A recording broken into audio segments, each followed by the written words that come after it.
one mentor who always is part and supports us through. May I request all of you to please welcome His Excellency Mr. Eric Garcetti, U.S. Ambassador to India. We thank you, sir, for being a part of this fantastic morning and this wonderful initiative. I'd like to extend a very warm welcome to you and request your presence on the dais. May I request all of you to please put your hands together as I welcome our conference chair, Dr. Lalit Bhasin, someone who has taken up this initiative to put together the fantastic conference, which we are going to delve a lot deeper into. What a pleasure to have amongst us. I'd like to extend a very warm welcome and invite sir on the dais. May I also request all of you to please extend a very warm welcome and let me request the kind presence of Mr. Pankaj Bohra, National President, on the dais as we look forward to kick-starting the day on this spectacular note.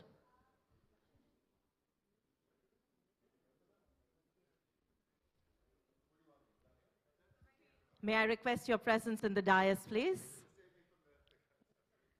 Thank you so very much, our conference chair, Dr. Lalit Bhasin, here to be a part of this fantastic program. May I extend a very warm welcome and request Mr. Pankaj Bohra, National President, IICC, to join us on stage. May I also welcome Mr. Arun Karna, Regional President, IICC. Let's extend a very warm welcome as I request Dr. Upasana Arora, Executive Council Member, to join us on stage. Dr. Atul Chauhan, Chancellor, Amity University. May I also welcome Mr. Abhishek Prakash, IAS. A very warm welcome to the Secretary, Industrial Development, CEO in West UP. Of course, a big round of applause as I welcome Dr. Nitin Seth, Regional Vice President, IICC, to please be a part of the dais right here.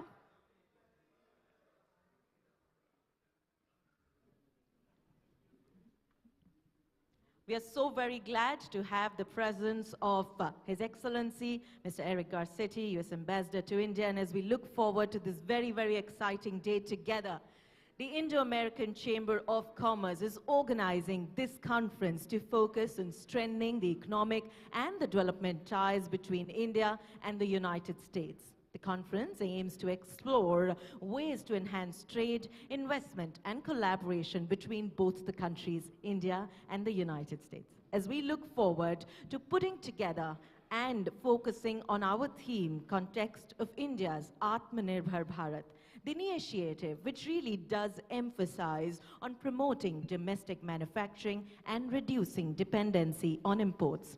Today's platform really brings experts from the industry to discuss how is it that we can work together, how is it that we can work and move forward to partnership, strengthening our relationships. And as we look forward to starting this very, very exciting conference, I'd like to request our dignitaries on the dais to please join us for the auspicious lamp lighting ceremony. May I please request all of you to join us. I'd also like to extend a very warm welcome and request our guests to join us on stage for the lamp lighting ceremony. May I welcome Mr. Manoj Singh, IAS, Additional Chief Secretary, Department of Forests, Environment and Climate Change, to please be a part of the ceremony. Mr. Kamal Vohra, Secretary General, IICC, to please join us. May I also welcome Mr. Mukesh Singh, Chairman, UP State Coordination Committee, IICC, to please be a part of it. May I welcome Ms. Kashish Tyagi, Regional Director, IICC, to please join us. Mr. O.P. Singh, IPS, retired former DGP, Government of Uttar Pradesh, to please be a part of the beautiful ceremony as we look forward to starting with a very, very auspicious note. And of course, chants. Starting on the note with Lord Ganesha's chant.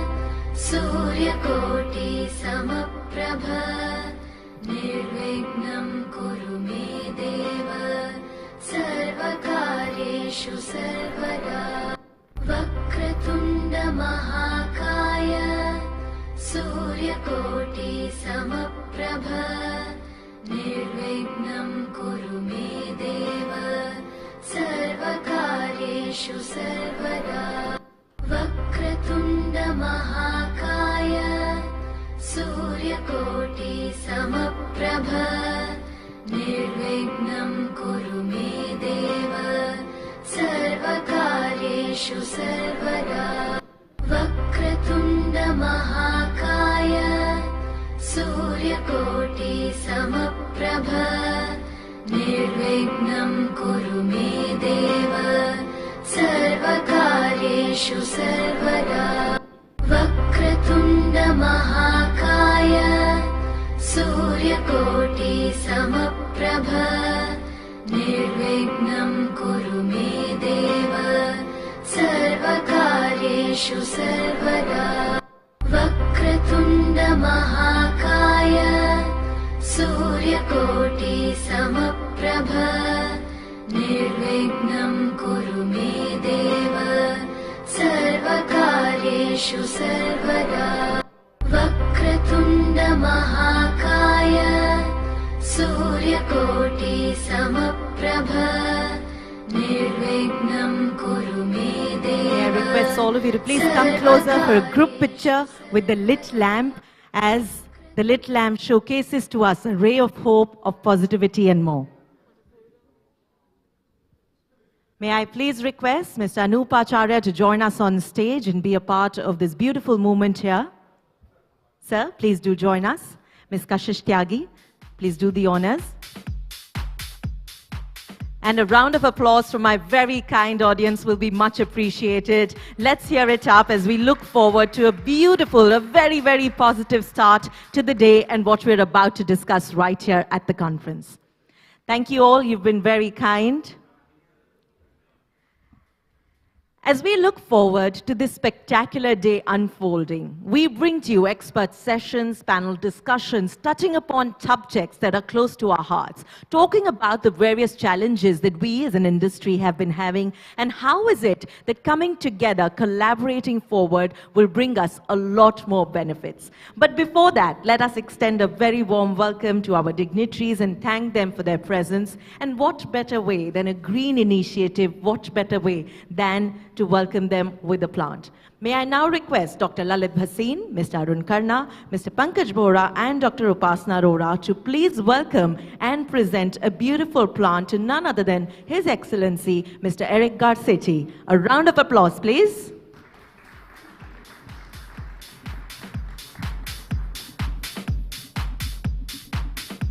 Thank you so very much, sir, for being here.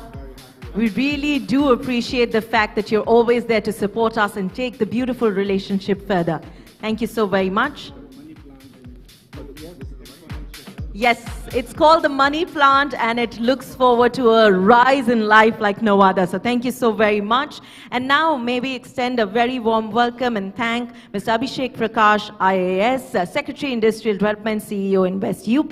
May I please request Dr. Lalit Bhasin, Mr. Arun Karna, Mr. Pankaj Bohra and Dr. Upasana Arora to present him with a token of our appreciation in the beautiful plant. Sir? May I request Mr. Abhishek Prakash to please step forward and give us a moment to honor you.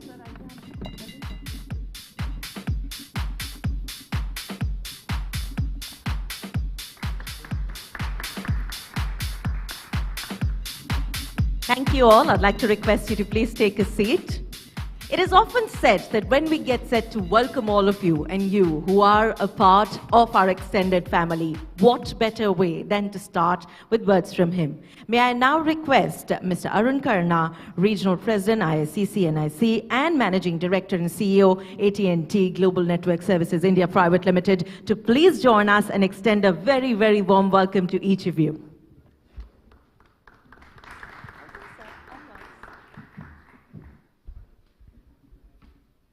Good afternoon.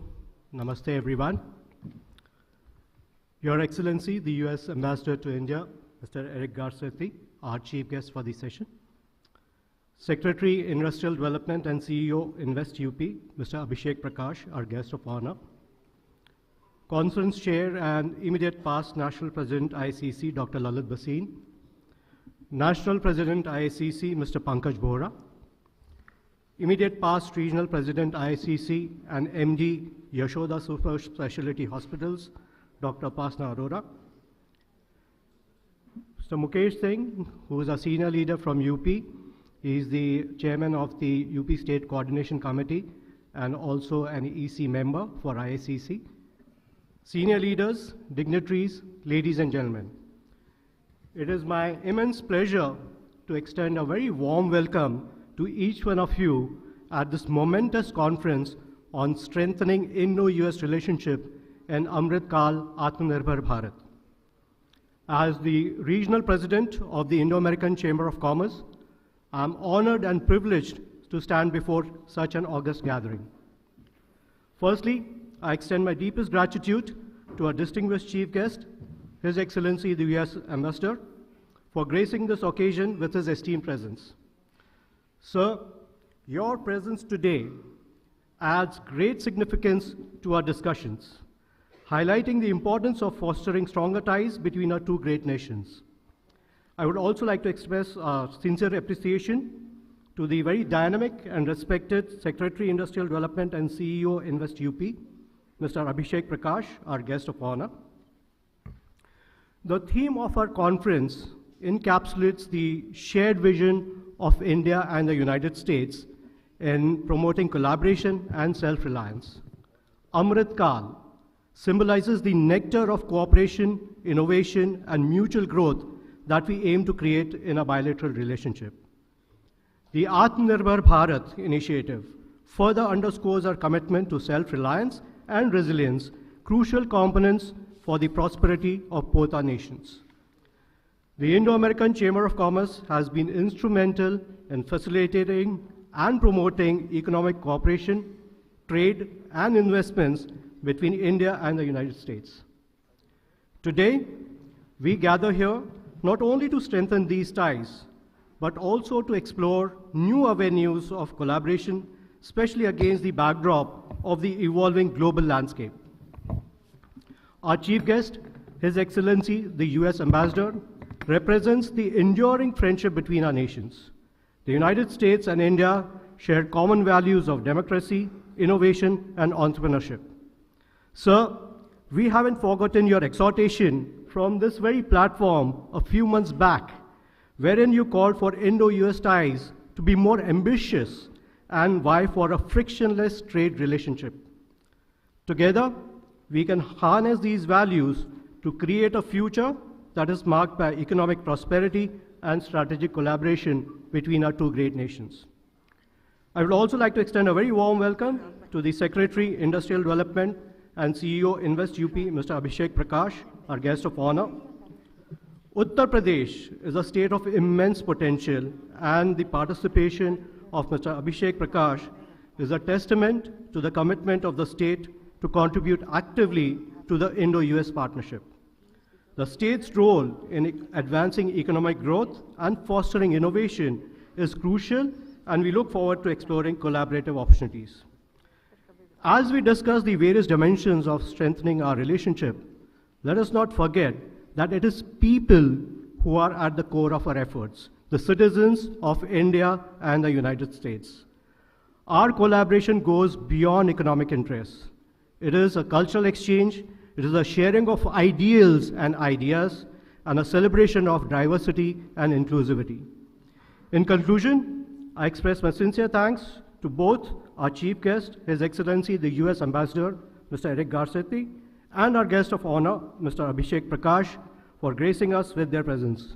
To all the esteemed participants, I encourage you to actively engage in discussions, explore partnerships, and to contribute to the shared goal of building a stronger, symbiotic relationship between India and the US. Thank you so much, and have a great day ahead.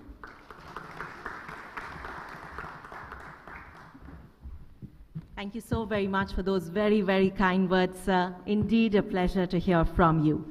May I now request all of you to please put your hands together as I extend a very warm welcome and request the kind presence of Dr. Upasana Arora, immediate past Regional President, IACC, and Managing Director, Yashoda Super Specialty Hospitals.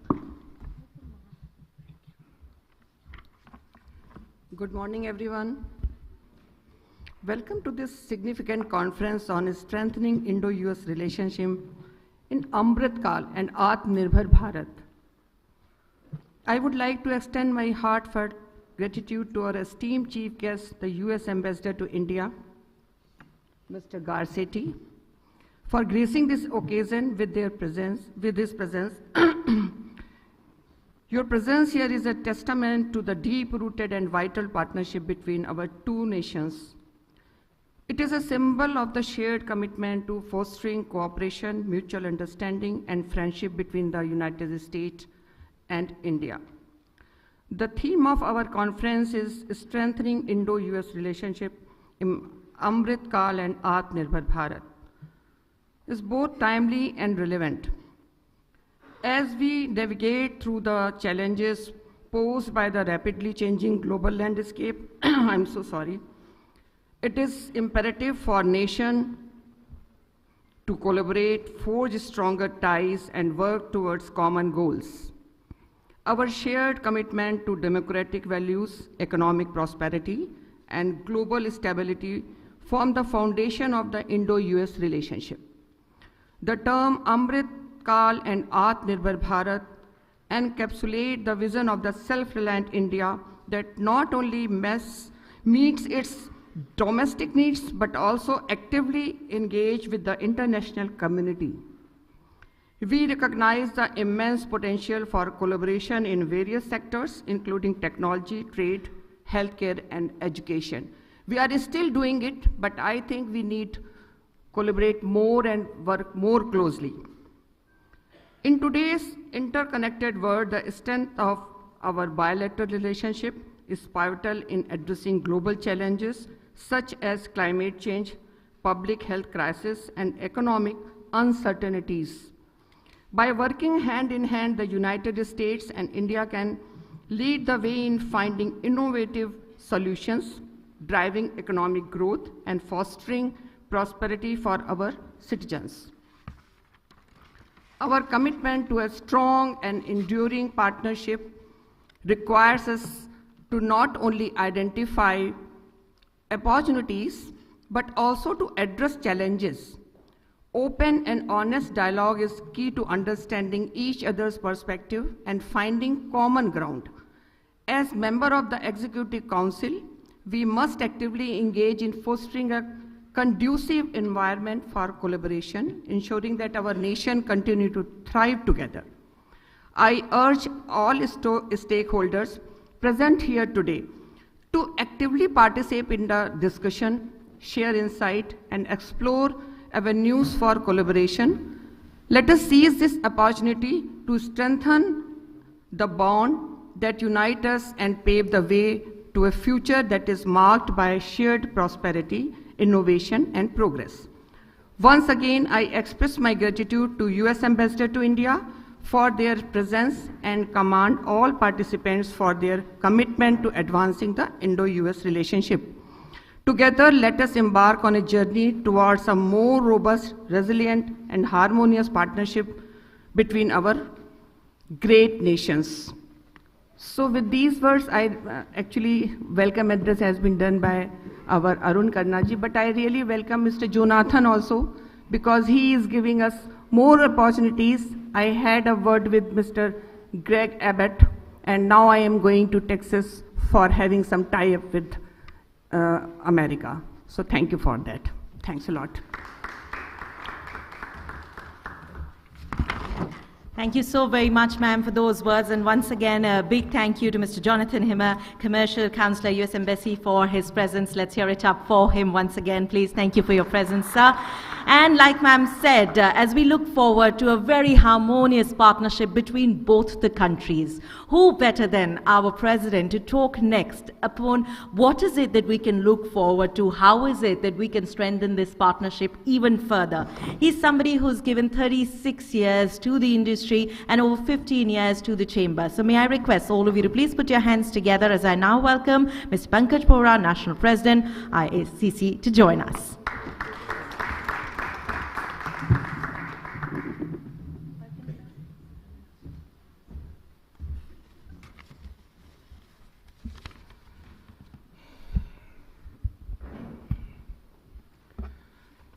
Chief guest, His Excellency Ambassador Eric Garcetti. Guest of honor, Secretary of Industries, Government of UP, Mr. Abhishek Prakash. Mr. Jonathan Himmer from Embassy of USA. Mr. Manoj Singh, Additional Chief Secretary from Government of UP. Our immediate past President, Dr. Lalit Bhasin, Executive Vice President, Mr. Anup Acharya, all regional presidents, honorable members of Executive Council, esteemed members, invited guests. Good afternoon and welcome to you all.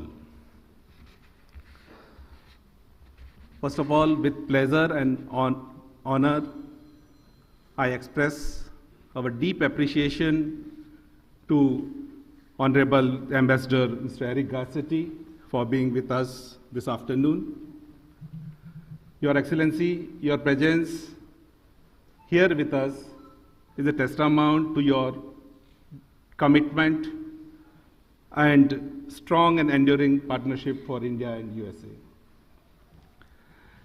If you recall, Honorable Ambassador, when you visited this chamber for the first time, somewhere in June 2023,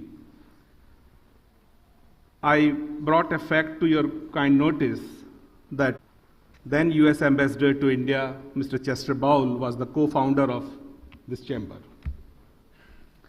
I'm glad that you have been carrying forward that legacy and providing full support and patronage to this chamber. Thank you very much, sir. Whenever we have requested your time and your presence in the chamber, in spite of your busy schedule, you have always graced our activities, our events. I look forward to your continued support to the chamber's activities in time to come. So once again, thank you so much, Mr. Ambassador. I also welcome senior officials from Government of UP, Shri Abhishek Prakash ji, Manoj Singh ji, and all other officials to this program. We know Uttar Pradesh is the third largest economy of India. The growth rate of its GDP is almost 10% or slightly about 10%, and the target of Government of UP is to make UP $1 trillion economy by 2027. Under the leadership of Chief Minister Yogi Adityanath ji, UP is all set to become growth engine of Indian economy. Today, ISCC has planned a separate session on the activities of the UP, where all the senior officials from Uttar Pradesh will let us know what are the investment opportunities in Uttar Pradesh and how UP is going to become a key contributor in growth of India's economy and to make India Atmanirbhar Bharat. I also welcome all regional presidents and honorable members of our National Executive Council who have come different parts of the country to express their commitment for strengthening Indo-US economic partnership. Thank you very much. Today's theme of conference is strengthening Indo-US relationship in Amrit Kaal Atmanirbhar Bharat. That means strengthening Indo-US relation in the fourth and last quarter of centenary of India's independence, and to make India self-reliant. When we talk about Atmanirbhar Bharat, it embodies vision for prosperity and resilience future. And that future not only for India, but for the global communities and for the world peace. In this journey towards self-reliance, Indo-US partnership assumes paramount importance. Both our countries, India and USA, can leverage their strengths and capabilities to enhance our own prosperity and contribute to the safe, stable, and prosperous world. Though we are separated by geography, but united in purpose, India and USA can navigate challenges of the 21st century. These two great nations, with their shared vision, shared values, can make this earth a better place to live. Today, Indo-US relationship is stronger than ever. Changing global scenario, shifting economic landscape, emerging technologies, and favorable regulatory changes by both the governments are offering tremendous opportunities to the business community of India and America to come together and grow bilateral trade and investments. This is the most opportune time. We must seize this moment and make all our efforts to realize our dream target of having bilateral trade of 500 billion between India and USA. This is the time when we are Indo-US relationship is at threshold to enter the new orbit. All these years, we were importing and exporting goods and services, but today, we are expanding areas of our cooperation. We are talking of technology transfers. We are talking of joint programs on space applications. And we are closely working with many other areas such on innovations, emerging technologies, cybersecurity. I'm sure this is the time when Indo-US economic partnership can grow much faster than it has been for all these years.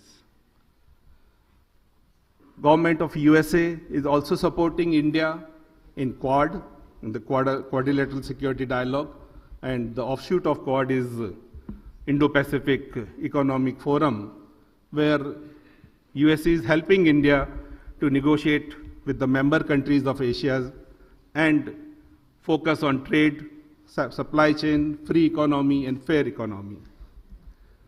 So thank you very much, Mr. Ambassador. And I'm glad, and all of us are honored today, that we will be hearing Honorable Ambassador's view on future of Indo-US partnership.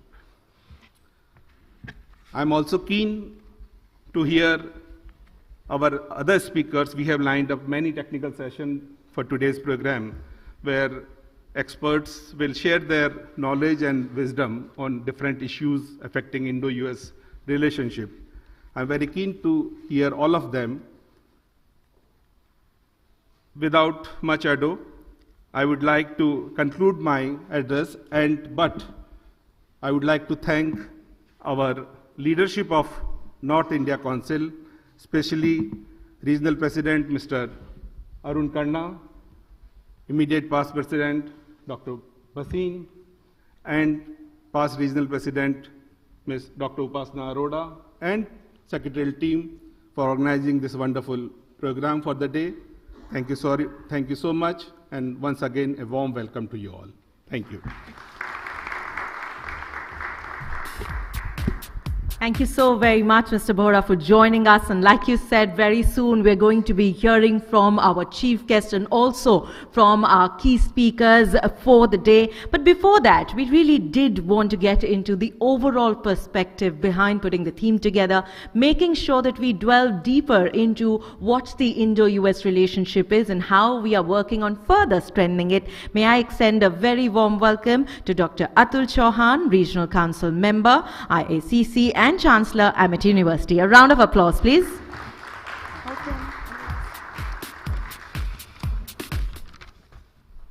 A very good afternoon. Our chief guest, the US Ambassador to India, His Excellency Mr. Eric Garcetti. Our guest of honor, Mr. Abhishek Prakashji, Secretary Industrial Development and CEO Invest UP. We're so grateful to have Additional Secretary Uttar Pradesh, Chief Secretary Manoj Singh Ji, a great leader and bureaucrat, not only in the state of UP, but of our country. Mr. Jonathan from the US Embassy. Our conference chair, Dr. Lalit Bhasin Ji, who also is not only a great legal luminary, but a passionate transformer of society. National President, Mr. Pankaj Bohra, Regional President, Mr. Arun Karna, Executive Council Member, Dr. Upasana Arora, Mr. Manoj Singh, distinguished guests, ladies and gentlemen. It is an honor to be here today at the conference on strengthening Indo-US relationships in Amrit Kaal Atmanirbhar Bharat. As a Regional Council member of the Indo-American Chamber of Commerce and Chancellor of the Amity University, I am delighted to see the growing interest and commitment towards the enhancement of Indo-US relations in the context of a self-reliant India. In today's globalized world, fostering strong ties between nations is crucial for economic growth, innovation, and global stability. The United States is today India's largest trading partner, with bilateral trade in goods and services crossing $200 billion US. Last year, the US was the third largest source of FDI into India, with inflows of $6 billion US. In the area of education, which is close to my heart, the US is one of the most favored destinations of Indian students for higher education. There are over 320,000 Indian students in the US, and they contribute over $7 billion US annually to the US economy. The Indian government's focus on bringing global faculty to India to educate the youth of our country through initiatives like the Global Initiative of Academic Networks has seen over 1,000 faculty members from the US teach our students. Just last year, the India-US Working Group on Education and Skill Development was launched to focus on skilling and vocational education, which is so important for our country. Education and research is one of the areas where there is already tremendous cooperation between institutions of our two countries. India's vision of Atmanirbhar Bharat, or self-reliant India, presents immense potential for collaboration with the United States.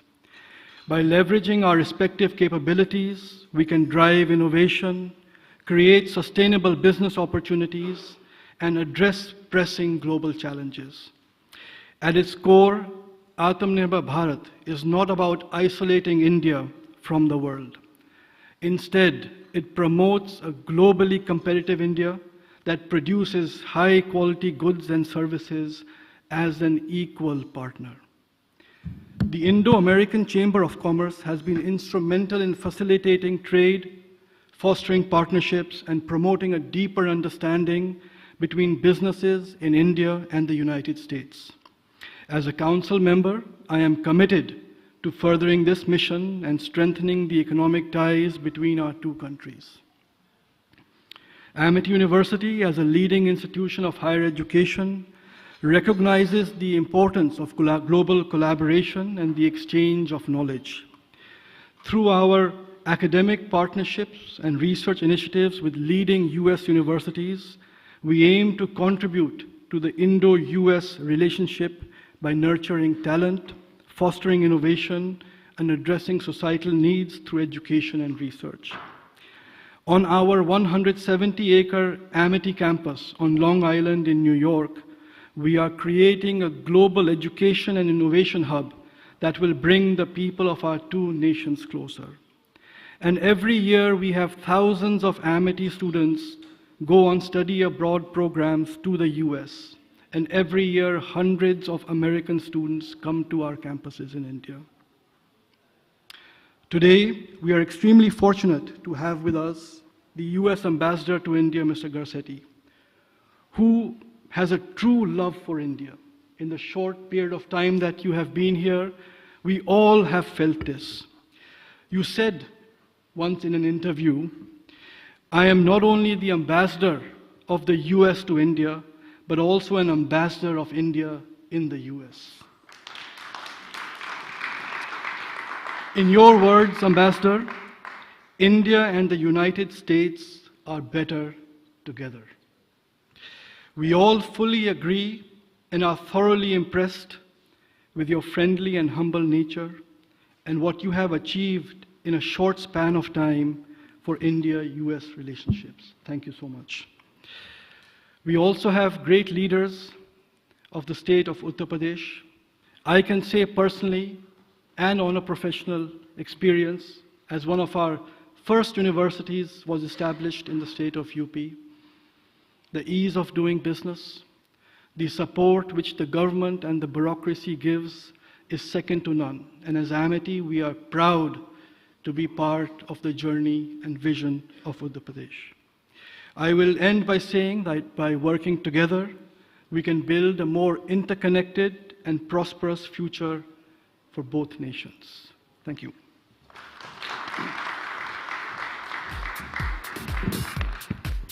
Thank you so very much, Dr. Chauhan, for really being out here, being so very futuristic, and more than that, making sure that our next generation is indeed future ready. So please do put your hands together for him as he took out time for being here and shared with us the journey that he and his entire team at Amity University are taking. Thank you so very much for that.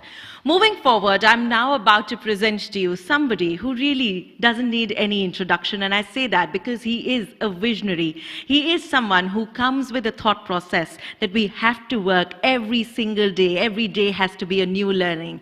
No wonder then that he has been and has chaired various platforms and chambers across the country. He's been the president of Society of Indian Law Firms, the immediate past national president of Indo-American Chamber of Commerce. He has been awarded the Plaque of Honor by the Prime Minister of India for the contribution to rule of law, and the National Law Day Award by the President. A round of applause as I present to you Dr. Lalit Bhasin.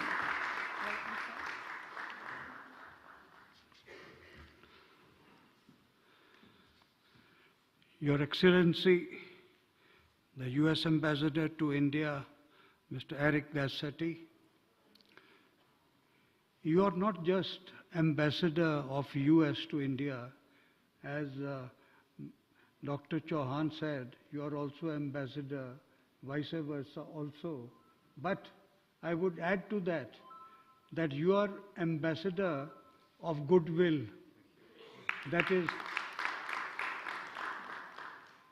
I have read reports of His Excellency going to the remote corners of this country in order to know about our culture, our practices, our regions, how they function.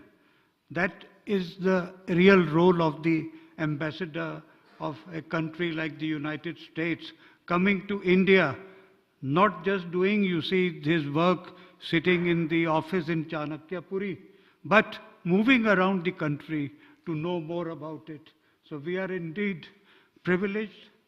You have been gracious enough that whenever we have requested you, suggested to you that there are events of importance happening, you have never let us down, and you have graced those occasions with your presence, sir. We are indeed very grateful to you, and for that we also thank Mr. Jonathan Heimer, you see, who has been instrumental in bringing not just our chamber close to the US Embassy, but I think bringing the two countries also close. We have, today is a unique day for the reason that our entire Executive Council from all over the country, from down south, you see, to east, from Guwahati, from Kolkata, from the west, of course, from our president is, you see, from Ahmedabad. He represents that region. From north, of course, we have Mr. Arun Karna, Dr. Upasana Arora. Everyone is present here. Mr. Mukesh Bahadur Singh, who heads our Lucknow branch, and Mr. Anup Acharya, our National Vice President, coming all the way from Kolkata. So we have nearly 30 Executive Council members who have assembled here, you see, to listen to you, to hear from you, and how to take the mission of the two countries. What is the mission? Strengthening the rule of law. We are the two largest democracies in the world, but that gives us more responsibility also to behave in a very responsible manner. We also have the two, being a lawyer I must say that, the two largest number of legal professionals, 1.1 million in India, 1.2 million in the United States, which is the largest force. And I'm pleased to share with you that for the first time, under the auspices of the Indo-American Chamber of Commerce, we are going to have an Indo-US Legal Summit on 4th of March, where the top leadership of the American Bar Association, with whom we have got excellent relationships. I was the founder chair of the India chapter of the American Bar Association. They will be coming and sharing their views, you see. It's a very high profile delegation.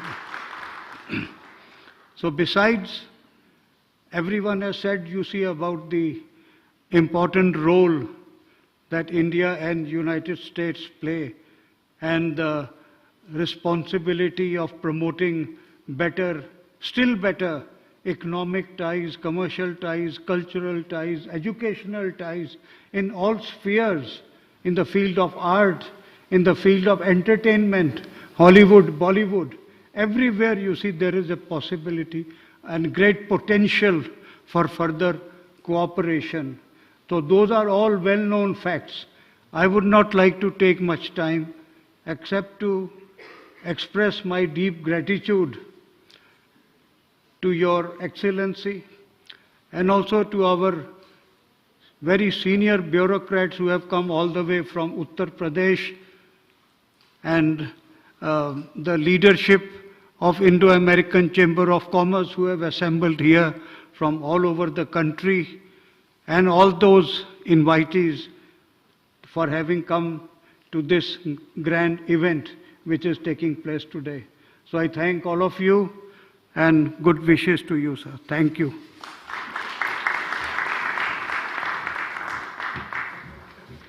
Thank you so very much, sir. In that very special way, you've shared a few anecdotes with us and added your personal wit to it. So once again, a big thank you to you. And as we move forward, it is indeed a pleasure to have amongst us our guest of honor, Mr. Abhishek Prakash, Secretary, Industrial Development CEO in West UP Department of Industries, UP, an IS officer from 2006 batch, and comes with a rich experience of 16 years and a vision to transform the way systems are working. A round of applause as he joins us.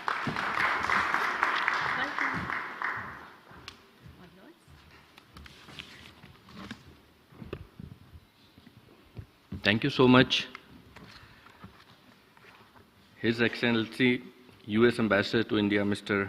Eric Garcetti.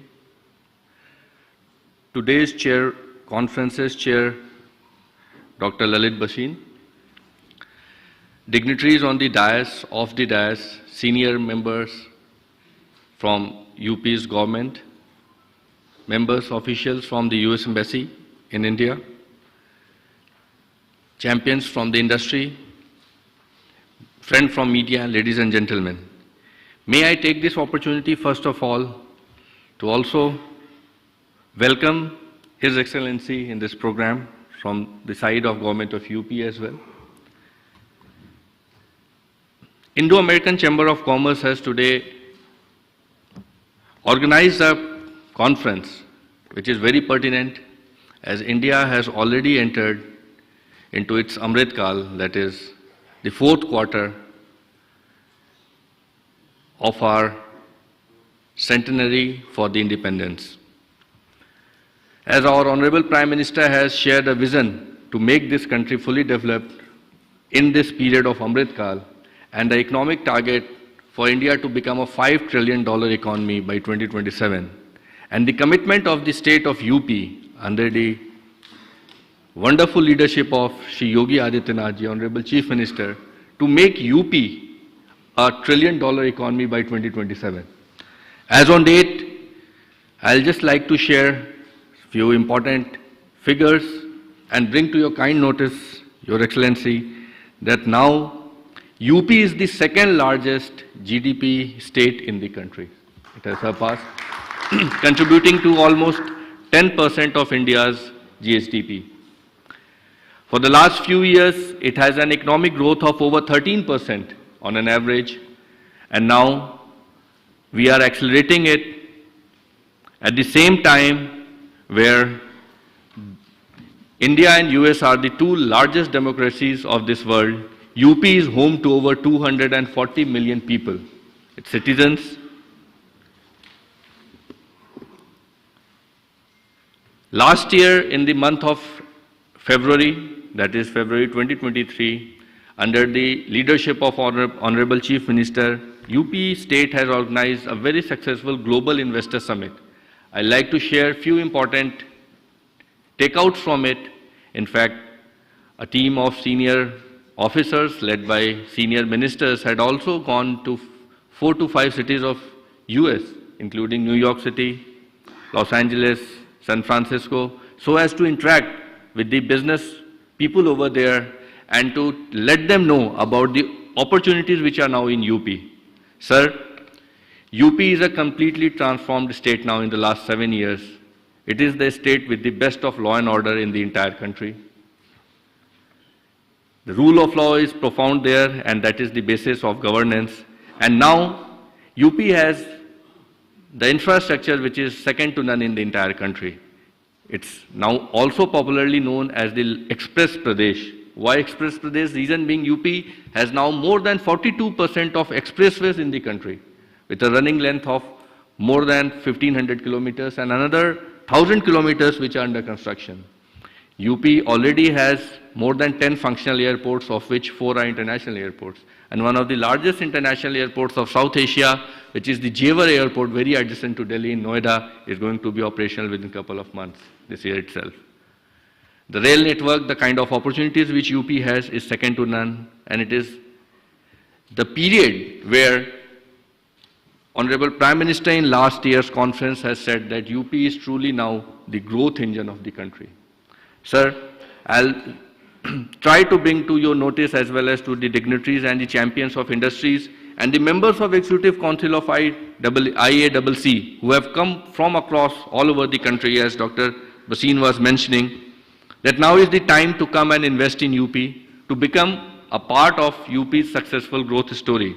Few sectors I will like to mention over here in which very strong presence of US companies can also be in UP. They include information technology and information technology related manufacturing, electronic manufacturing. Electric vehicles and automobile sector is a very important sector. UP has the highest number of electric vehicles in the entire country as on date. So UP, the consumer base which UP provides is the largest in the country. Other important sectors, they include agro-processing. In the field of food processing, in the field of floriculture, in the field of dairy, UP is the largest producer of food grains, wheat, milk, potato in the country. So it's a sector with immense potential in the state in which the companies from US, they can come and successfully operate. Culture and tourism, as India is the spiritual leader of the world, so is UP the spiritual leader of the country, the land of Rama and the land of Lord Krishna. We have immense potential in the terms of tourism as well, natural tourism, heritage tourism, cultural tourism. Similarly, other important sectors are textile, aviation. UP is having one of the two defense corridors in the country, the 6 nodes and companies of the country as well as outside, they are coming and establishing their base there. As has been rightly mentioned by Dr. Chauhan, a very important sector of collaboration in the among the two countries and especially with UP is going to be higher education. And at the same time, skill development and vocational courses. So UP is now in the process of partnering with other universities to develop centers of excellences across the state. So I think that is a sector over where the universities, top universities of UP, of US, they can come and explore the state. Very important factor is that, sir, now We have the largest single window system in the entire country, and I like to bring to the notice of all these dignitaries who are present in this program. Nivesh Sarthi and Nivesh Mitra is our single window system for providing assistance to the business people and the business houses who come and invest in UP. And at the same time, with this platform, we have already issued over 1.3 million certificates to the citizens as well as to the industry. So, promoting ease of doing business, it also helps in promoting ease of living for its own citizens. Sir, UP was also part of the success stories in which, in the last years, very successful, highly successful conduct of the G20s chaired by the country. There were 7-8 conferences which were held in UPs, including the town of Lucknow, which is the state's capital, Varanasi, which is the spiritual capital of the country, I'll say, and also our Honorable Prime Minister is Member of Parliament from there. Other places where Agra, it is house to one of the wonders of the world and symbolizes very strong and deep cultural ties between India and US. Also, sir, UP has a very strong presence in US in terms of its diaspora. UP has a very strong diaspora, especially in the cities like New York, in and around New Jersey, San Francisco, Los Angeles, Austin. These are just few places to name. So, not taking much of time because we have a dedicated session for UP's investment opportunities and how it is land of opportunity. Only last request which I'll like to make in the audience in today's session, we also have provided you with collaterals and certain information about our systems of single window and the policy which is second to none in the state. One important policy, sir, I'd like to bring to your notice as well and to the notice of official from the embassy. UP is the only state in the country which is having a dedicated FDI policy, FDI promotional policy. So any FDI which is of the tune of more than 100 crores of Indian rupees, that translates to almost 110 US million dollars, 11 million US dollars. So we provide so many subsidies and the support, including the facilitation and allotment of land at the cost of only 20%. So almost 75 to 80% is the upfront subsidy on the land, and another subsidies includes the subsidy on the production, on the capital goods, as well as on the selling of the goods in terms of return of SGST, subsidies for creating centers of excellence, research centers as well. So once again, at the end, I will thank Indo-American Chamber of Commerce to have a partnership with the state of UP, and the growth journey of UP has now begun under the leadership of our Honorable Chief Minister. So once again, I'll request all these champions of industries over here to please come, explore UP, become a part of UP, become a part of its growth journey. Thank you. Jai Hind.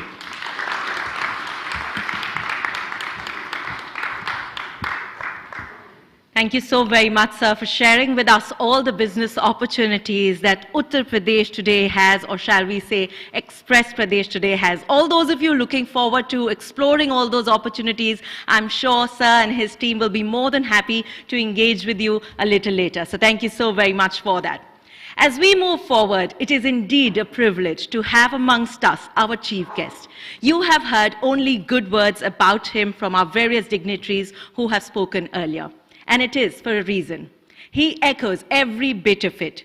He is someone who is committed to public service, an educator, a diplomat. He really does know how to touch people and their hearts with his good work. In the past, he has served as the 42nd mayor of the city of Los Angeles and was also the youngest mayor in Los Angeles history. He's also served as a naval officer and won many accolades and awards. May I request all of you to please put your hands together for our chief guest, His Excellency Mr. Eric Garcetti, US Ambassador to India. Before His Excellency comes to speak, I should share one very important information with you, and I hope you will all join me. His Excellency's birthday falls on 4th of February. So, we wish him many happy returns. Very grateful to him for his presence. And we'll cut the cake on 4th February. Okay, great. Thank you. Excellent. Thank you so much. Thank you. So my mother and I share the same birthday, February 4th. She used to joke with me when I was a child that I was the best gift she ever got for her birthday. And as you know, we in America reverse the month and the date from India. So my mother just texted me on the way here. She said, this year it's 2424.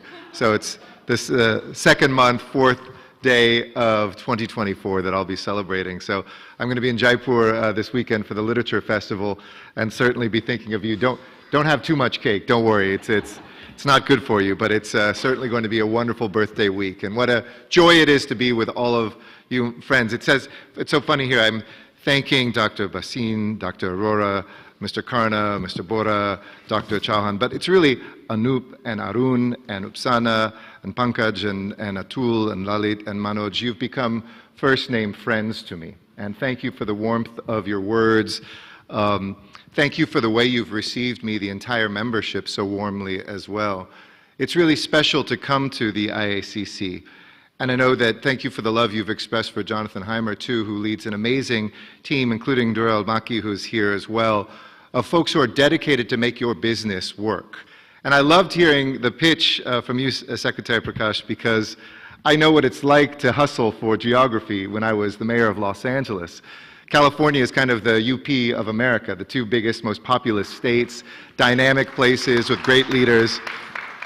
So I was thinking, you know, put me on the UP team, and I was thinking through some slogans, because UP spells up. So you could have things are looking UP, things are looking up, or it's only up from here, UP, or check out the upside. So count on me, and I didn't share this with you, but I'm looking, I hope, in the first week of March to come to UP to Lucknow.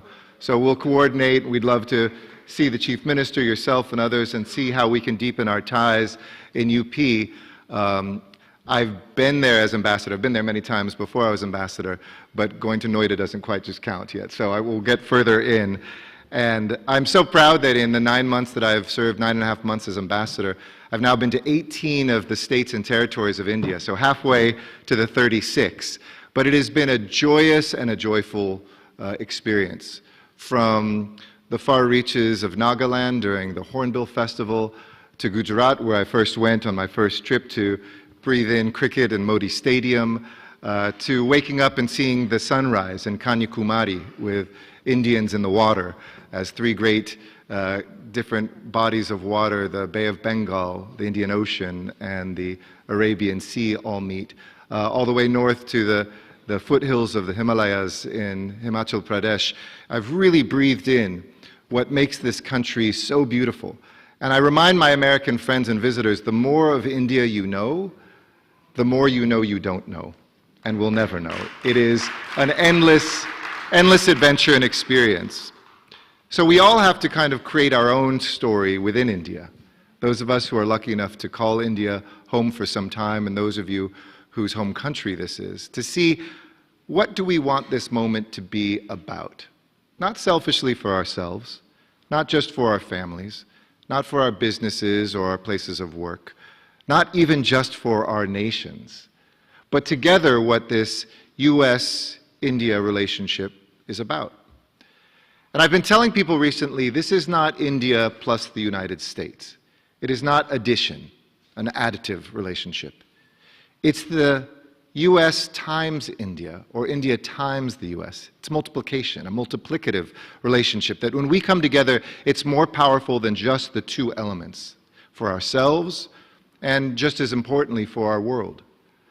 We witnessed that in G20 when we came together as partners to bring 18 other countries and much of the developing and developed world together behind the ideas that principles still matter, that something like democracy and empowerment is worth fighting for, that a rules-based free market system is something that on balance with the conscience of taking care of all people is a better system than something just directed by a state. We're living at this time at a crossroads in world history, where one vision of extremism, of autocracy and authoritarianism is different than a vision of democracy, inclusion, free markets, and growth. And make no mistake, We say this is America, and India is often looked in South Asia kind of as the America of South Asia, right? There's a burden about being big, where sometimes people resent you, and other times they say, go fix big problems. Just go take care of that.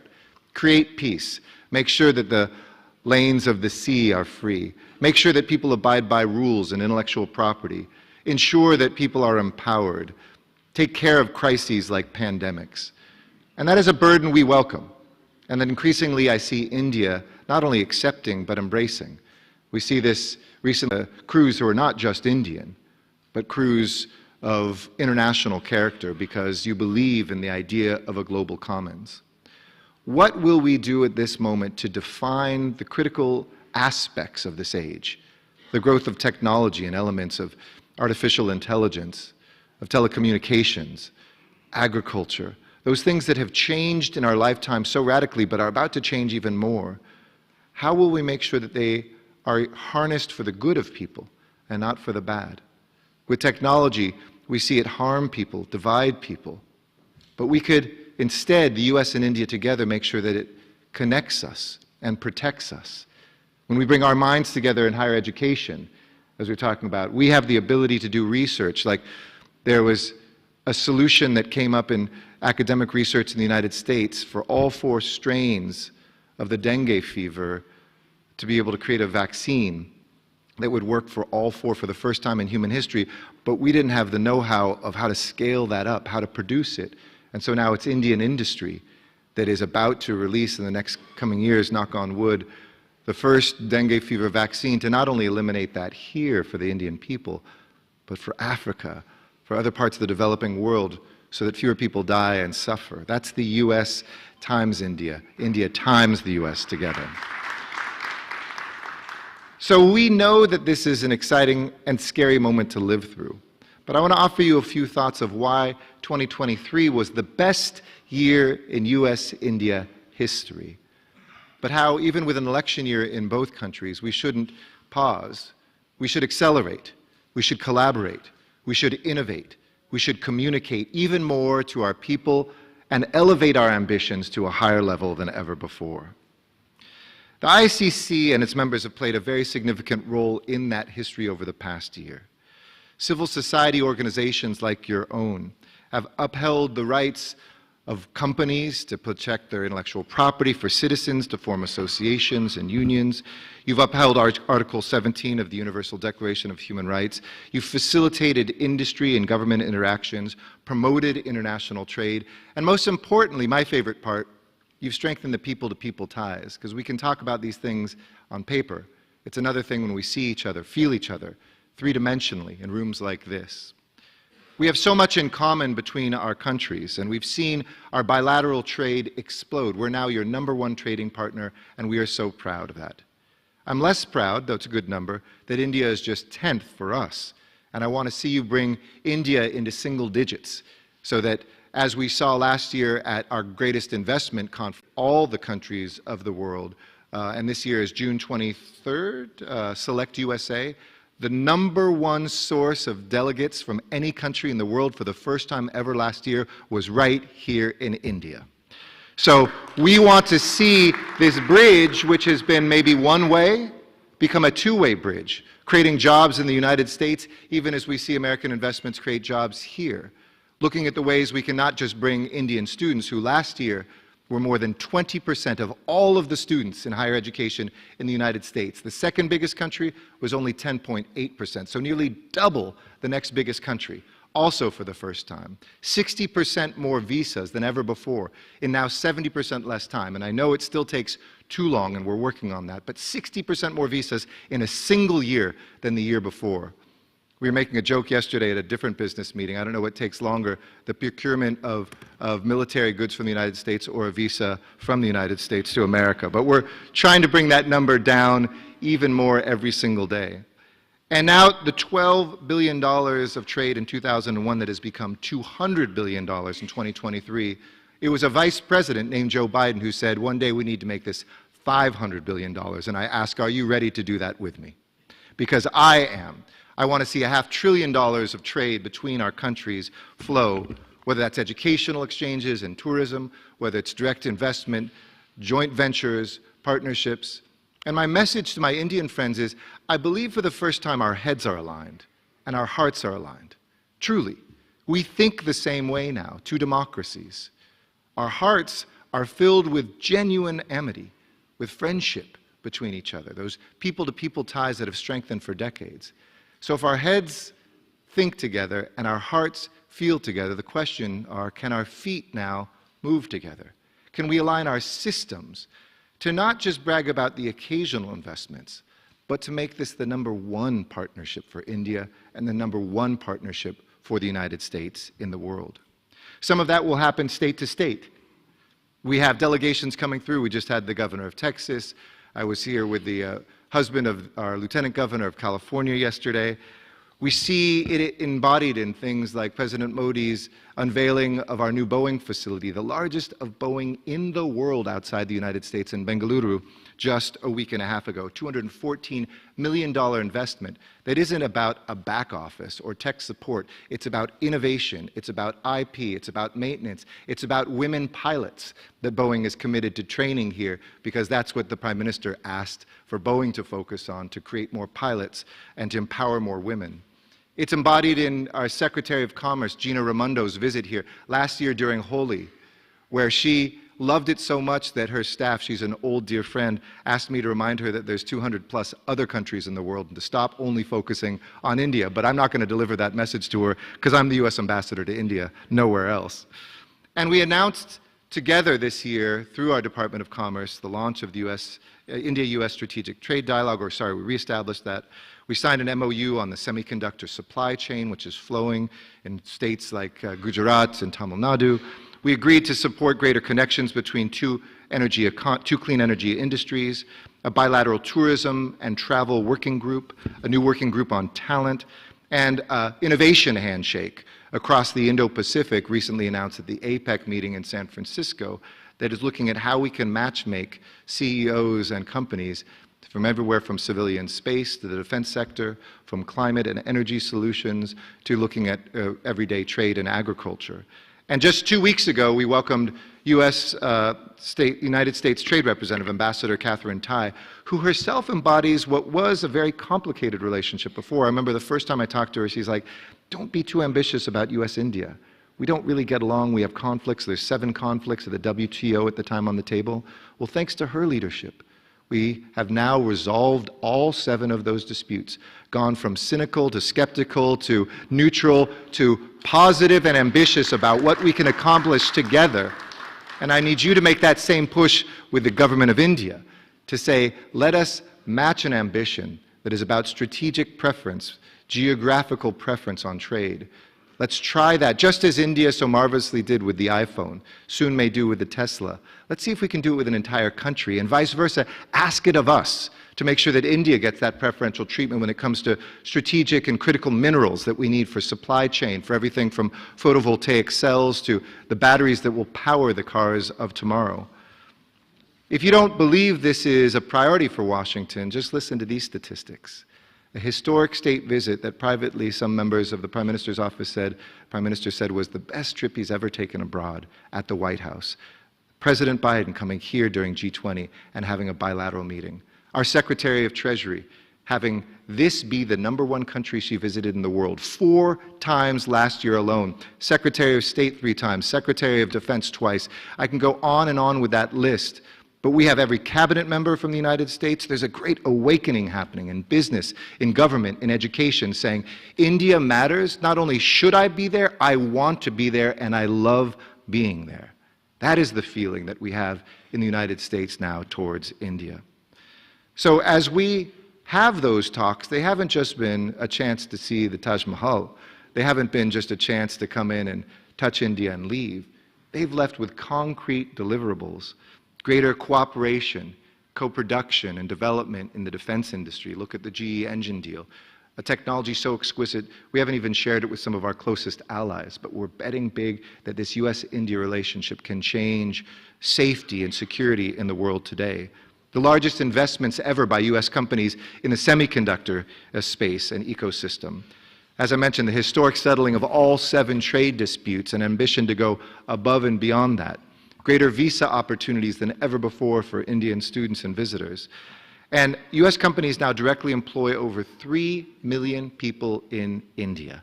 And Indian companies were the largest delegation, as I mentioned, at Select USA last year. So we have seen the power of India on the world stage. The best G20 hosting ever, and yes, the UP events were great ones as well. A supporter of IPEF, our framework to develop values for trade and investment and standards on the environment and technology and on labor for our region. And also beyond trade and investment, we're partnering with IACC through our our U.S. Agency on International Development, USAID, to look at climate change, economic growth, women's empowerment. I'm so excited when I see women leaders like you on the stage and out there. But let's look at this room and the stage for a second. What's missing here? We need to push towards greater gender equity. Men need to look at women that they can bring up, sometimes step aside and create this space. It has to be intentional. It can't just be a responsibility of women. Every man in this room I challenge to join us in that collective work that Prime Minister Modi has put forward, that President Biden has put forward, and that I, as ambassador, always put forward, that if we don't have an equal number of women in the room, we're missing brilliance, we're missing energy. In fact, India's success will ride on the ability for girls to graduate from school, to get into waged labor, and to have family support along the way. That's why, as ambassador, I've made a priority of girls' graduation for some of the work that we're doing here together with our Indian counterparts as well. And the US and India has moved forward in so many ways that we are betting big on IACC, renewing our contract with you through USAID for an additional 5 years of taking these values and bringing them into practice. So, thank you for the work that you have done. I talk about the 4 Ps. You heard me last time talk about peace, prosperity, planet, and people. That encompasses everything.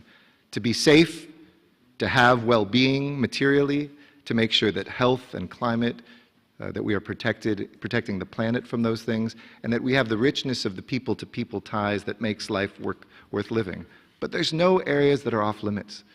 We used to say, you know, the sky's the limit, but now we're beyond that. We're even working in space together. We're in the depths of the oceans together. We have literally no limits to this relationship horizontally or vertically. So where do we go from here? Let me conclude with a few provocations and suggestions. One is, as recently I was in a meeting with our Secretary of State and Minister of External Affairs, Jaishankar, and he said, you know what, the visit of the Prime Minister wasn't a new peak in US-India relations. I think we all wondered, well, what's he going to say? If that wasn't a peak, what is? And he brilliantly said, as he so often does, it's the new floor. And I agree with that. This isn't a new high point. It is now the base, the foundation from which we will build. There's no going beneath that. The question is how high, how fast, and where do we go? Second, export policy is an area where if we're honest with each other, and part of the brilliance of deepening our friendship is our ability to be more frank with one another. Export control and export policies have to change if India is going to achieve her goals, and America will achieve her goals as well in what this relationship and the economic growth that we need. Right now, we have a $40 billion trade deficit with with India, and an even greater one with China, and we want to see the foreign direct investment from China shift here.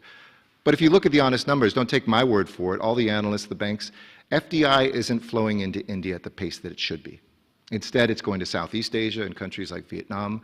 Certainly on our border, we're friendshoring it into places like Mexico. I would selfishly like to see more of that happen here, but I need your help. From state governments, and UP has done a great job, that sometimes can be the barriers, to national policies that still say, and I would only respectfully disagree with one thing your brilliant speech was, which is a self-reliant India. We do want a self-reliant India, but no country can be self-reliant anymore. We know that, and I want to see supply chains that are critical to America coming here. And the rhetoric that everything has to be made here in India will slow down the pace. If you tax inputs, many of you in manufacturing know that, you're taxing your outputs. You're not taxing us. You're not protecting a market. What you're doing is limiting a market. And we want to bring even greater investment. So absolutely, we want a self-reliant India. I don't mean to contradict that. But we also want an India that doesn't look at self-reliance as a fortress, but instead now, with the strength of Indian companies that can compete with anyone in the world, that are investing in the United States and creating jobs for us, that this is not the paradigm of old, of invaders coming in to extract. This is a relationship of equals, that when we break down the walls in both of our countries, whether they're bureaucratic, whether they're taxation, whether they're regulatory, whether they're a part of our federal system, can only release more jobs, more prosperity, more investment, and more strength. We also have to see that opaque corporate tax practices still are a barrier to too many companies that want to be here. And this is a great moment for all of you to recruit American companies. Every CEO is saying, if they're not already here, tell me about India. Get somebody who can explain India. I've got to go visit India. They want to invest.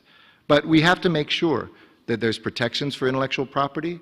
Courts often decide that there's been violations of intellectual property, but then there's no consequence. This is now increasingly important to Indian companies too, because Indian companies are producing patents at such a roaring rate now compared to the past. The strengthening of this, not just with the good rule of law and the decisions, but the consequences, will incentivize more investment, because people know those investments and the deep investments that they make on research and development will be protected for a longer period of time. Intercompatibility is a crucial characteristic for economies of scale. Countries that prioritize their own standards over connectivity will find it difficult to make for the world. Remember Japan during the cell phone wars years ago? They bet big on their own standards. India is big enough to have its own market, but if you want to have dominance in the global marketplace, we have to decide these standards together. And it's so exciting to see that happen with 4G, 5G, open RAN, as we call it, networks, as we begin to see, can we define that in a way that's very different than our main competitor in the world, who wants to use telecommunications to spy on its citizens and to also spy on others around the world.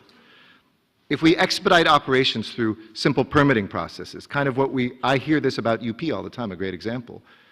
Nobody wants a slow permit, whether that's entering or exiting. Speedy customs clearances, tax and regulatory stability, being able to have standards where we can have something inspected here so your exports speed into America quicker and vice versa, and to respect those standards together. You know, I had a company recently come to me and said, we want to build more high-tech shoes here, but we've only invested $20 million here because it's still a little tough. We have to always get exceptions to rules. Guess how much they just invested in Vietnam? 200 million, 10 to 1, because there they said, we know we can bring those components in that Vietnam can't yet manufacture, and we won't have them taxed. Within 2 or 3 years, we'll make them in Vietnam. That's, I think, what India can do so well. If it says for a few years, we won't tax these things in, you can build that capacity for the more high-tech components to come in. India is a huge market. But ASEAN, just so you know kind of what the competition is out there for us, with a still sizable population of almost 700 million, has a 20% larger GDP and a per capita income twice that of India. We should set that collectively as a goal for ourselves in this room. How do we accelerate towards that? Trade agreements between them conduct 25% of trade regionally, and that's not a single country. It's a well-oiled, interconnected area of the world working hard to maintain and to listen to companies about the changes that they need. And I also mentioned the importance of women's full participation in the labor force, and I hope that we can work together on that. I don't come here ever to preach. America has plenty of work to do, and we're open-eared to your suggestions of where we need to change our bureaucracy, where we have shortcomings as well. But I think a common vision emerging from this room of a free, open, secure, and prosperous Indo-Pacific, and inexorably linked two countries that not just like each other, but I would say love each other. And I remember briefing the president before Prime Minister Modi's visit, and I said, you know, let me tell you about Americans in India, because I'd recently seen a poll. I said, America and Americans are more popular in India than we are in America. In other words, we're better liked here than we like ourselves. That's a pretty good advantage. And vice versa, Americans increasingly know and not just love Indians. 1 in 4 Americans have been treated by an Indian doctor. They're our neighbors. 1.34% of the population, 6% of the taxes that are paid in America are by people of Indian descent, an immensely successful diaspora that's increasingly building those bridges back. So I preach to the converted today. I close with this, that for a long time, we used to say, alag desh, alag rivage, different country, different customs. Now it's increasingly two countries and one way of thinking. Let us not only think together, let us not only feel together, but let us march together. And trust me, when you invite an ex-ambassador named Eric Garcetti back here in 20 years, we'll talk about this was the pivot point. We didn't just take for granted that these things were happening, but a more equal, more just, more prosperous, and safe world were accomplished by the hard work of this room and its ambitions beyond what we thought we could reach for. We did it, and the world and our countries are better for it. Thank you so much. Thank you so very much, sir. Different nations with the same vision. When I look at this audience and a standing ovation right here, what more is it that we can really look forward to? And this is the way you've moved our audience here today, sir. Thank you so very much for those very, very kind words. Words that talk of collaboration, words that talk of partnership, words that talk of not only innovating together, but also dreaming together to elevate our ambitions and more. Once again, may I request all of you to please put your hands together for His Excellency, Mr. Eric Garcetti, for those very wonderful words. I'd like to request, sir, to please continue with his presence here, as we'd like to present him with a token of our appreciation, a beautiful shawl. May I request Dr. Lalit Bhasin, Mr. Pankaj Bora, Dr. Atul Chauhan to please join us with the beautiful shawl that we'd like to wrap. Our token of appreciation and a memento. I'd like to request Mr. Atul Karna, Dr. Upasna Arora, Dr. Atul Chauhan, Mr. Abhishek Prakash to please join us in presenting the beautiful memento.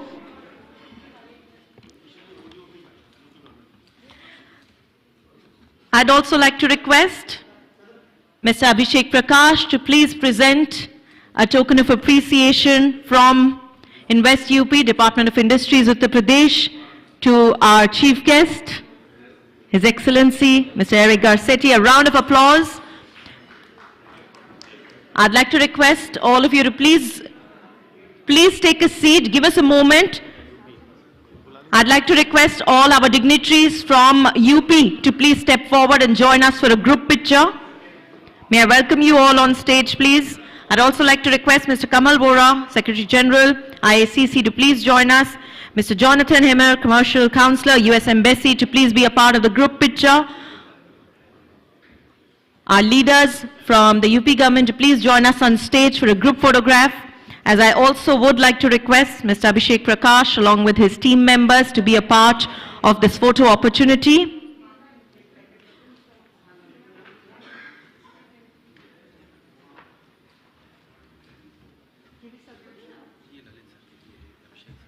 We also have a token of appreciation to be presented by Mr. Abhishek Prakash to Dr. Lalit Bhasin. I'd like to request Mr. Prakash to please do the honors.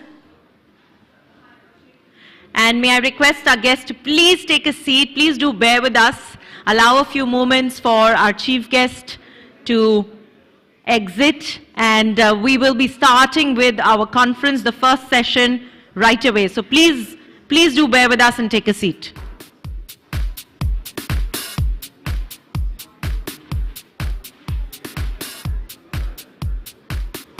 Requesting our guests to please remain seated as we're about to kickstart with our next segment.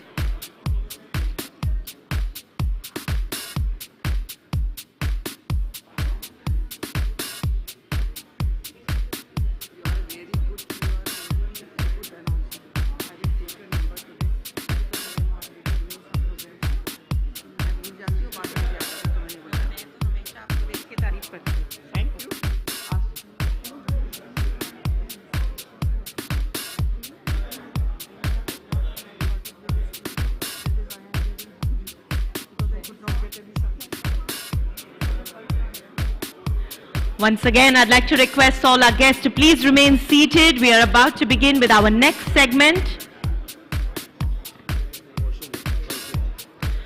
We will be starting with our next segment, which is a session on Invest in Uttar Pradesh. So I'd like to request all of you to please take a seat. We will be inviting all our panelists on stage.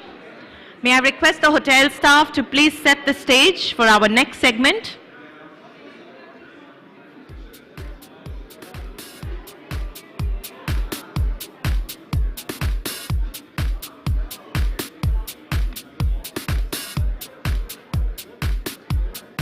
May I please request the hotel staff to join us on stage as we set things up.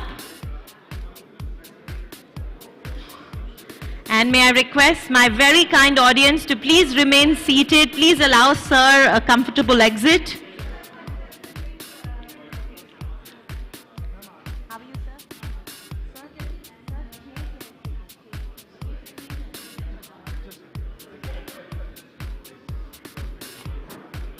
Very soon, we're about to begin with our session on Invest in UP. I'd like to request all of you to please take a seat for this session.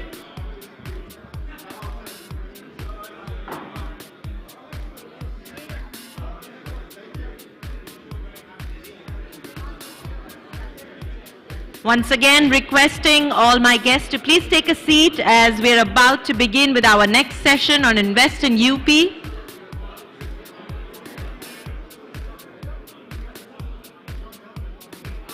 For those of you who would like to network, I promise you a little later we will be starting with that.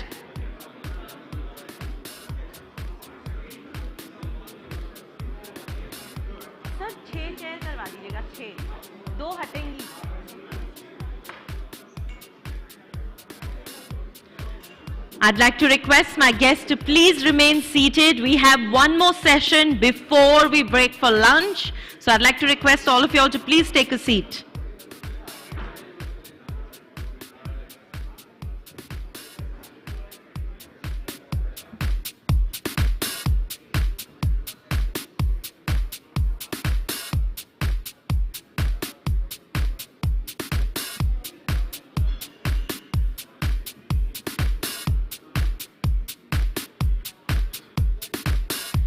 I'd like to urge my guests in the pre-function area to please join us back inside the hall and take a seat. There are no breaks between the next session, and we will soon be inviting our next set of speakers on stage. So I'd like to request all of you all to please take a seat. You would not want to miss out on any of the parts.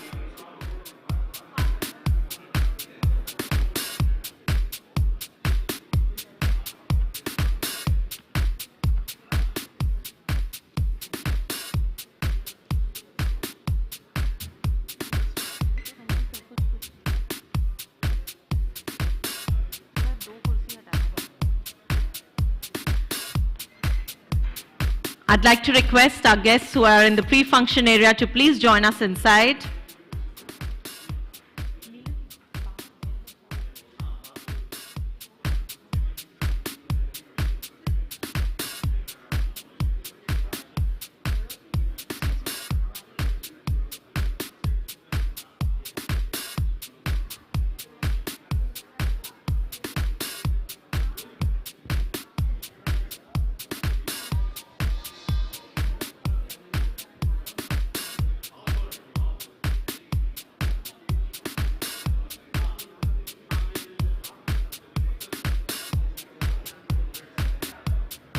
May I please request the hotel staff to get the bell rung in the pre-function area. We're about to begin with our next session.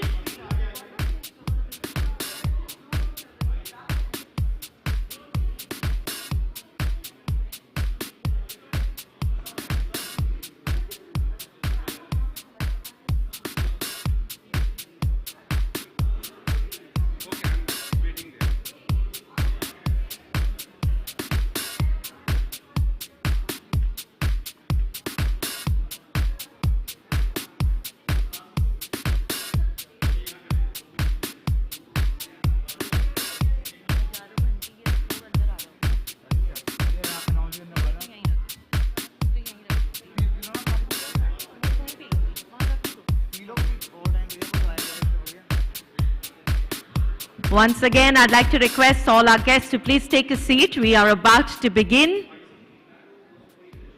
Excuse me, sir?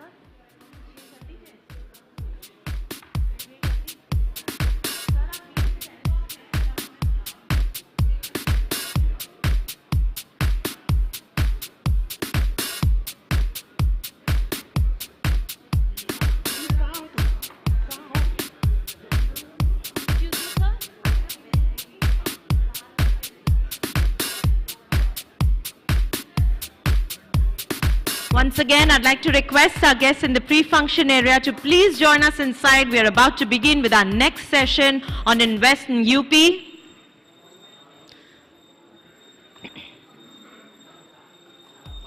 This very interesting session has been tailored to further strengthen bilateral trade and economic ties between both the countries, positioning Uttar Pradesh as the preferred investment destination in India. And as we kickstart this session, I'd like to request all those of you in the pre-function area to please join us inside and take a seat.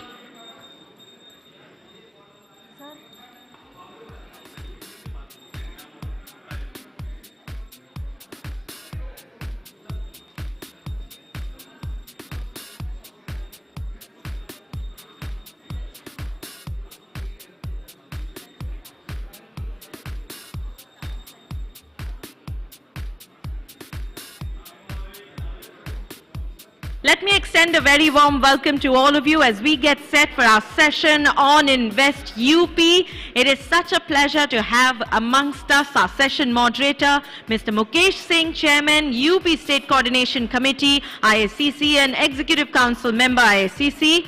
I'd like to welcome on stage Mr. Arun Karna, Regional President, ISCC NIC, and Managing Director and CEO, AT&T Global Network Services India Private Limited. May I also welcome Mr. Avanish Avasthi, IAS, Advisor to State Environment and Climate Change, Government of Uttar Pradesh. I'd also like to welcome Mr. O.P. Singh, IPS, retired former DGP, Government of Uttar Pradesh. And let me extend a very warm welcome to Mr. Abhishek Prakash, IAS, Secretary, Industrial Development CEO, Invest UP, Department of Industries, UP, on stage yet again.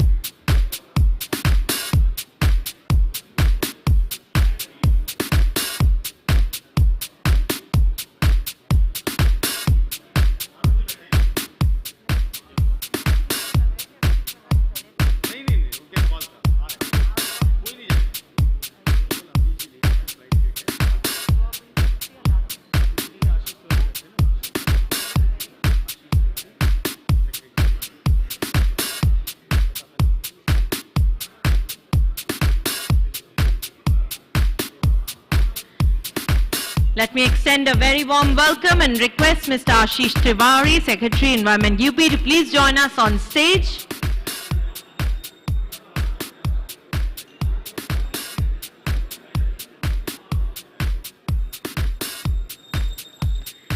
May I welcome Mr. Ashish Tiwari, Secretary, Environment UP, to please join us on stage.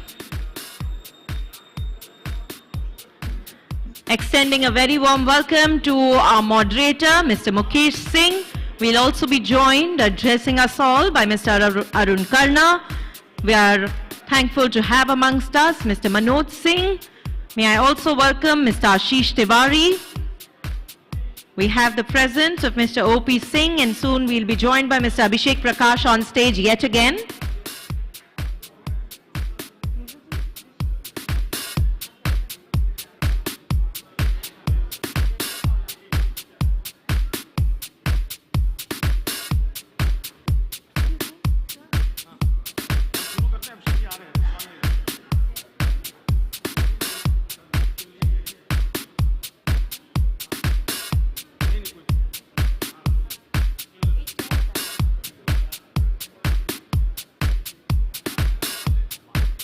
Very soon, we will have the pleasure of having Mr. Abhishek Prakash here on stage. Meanwhile, I'd like to request our session moderator, Mr. Mukesh Singh, to please begin with this very interesting session. Sir?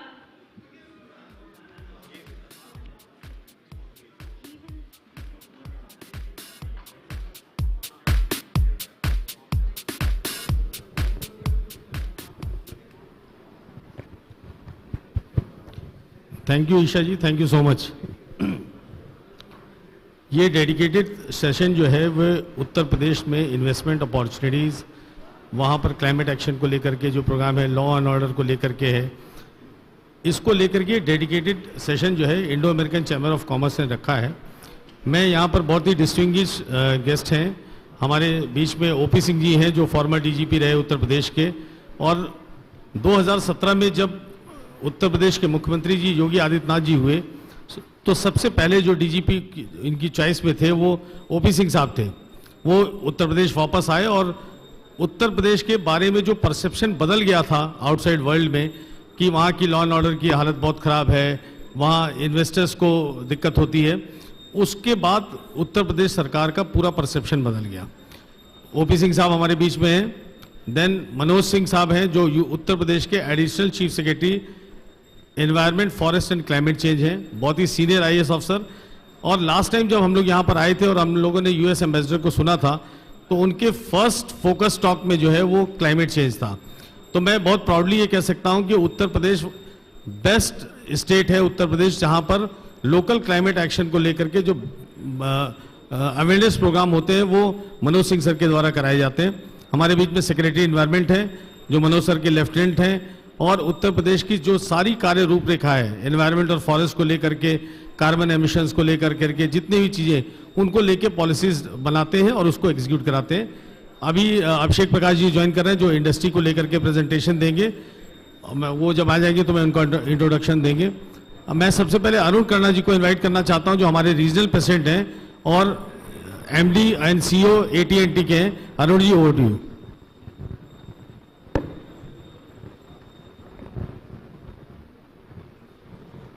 Thank you so much, Mukesh ji. Thank you. Can I request the room to settle down, please, for this very important session? We need your kind attention here and full focus. Mr. Abhishek Prakash, Secretary Industrial Development and CEO Invest UP. You saw him up on the stage a few minutes back. He'll be back on the stage very shortly. But didn't we have a very scintillating first session to begin the afternoon, didn't we? Yes? Okay, so maybe, and what a start to the afternoon, and we hope to continue to maintain that momentum and tempo. So let me also welcome Mr. Manoj Singh, Additional Chief Secretary, Department of Forest, Environment and Climate Change, Government of Uttar Pradesh. Mr. Ashish Tiwari, Secretary Environment, Government of Uttar Pradesh. Mr. O.P. Singh, former DGP, Government of Uttar Pradesh. And of course, our hero, Mr. Mukesh Singh, Chairman, UP State Coordination Committee and Executive Council Member for IACC. Also leaders, dignitaries, ladies and gentlemen, welcome back again. It's truly an honor to stand before you as we delve into the enriching discourse on strengthening the Indo-US relationship, particularly in the context of Amrit Kaal Atmanirbhar Bharat. I extend my heartfelt gratitude to all of you for joining us today. As the regional president of the Indo-American Chamber of Commerce, I am thrilled to witness the confluence of visionary minds and dynamic ideas at this conference. Our focus today revolves around a pivotal theme: Invest UP. Uttar Pradesh, the heartland of India, it's not just a geographical region, it's a land teeming with potential, possibilities, and promises. The relationship between India and the United States has been built on the foundations of shared values, mutual respect, and a commitment to democratic principles. Our collaboration has witnessed unprecedented growth over the years, creating a powerful synergy that has benefited both nations. As the next step in that journey, today we stand at the cusp of a new era, ready to explore and unlock the untapped opportunities that lie within the heart of Uttar Pradesh. Amrit Kaal Atmanirbhar Bharat, or the era of a self-reliant India, envisions a nation that is not only economically robust, but also self-sufficient in various sectors. Uttar Pradesh, with its vast resources, skilled workforce, and strategic location, emerges as a key player in this transformative journey. An investment in Uttar Pradesh is not merely a financial transaction. It's an investment in the future of a thriving and progressive India. The state's commitment to ease of doing business, infrastructure development, and skilled labor force makes it an attractive destination for global investors. Today, we invite our friends and partners from the United States to consider Uttar Pradesh as a hub for their investments and business ventures. The Indo-American Chamber of Commerce is committed to facilitating and fostering partnerships between businesses in India and the United States. Our role is not just to bridge the geographical gap, but also to create a platform where ideas can meet capital, innovation can meet experience, and aspirations can meet opportunities. The sectors in Uttar Pradesh are diverse, from agriculture to technology, from traditional craftsmanship to modern manufacturing. It's a wide swath. Each sector presents unique opportunities for collaboration and growth. By investing in Uttar Pradesh, our American counterparts can not only participate in the economic development of the state, but also contribute to the larger vision of a stronger, self-reliant India. As we discuss the various facets of strengthening the Indo-US relationship, let us recognize the potential that lies within the heart of Uttar Pradesh. Let us envision a future where businesses from both nations collaborate seamlessly, where innovation knows no boundaries, and where the spirit of entrepreneurship thrives. I invite each one of you to explore the possibilities that Uttar Pradesh holds. Let us build bridges that connect our nations, not just economically, but culturally and socially as well. Together, let us script a success story that resonates across borders and stands as a testament to the enduring friendship between India and the United States. Thank you, and let us embark on this journey of collaboration and prosperity together. Thank you, Arun ji. Abhishek Prakash ji हम लोग के बीच में आ गए हैं. अभी आपने उनको सुना फर्स्ट सेशन में. किसी भी स्टेट में जब कोई भी इन्वेस्टर आता है और अपना इन्वेस्टमेंट देखता है और ड्यू डिलिजेंस करता है, तो सबसे पहले लॉ एंड ऑर्डर को देखता है. 2017 में उत्तर प्रदेश की हालत जब योगी जी ने लिया तो उसके पहले जो पूर्ववर्ती सरकार थी उसमें खराब हो चुकी थी. कोई भी इन्वेस्टर उत्तर प्रदेश की तरफ देखता नहीं था. ऐसे में ओपी सिंह साहब ने वहाँ एज ए डीजीपी ज्वाइन किया और जो पुलिस के प्रति इन्वेस्टर्स का और जो इंडस्ट्रीज का परसेप्शन था वो इन्होंने बदला. इन्वेस्टर्स में और इंडस्ट्रीज में कॉन्फिडेंस आया. जो माफियाज़म, जो गुंडिज़म जो 2017 से पहले उत्तर प्रदेश में होता था, इंडस्ट्रीज को एक्सटॉर्शन फेस करना पड़ता था, वो सारा परसेप्शन जो है वो ओपी सिंह साहब ने बदला. तो अगर इन्वेस्टर ये देखता है कि उसका इन्वेस्टमेंट सिक्योर्ड है, उसकी लाइफ सिक्योर्ड है, तो सबसे पहले लॉ एंड ऑर्डर देखता है. तो ऐसे में फाउंडेशन क्रिएट किया हमारे ओपी सिंह साहब ने. मैं आपको सर इन्वाइट करता हूं to present your view.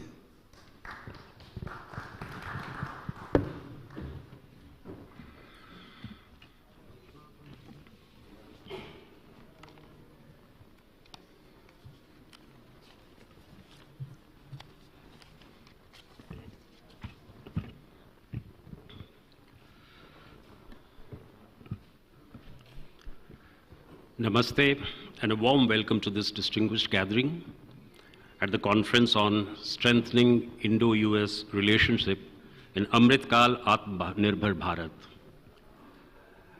Respected Mr. Arun Karna, Mr. Manoj Singh, Additional Chief Secretary, Mr. Abhishek Prakash, Secretary Industrial Development, Mr. Ashish Tiwari, and all the distinguished ladies and gentlemen. It's a privilege for me to stand before you today in the presence of esteemed gathering.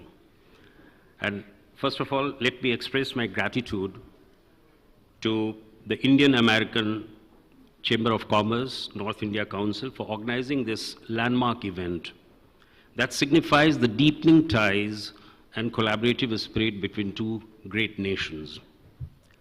The focus of our session today comes at a time as UP undergoes a very, very transformative changes in its economic landscape.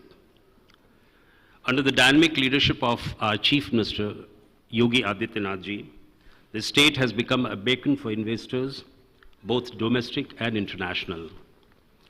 A key factor in this success story is the concerted effort to improve and streamline law and order situations governing business operations.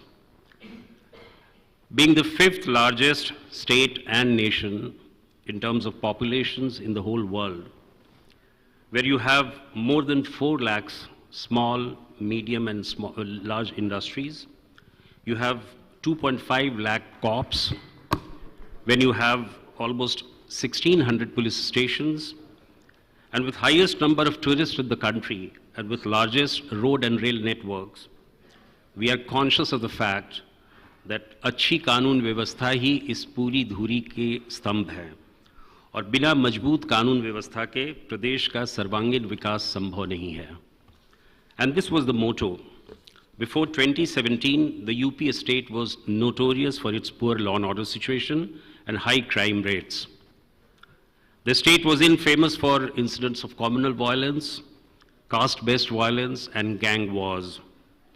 According to National Crime Record Bureau, data for 2016, UP had the highest number of crimes reported among all the Indian states, with a total of 3.2 lakhs cases.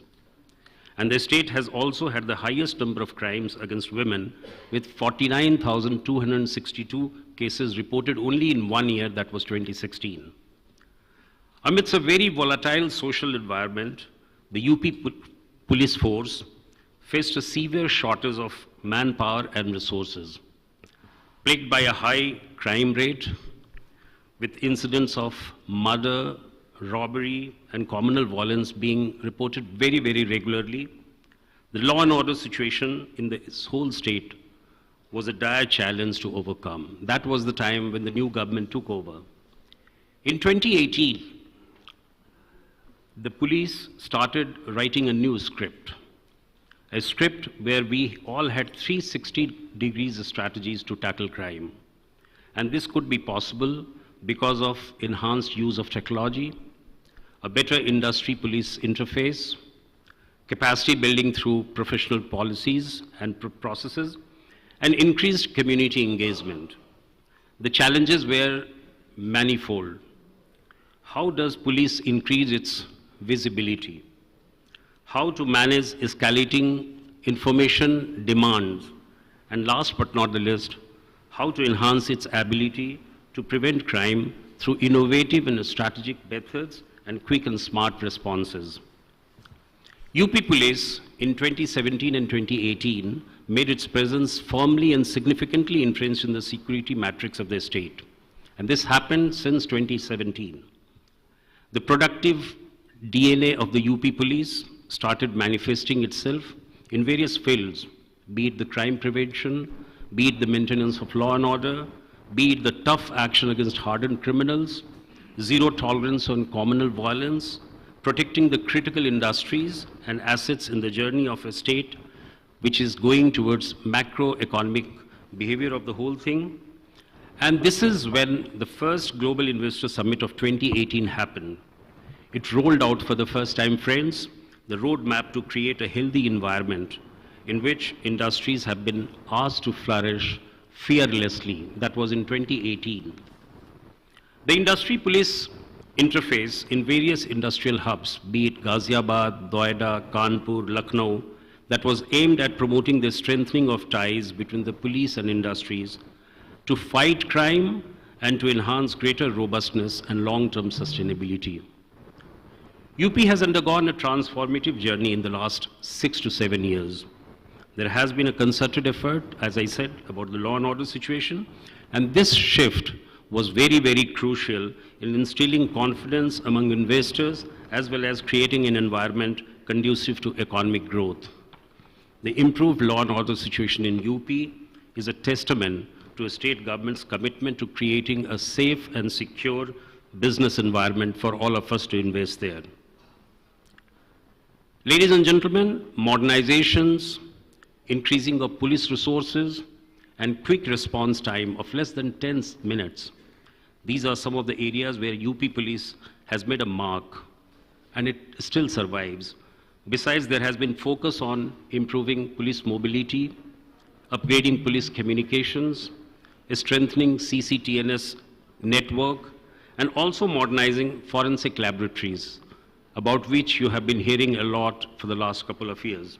And last but not the least, procuring modern technologies and equipment suited to the local strategic needs.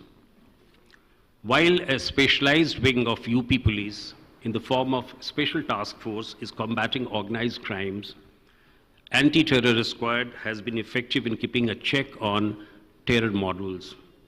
Issues like women's safety, smart city, safe city, or overhauling the prosecution scenario of the whole state, they have been transformed totally and radically. I must say, UP has really become a Uttam Pradesh where effective, efficient, and smart policing is meeting the rising expectations of the people, including industries and business community.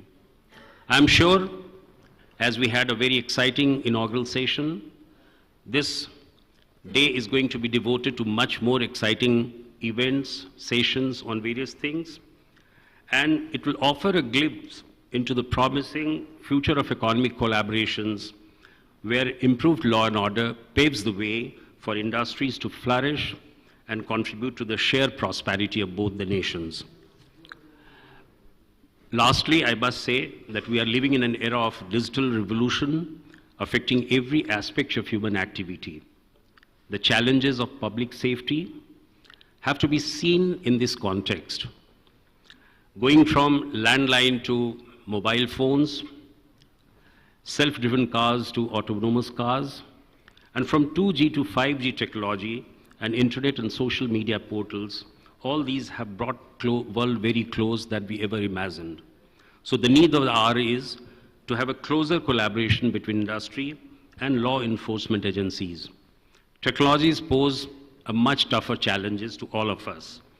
The high standard of encryption being adopted by the industry today, the concept of machines talking to each other, the storage of data in clouds, 3D printing, artificial intelligence, blockchain, nanotechnology, darknet, all these are giving a tough challenges to the police. And criminals are using them to compromise with systems. They are stealing data, they are trying to extract ransom, as it happened in many other countries as well. They are stalking victims, and they are also selling illegal products on net. In the backdrop of all these, let us explore avenues, and we have a beautiful opportunity. The whole day session is a beautiful opportunity to ponder over it and explore the avenues for collaborations and innovations in the realm of public safety. Public safety is a very, very big connotations, so that we ensure that our efforts contribute significantly for growth and development for both of our nations as well as for UP as a whole. Thank you so much. Thank you OP Singh ji. जो foundation आपने 2017 में create की थी law and order को लेकर के, वो दिन प्रतिदिन बढ़ती चली गई और आज यूपी में कोई भी माफिया या गुंडा जो है इंडस्ट्रीज की तरफ आंख उठाने की हिम्मत नहीं करता। मैं इससे पहले कि आशीष तिवारी जी को बुलाऊं, मैं आपको बता दूं कि जितने भी ऑफिसर्स यहाँ पे रिप्रेजेंट कर रहे हैं, अभिषेक जी, मनोज सिंह सर, आशीष जी, ओपी सिंह साहब, आईएसीसी के कॉन्टेक्स्ट में अनवेवरिंग सपोर्ट रहा है गवर्नमेंट ऑफ यूपी का, जिसकी वजह से IACC day by day Uttar Pradesh में in terms of membership, in terms of program, awareness program, सबसे ज़्यादा सपोर्ट जो है वो department of environment, forest and climate change का भी आईएसीसी को रहा। जितने भी क्लाइमेट एक्शन के प्रोग्राम्स हैं उसमें आईएसीसी इंडस्ट्री पार्टनर रहा। तो ये एक बड़ा अचीवमेंट है आईएसीसी के लिए, unwavering support. I am very thankful to government of UP and invest UP for this support. मैं आशीष जी आपको बुलाना चाहता हूं क्योंकि आप मनोज सिंह सर के साथ लेफ्टिनेंट के रूप में काम करते हैं और आप जानते हैं कि यूपी में क्लाइमेट एक्शन को लेके, बायोडाइवर्सिटी को लेकर के, प्लास्टिक के यूसेज को लेके पॉलिसीज आई, बहुत सारे अवेयरनेस प्रोग्राम आपने टाइगर कंजर्वेशन से लेकर के बहुत सारे प्रोग्राम्स आपने कंडक्ट कराते हैं और आईएसीसी उसमें इंडस्ट्री पार्टनर भी रहता है। तो मैं सर आपको इन्वाइट करना चाहता हूं कि इन अ शॉर्ट आप बताने की वो करें कि क्लाइमेट एक्शन को लेकर के यूपी गवर्नमेंट की क्या पॉलिसीज और क्या आप चाहते हैं।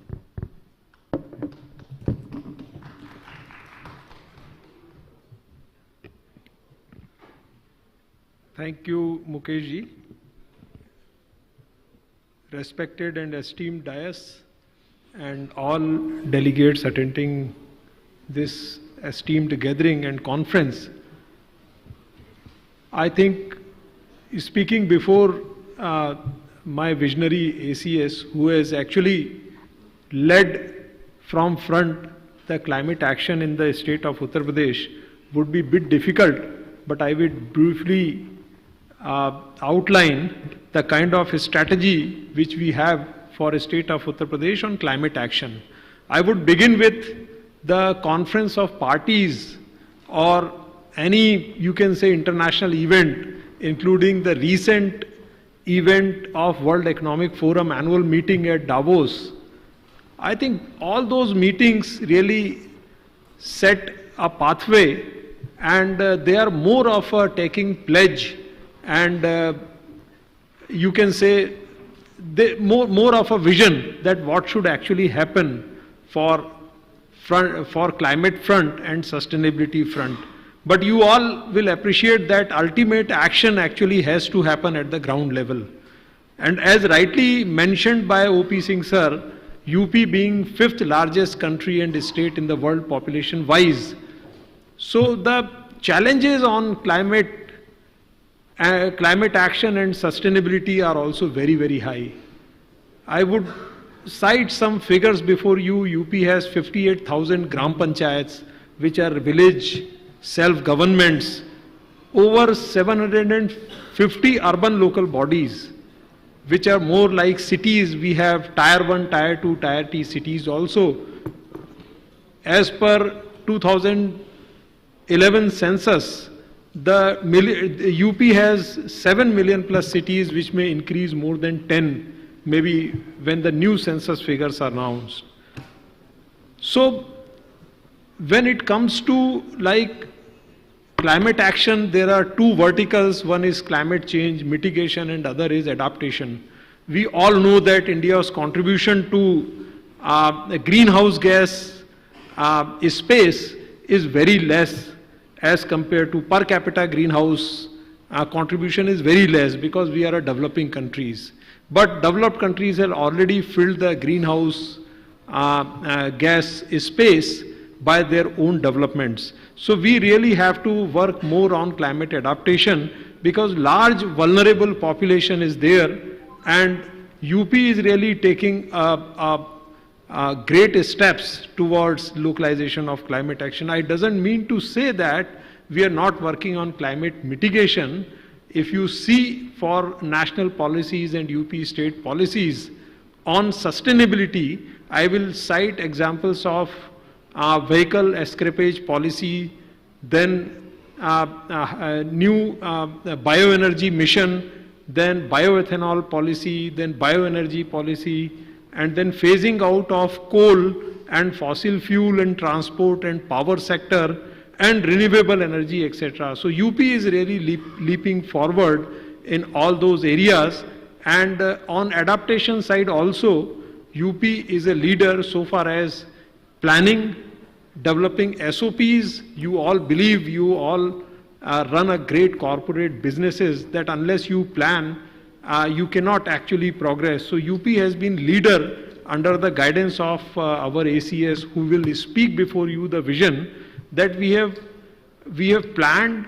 We have also mapped the financial resources available and the gaps in financing and what are the ways and means that those gaps actually can be bridged on climate financing. So planning at the state level, planning for climate smart cities and planning for climate smart villages. So UP is working, UP has developed SOPs, UP has developed platforms, prepared plans, and have started implementing all those plans. You will be very happy to know that Ayodhya is going to become a solar city. The UP new solar energy policy has already taken up 15 cities as solar cities, and the financial resources have also been you can say tagged for developing those cities as solar cities. So in a nutshell, I would like to say that, and the best part which UP has done, it has started moving very large stakeholders, large number of stakeholders ranging from common citizen, gram panchayats, industrialists, urban local body, the public representative, etc., for sensitization of climate action, which has happened by organizing local, national and international level dialogues in Lucknow. We have got our plenary events, which is a National Climate Conclave, then Conference of Panchayats. We equally, in order to facilitate implementation, we organize every year Conference of Panchayats, in which all 58,000 gram panchayats are sensitized. UP has been leader in water conservation in Amrit Sarovar scheme also. So I would stop here and would really request you all. We have got one initiative called Public Panchayat Partnership, PPP, for climate actions in the villages. So we really appeal and urge all corporates who really want to join hands for local climate action at panchayat and city level for bridging the critical gaps on financing. Then probably you all can come forward and do a kind of an MOU with Environment Department and Panchayat so that those plans can be implemented. I understand that lot of fund is already available by way of convergence of government schemes, but there are some critical gaps where you all can really join hands with the governments and the local bodies for implementation of climate plans. So I stop here. Thank you so much for giving us opportunity, and I really congratulate and I am really grateful to Indo-American Chamber of Commerce to always mainstream the sustainability and climate agenda. Thank you so much. Thank you Ashish ji. मैं सबको बताना चाहता हूं कि अभी इस programme से पहले वाइब्रेंट गुजरात में आईआईसीसी की लीडरशिप ने, पंकज बोरा जी ने, कमल बोरा जी ने इनवाइट किया था वाइब्रेंट गुजरात में. वहां पर भी इन्वेस्ट यूपी जो है वो अभिषेक जी ने वहां पर अपना प्रेजेंटेशन दिया था. मनोज सिंह सर जो है वहां पर एज ए की नोट स्पीकर गए थे और ग्रीन एनर्जी के सेशन को उन्होंने एड्रेस किया था. हमारे इंडस्ट्री मिनिस्टर भी गए थे उत्तर प्रदेश से. तो मैं मनोज सर के बारे में बताना चाहता हूं आपको कि बहुत ही विजनरी डायनेमिक ऑफिसर हैं और आईआईसीसी को उन्होंने हमेशा प्रमोट किया, स्पेशली क्लाइमेट एक्शन रिलेटेड जितने भी प्रोग्राम्स हैं उसमें. तो मैं मनोज सर को ये चाहता हूं कि सर ओवरऑल पर्सपेक्टिव, चूंकि आप फॉरेस्ट को और एनवायरनमेंट को सबको देखते हैं, तो इको टूरिज्म में भी काफ़ी अपॉर्चुनिटीज़ हैं इंडस्ट्रीज़ के लिए, जहां पर रिजॉर्ट्स में आकर के इन्वेस्टमेंट करने के लिए बहुत सारे जंगल सफारी से लेकर के लॉज से लेकर के आजकल हेलीकॉप्टर सर्विसेज में बहुत सारी अपॉर्चुनिटीज इंडस्ट्रीज़ के लिए उत्तर प्रदेश में है. तो एनवायरनमेंट को और फॉरेस्ट को लेकर के सर ओवरऑल पर्सपेक्टिव क्या है उत्तर प्रदेश में, क्या पॉलिसीज़ हैं, क्या इन्वेस्टमेंट अपॉर्चुनिटीज़ हैं, और कार्बन एमिशंस से लेकर के जो समस्याएं हैं पोल्यूशन को लेकर के, सर ओवरऑल पर्सपेक्टिव के बारे में आपको एड्रेस करने के लिए मैं इन्वाइट करता हूं. Thank you Manoj sir.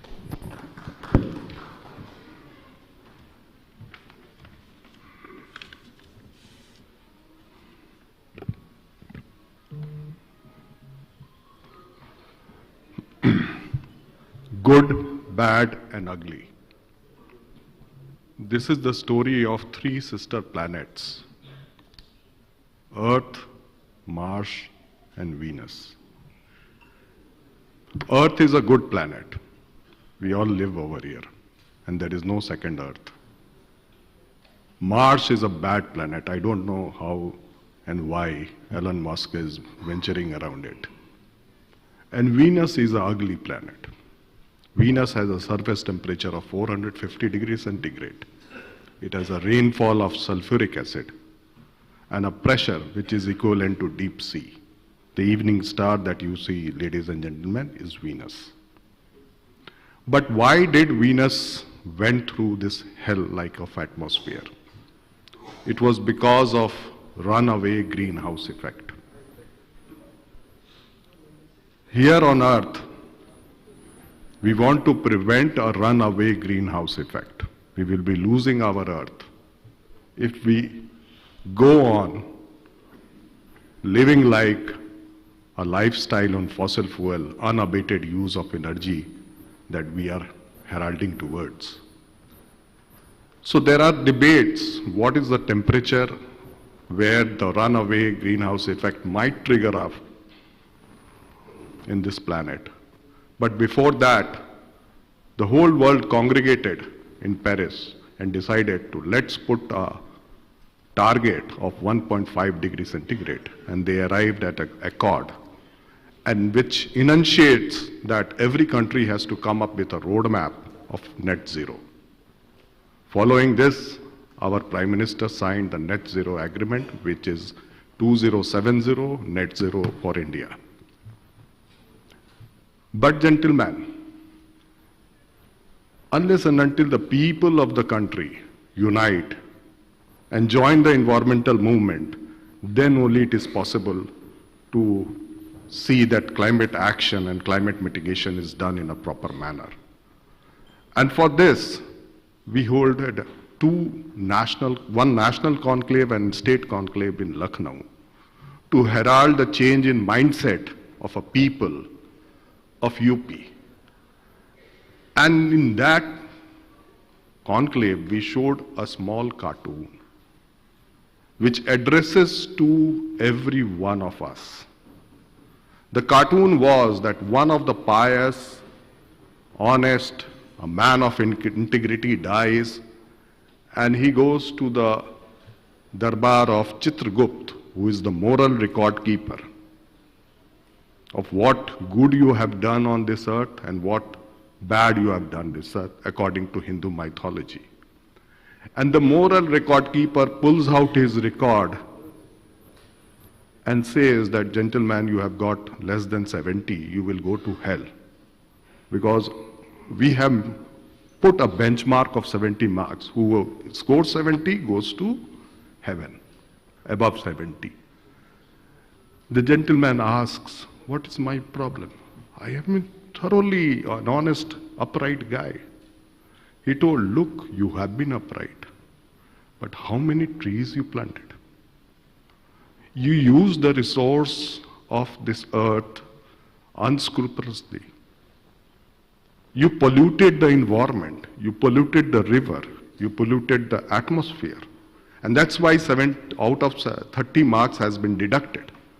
So ladies and gentlemen, there is 30 marks over there for environmental ethics.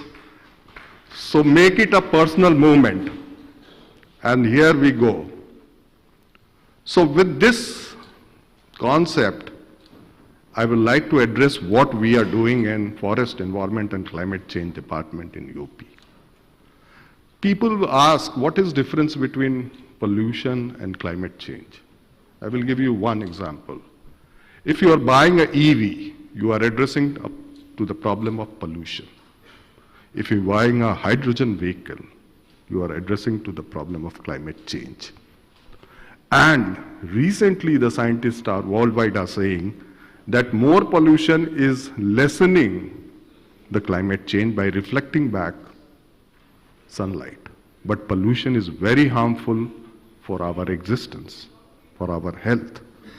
So this twin problem we have to address, and this is affecting all the sectors now.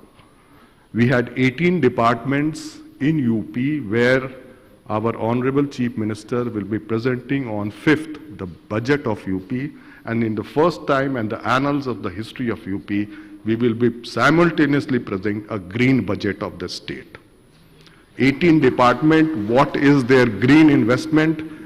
They are earmarking fund, and as Ashish told you, 80% of the funds are in place. We as an IAS officers always clamor for more and more fund, but we when introspected it, we saw funds are there. So earmarking, sensitizing and targeting of these funds towards environmental protection and towards climate change mitigation, this is what we are doing. Climate change has two aspects. One is carbon sequestration aspect and the other is your emission reduction aspect. For carbon sequestration, in last 5 years, in fact from 2017, we have planted 135 crore trees in UP. Nowhere in other states such a unfathomable step has been taken. 1 crore is 10 million. And these plantation has been done by 29 department with the third tier of democracy, which is panchayats. And we have planted those trees, and we have target of planting 175 crore trees to mitigate our carbon sequestration targets. Every person, if he wants to be carbon neutral person, if he wants to in his lifetime remit his own carbon footprint, on average, in India, he has to plant 302 trees. It's very difficult to plant 302 trees. But every house which has a 8 kilowatt of solar panel, that is equivalent to 3006 trees. And it can mitigate the whole carbon footprint of the family. You can make your house as a carbon neutral house, and we are certifying those houses in Lucknow. And that's why our Honorable Prime Minister, after visiting Ayodhya, he took cudgels on behalf of the environmental protection and declared Surya Yojana, Pradhan Mantri Surya Yojana, where 1 crore household will have a rooftop solar. And this will subsidize your bill. I installed solar in my house to make my house and my whole family a carbon neutral family. The bill in the winters comes in negative. So, individual step is quintessential for achieving this carbon mitigation and climate change mitigation targets. On emission side, we have to decarbonize our industries. And for that, green hydrogen is a great boom. Green hydrogen is produced by wind energy and solar energy. India has 300 days of sunshine and 2/3 of coastline. India could become next Middle East for hydrogen. We can export hydrogen. We can use this energy to harness the energy through electrolyzer, and by electrolysis of water, we can produce hydrogen. And this green hydrogen has immense future. But what we as a business and industry leader has to do is, we have to relocate our industry to areas where there is a solar energy production coupled with electrolyzers, coupled with industries. So whole industrial landscape has to change. The green hydrogen can also be pooled, for which tariffs has to be corrected. We have to evacuate this green hydrogen, green energy from areas. We have to invest in transmission lines. The second is decarbonization of transport. And this is what Abhishek told. 2,75,000 2.77 lakhs of vehicles were sold in UP, and we are the largest EV consumer. And we have now, our telco Lucknow produces EV buses, and Ashok Leland is being relocated in Lucknow. They will also be in EV production. So with regards to decarbonizing transport, UP is far ahead from other states. For decarbonization of energy, we are putting a pumped solar storage plant. And 3 of industries, Greenco, JSW, and Torrent Power, combinedly, they will be producing around 7,000 megawatts in Sonbhadra, the pumped storage. The pumped storage is when you have to lift water from a lower reservoir to a higher reservoir, and when the electricity is scarce, then from the higher reservoir you pull down the water to lower and generate electricity. And that is coming in UP so that we can have a renewable storage capacity. This is biggest storage mechanism of electricity after lithium-ion batteries. We also have solar parks, and UP has almost 4,995 megawatts of production of solar in these solar parks. We are making an evacuation corridor, transmission line, which is called Green Energy Corridor. And we are also trying to see that our agriculture is also decarbonized by installing solar water pumps.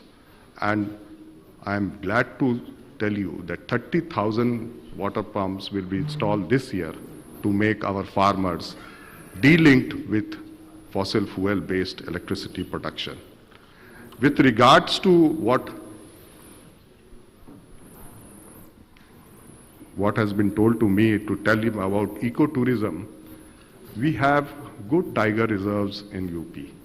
And you will be definitely delighted to know that whosoever visits Pilibhit Tiger Reserve definitely has a 90% chance of sighting a tiger. This is a very good landscape with a very thick and verdant green plantation. It has a very large water body where the other side of the bank is invisible. It looked like a sea, and that's why the beach sand over there is white, so we call it Chukha Beach. And there are very few people know about it. It is just 5-hour drive from Delhi. We have Dudhwa Forest Reserves, and then we have a very Amangarh Forest Reserve, which is extension of Corbett. And we also made one more forest reserve, which is in Bundelkhand area in Chitrakoot district. So these forest reserves have the potential site for ecotourism, for investment in hospitality and adventure tourism, and these are the hallmarks that we are. We have declared 50 wetlands this year in UP, which is abutting most of the expressways. These wetlands are paradise of migrant world. And we are holding a bird festival on 31st, ladies and gentlemen. You all are invited. In Greater Noida, there is a Surajpur wetland. And the amount of birds that have come, you cannot imagine. We have birds from Central Asia, birds which take a flight from Surajpur straight away to Siberia, crossing the highest mountain peaks of Himalaya without any stoppage.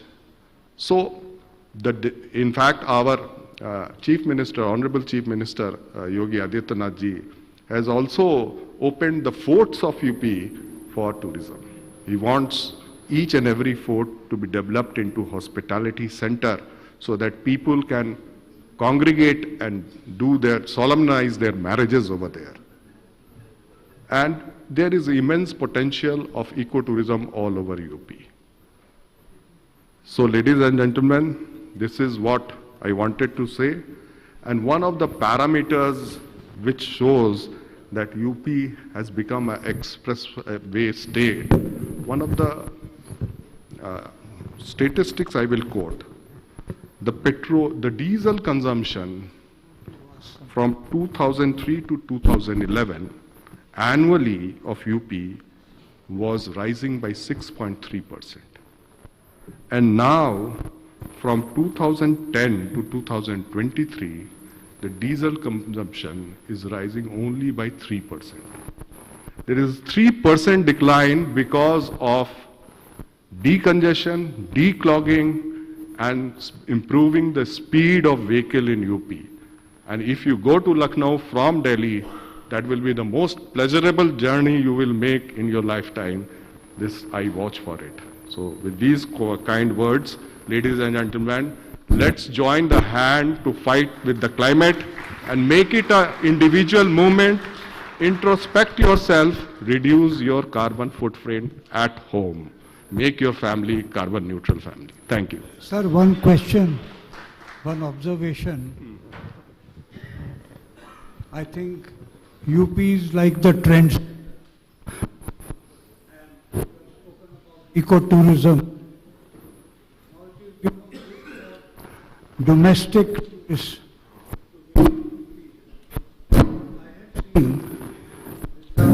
deal with on the legal side that inflow of tourists from outside India. Indians are going overseas in large number, huge numbers, but the number of tourists coming to India has gone down. Therefore, what is UP government with its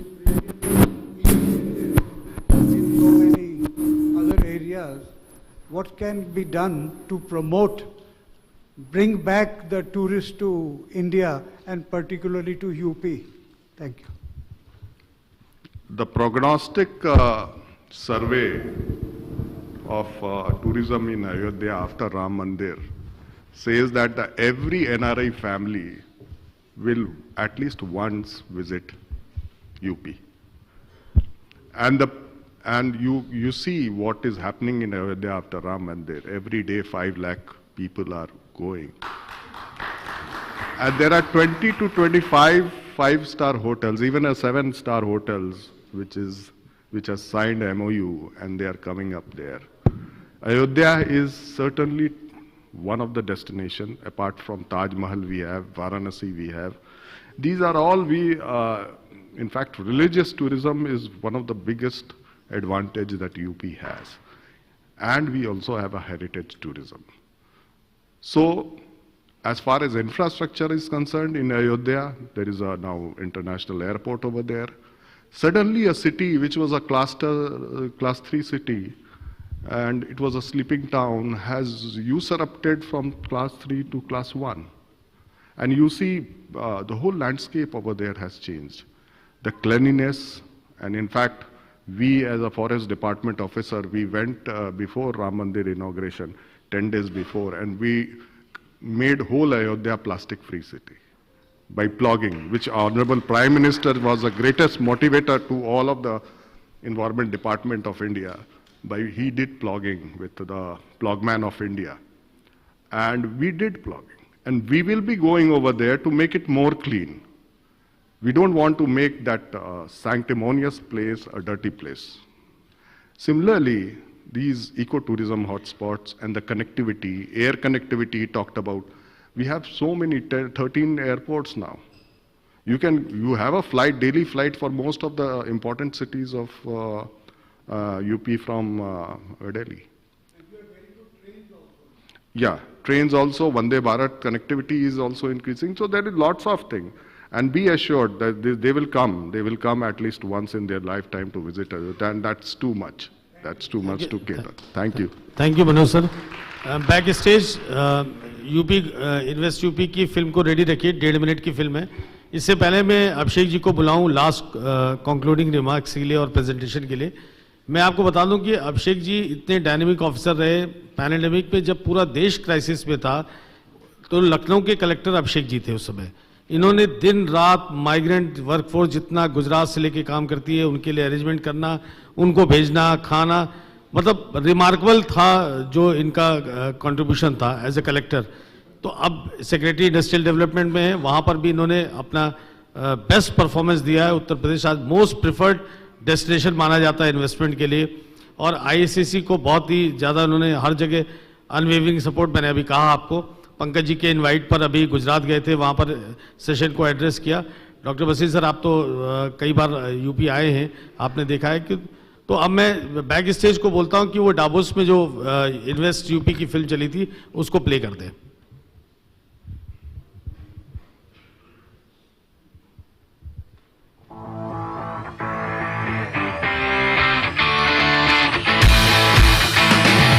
World-class infrastructure, pioneering policy framework, business-friendly governance, strengthened law and order.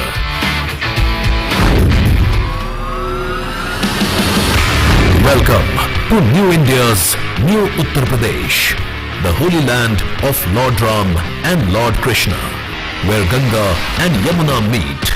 History unfolds with Buddha's enlightenment, the spiritual charm of Varanasi, and the rich heritage, while the timeless beauty of the Taj Mahal graces the landscape.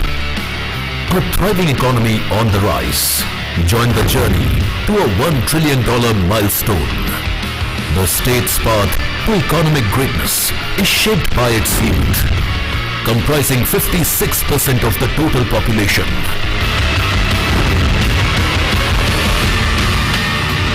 Envisioned by the Honorable Prime Minister Shri Narendra Modi and Visionary Chief Minister Yogi Adityanath, Uttar Pradesh is now the new global hotspot for business and investments. अगर आज दुनिया के लिए bright spot है तो UP Bharat के growth को drive करने वाला एक अहम नेतृत्व दे रहा है. The largest network of expressways, 4-lane interstate highways, the highest number of airports, the largest rail network, a rapid rail transport system, inland waterways, and a freight corridor make the state easily accessible to every nook and corner. माननीय प्रधानमंत्री जी के मूल मंत्र reform, perform और transform का अनुसरण करते हुए आज उत्तर प्रदेश नए भारत का ग्रोथ इंजन बनकर उभरा है. Uttar Pradesh, comprising 11% of the country's land, remarkably contributes 17% to the nation's overall food production. Nourished by the fertile Gangetic plains, Uttar Pradesh stands as a leading producer of food grains, milk, sugar, potatoes and ethanol, offering immense opportunities in the agro, food processing and dairy sectors. With a whopping 96 lakh MSMEs, Uttar Pradesh is the MSME capital of India. The state is high on promoting indigenous products under the One District, One Product scheme. Uttar Pradesh has initiated a digital revolution, emerging as the premier destination for mobile components manufacturing and assembly, accounting for an impressive 55% of India's total smartphone production. For comprehensive growth. अब मैं अभिषेक जी को invite करना चाहता हूं. अभिषेक जी को inaugural में हम लोगों ने सुना, बट यूपी गवर्नमेंट को लेके जो शॉर्ट और प्रिसाइज में जो सेक्टोरल पॉलिसीज हैं और जो अभिषेक जी प्रेजेंट करना चाहते हैं यूपी गवर्नमेंट की तरफ से, और उससे पहले मैं आप सब आईएसीसी के मेंबर्स को पहले भी मैं कह चुका हूं, मैं अरुण जी की तरफ से, डॉक्टर बसीर की तरफ से, पंकज जी की तरफ से यूपी इनवाइट करता हूं मैं अयोध्या दर्शन के लिए और काशी विश्वनाथ दर्शन के लिए.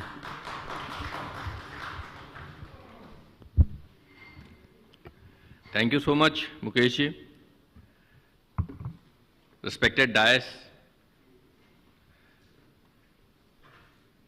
honorable members of the Executive Council of IACC, champions of industry, friends from media, ladies and gentlemen. अभी आपने एक short video देखा. Why UP and how UP has transformed and what is the vision of UP in the coming years ahead. So I'll be focusing my presentation on it. So why UP?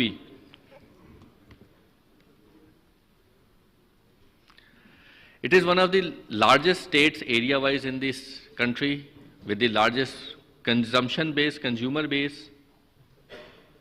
The growth story of UP in the last 7-8 years has been remarkable, averaging almost 10% in its economic growth, and now state's GDP is almost $300 billion. And the vision now, another 4 years as on date, as of now, is to become $1 trillion economy and to contribute from present almost 9.5% in India's GDP, UP is contributing to 20%. So the economy's size increases from $300 billion to $1 trillion by 2027. That has been the aim, that is the aim and that is the vision which has been put forward by our leader, Honorable Chief Minister. It is the cultural epicenter of India, as you all know. 22nd of this month, Honorable Prime Minister has inaugurated the Lord Rama's Mandir in Ayodhya. जैसा कि अभी मुकेश जी ने भी आपको बोला, मैं भी आप सभी लोगों को इनवाइट करता हूँ, आइए दर्शन कीजिए, यूपी को जानिए, because unless you know the state more and more, you won't feel happy to invest there.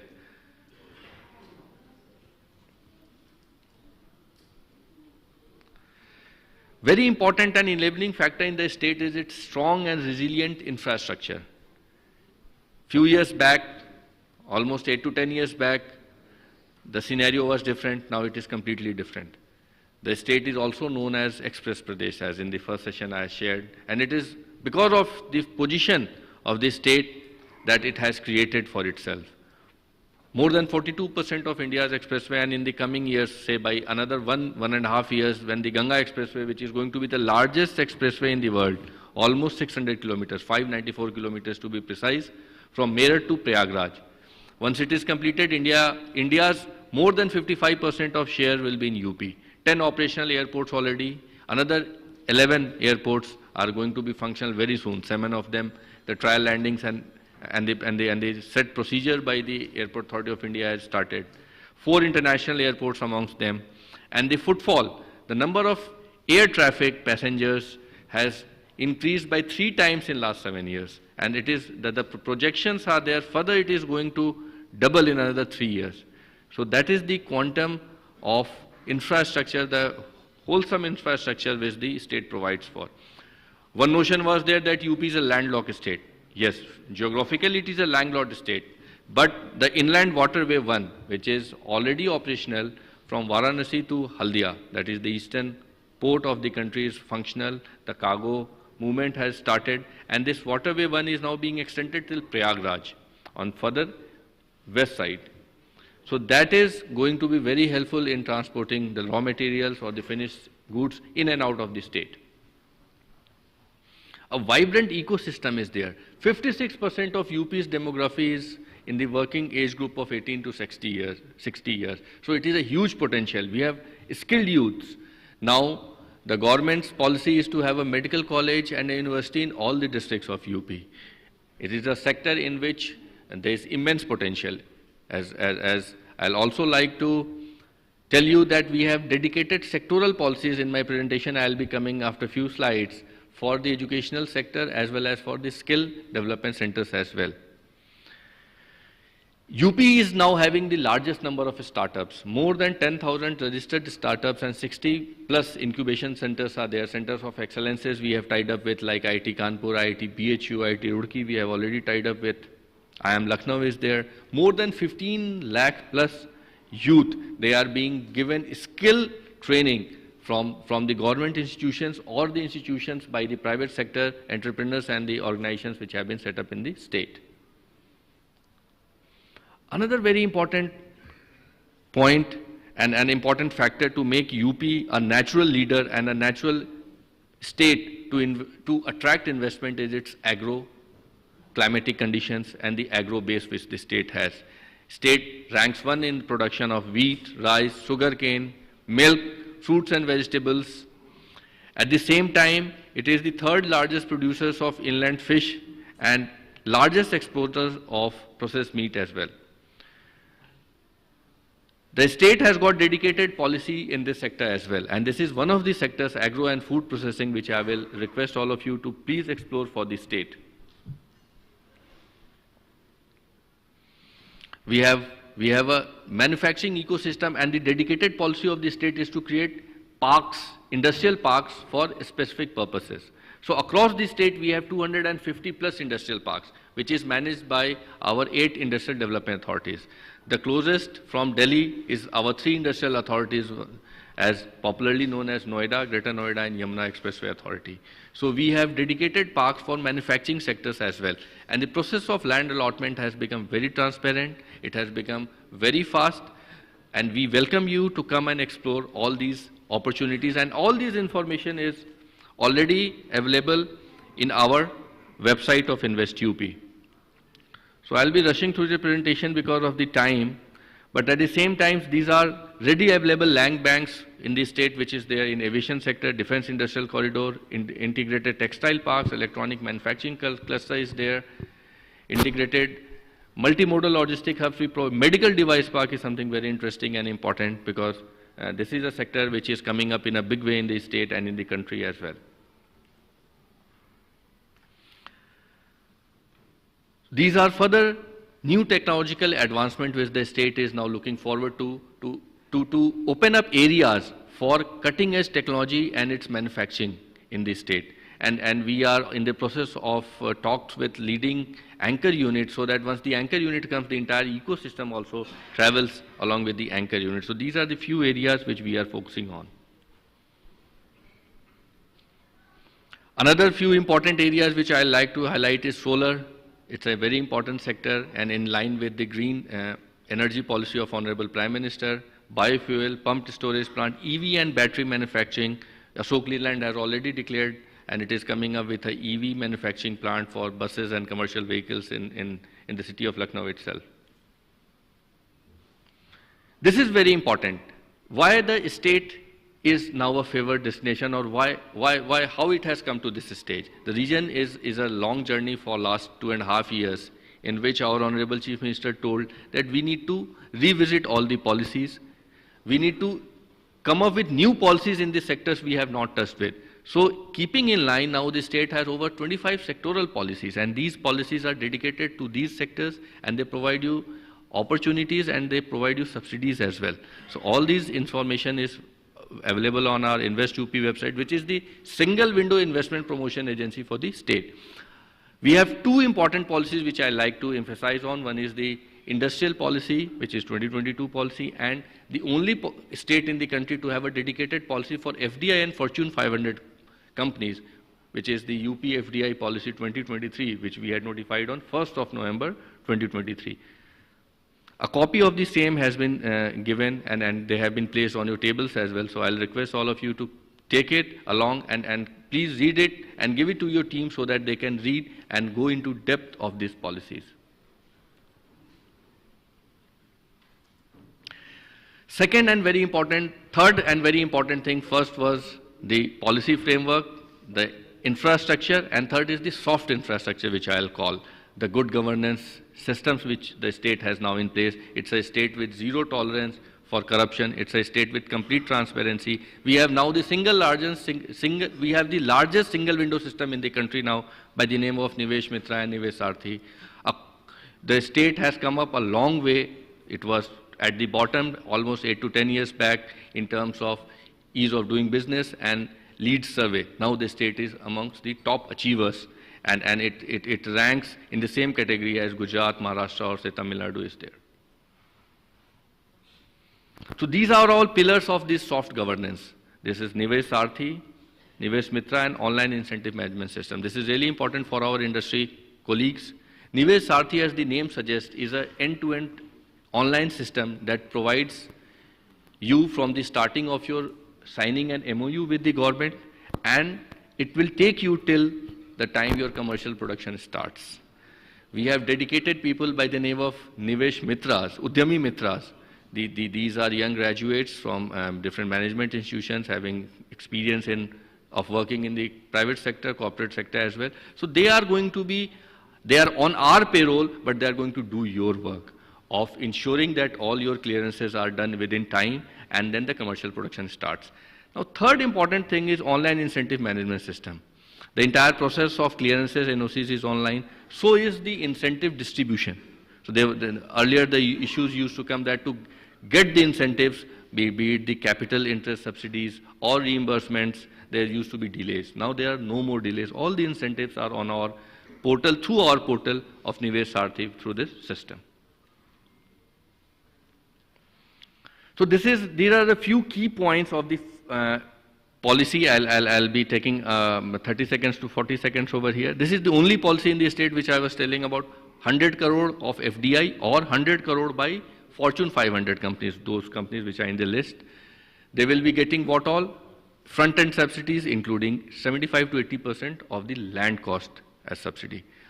Stamp duty reimbursement. Another packages include capitals above it, top-ups. Capital subsidy on the capital eligible goods and your machineries, as well as if you are selling most of your products in the state, 100% of the net SGST reimbursement. Subsidies and incentives for providing centers of excellences and R&D centers in this state. So this is a unique policy.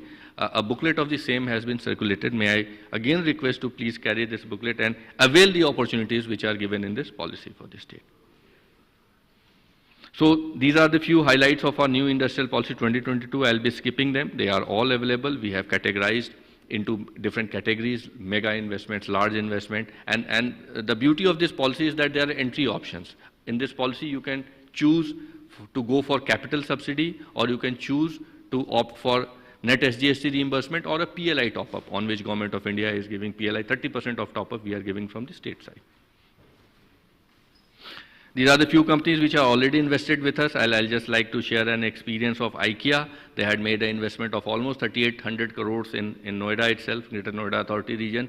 And all the clearances of this project, including all the clearances, including environment clearances, Manoj sir will be knowing, had been provided to them within 40 to 45 days itself. And it's not only for this company, it is for all the companies. So we had a very successful Global Investor Summit, and these MOUs, I'm very happy to share that very soon we are going to have a grand groundbreaking ceremonies also, because few people keep on asking that how much of this investment grounding is going to happen. So a huge number, which is going to be the largest in the country, is going to happen very soon. Thank you so much. Thank you, Abhishek sir. Isha to take over now. Thank you so very much, sir. And to thank you and appreciate your presence here, may I please request Dr. Lalit Bhasin to join us on stage, and along with Mr. Arun Karna, present our guest of honor, Mr. Abhishek Prakash, with a token of our appreciation as we thank him for joining us. A round of applause, and like we mentioned, that we'd like to encourage all of you to please use this as an opportunity to network with the team and see how you can do business together. Let's hear a round of applause as we thank him for accepting to be our guest of honor. And as we create the wonderful photo opportunity, I'd now like to request Dr. Bhasin and Mr. Arun Karna to please present a token of appreciation to each of our speakers. We'd like to thank Mr. O.P. Singh. Let's hear a round of applause from my very kind audience. We'd appreciate if you please remain seated. We do have a couple of important announcements to be made before I welcome you for lunch. Let's also thank Mr. Manoj Singh for joining us. Thank you so very much, sir. We appreciate you taking out time and being a part of this very special session. Let's hear a round of applause. We'd also like to take this opportunity and thank our session moderator, Mr. Mukesh Singh, for weaving together this session. Let's welcome Mr. Ashish Tiwari and thank him for joining us with a memento. A round of applause for Mr. Ashish Tiwari. And a big thank you to our session moderator, Mr. Mukesh Singh. For all my audience members, I have a few very important announcements to be made. As you're well aware, very shortly we will be joined by the Honorable Union Minister of Defence, Government of India. For security reasons, I'd like to request you to please make sure that you carry all your important belongings with yourselves while you enjoy lunch. And let's have a group picture. Also, because we are slightly behind schedule, let's call it more of a working lunch. We only have about 30 minutes for the lunch because we are calculating time per se as per the arrival of the Honorable Minister. So I'd like to request all of you to please join us back in the hall at sharp 3 p.m. A reminder to please take all your belongings. Thank you.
I would request everyone to please leave the room.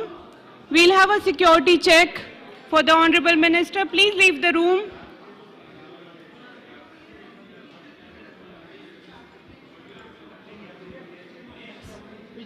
Request you all to please leave the room.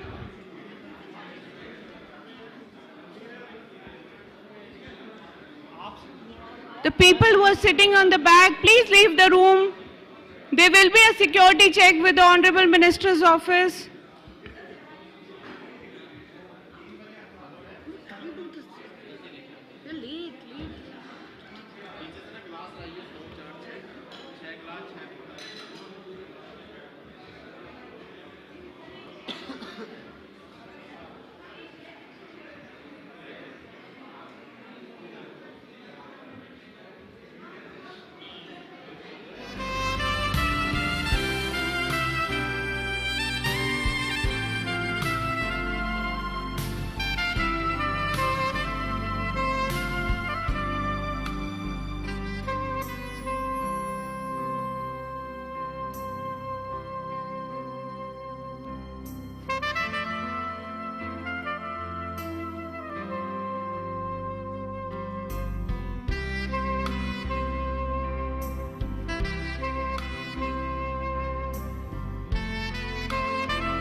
May I please request our guests in the pre-function area to join us inside the hall. We are all set to begin with our next session. So I'd like to request you to please join us inside. Thank you.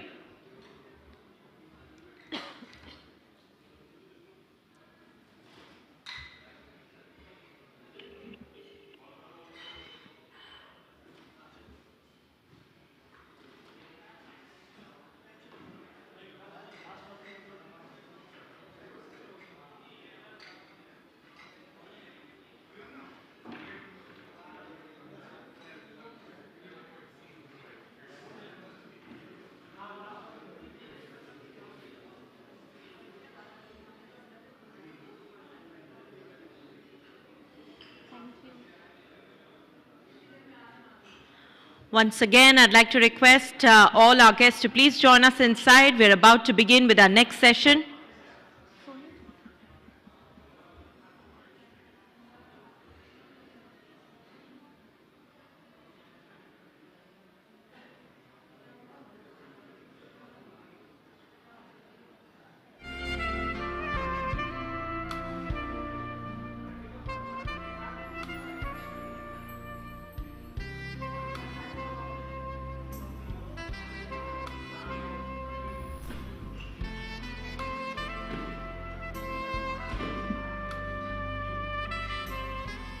Excuse me.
Once again, a very good afternoon and a very warm welcome. I'd like to request all our guests to please join us inside and take a seat. We are all set to begin with our next session. Before we begin that, a very important announcement. When we have the Honorable Minister Sir arriving, I'd like to request all our guests to please remain seated. Due to security reasons, only those of our dignitaries who will be invited on stage, only those dignitaries are welcome. For my audience members, for all the guests, it's a humble request to please remain seated. His security team has passed on this message to us, and we'd like to request all of you to please note the same. We would also request you to please stay on with us till the end of the program. Later in the evening, you're more than welcome to collect your delegate kits from the registration desk on your way out. And for now, we are all set to begin with our next session on legal services, where we will be talking about and delving into the intersection of data privacy and artificial intelligence in the Indian context. You would all gain a lot through this session, so requesting you all to please take a seat.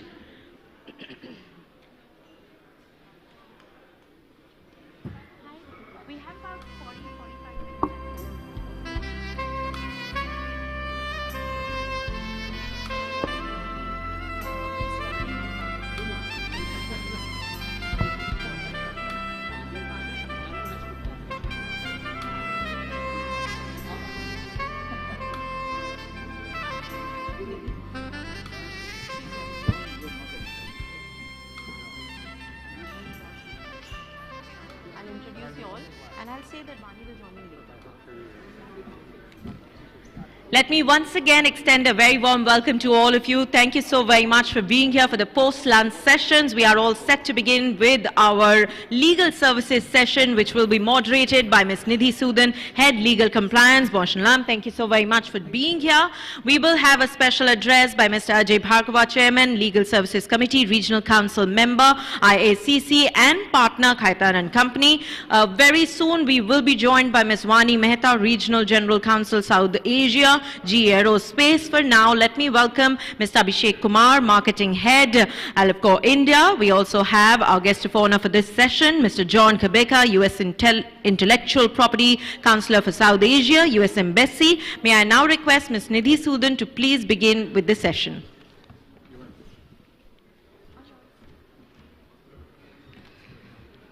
Hello, everyone. It is with great pleasure that I welcome you to our today's session on data privacy and artificial intelligence in India. We have gathered a distinguished panel of experts to share their insights on the complex interplay between data privacy and the legal aspects of artificial intelligence. These distinguished individuals bring a wealth of experience and expertise to the discussion, with backgrounds spanning law, intellectual property, and technology, and their unique perspectives promise to shed light on the intricate balance between harnessing the power of artificial intelligence and safeguarding individual privacy within the bounds of law. Throughout the session, our panelists will explore key topics covering the evolving landscape of digital data protection within the context of AI, strategies for organizations to navigate the legal intricacies while leveraging the benefits of artificial intelligence, the legal challenges and ethical considerations associated with AI applications across various industries, and focus on key trends and possible legal developments in the intersection of data privacy and AI. I encourage and request you all to engage and participate with our panelists during the Q&A session, as your questions, queries, and comments will add richness and depth to the whole discussion. Without further ado, I would like to introduce our panelists for today.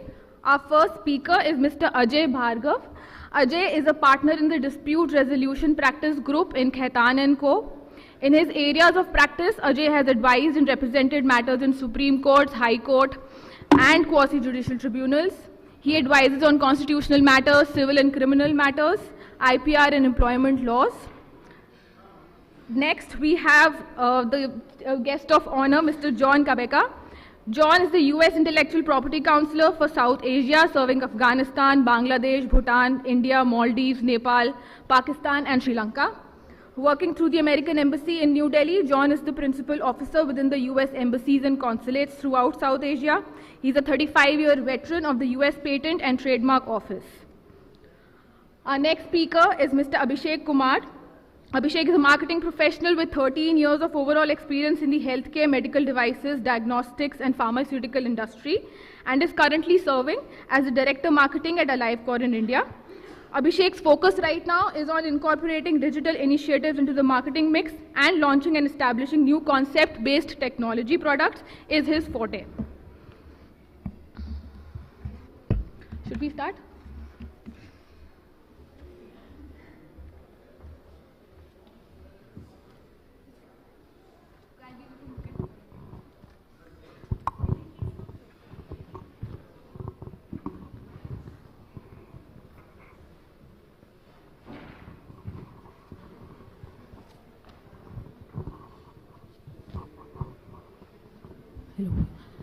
Okay, so now in India, development and promotion of artificial intelligence features quite high on the government's list of priorities because it recognizes AI's potential benefits in making all our lives easier.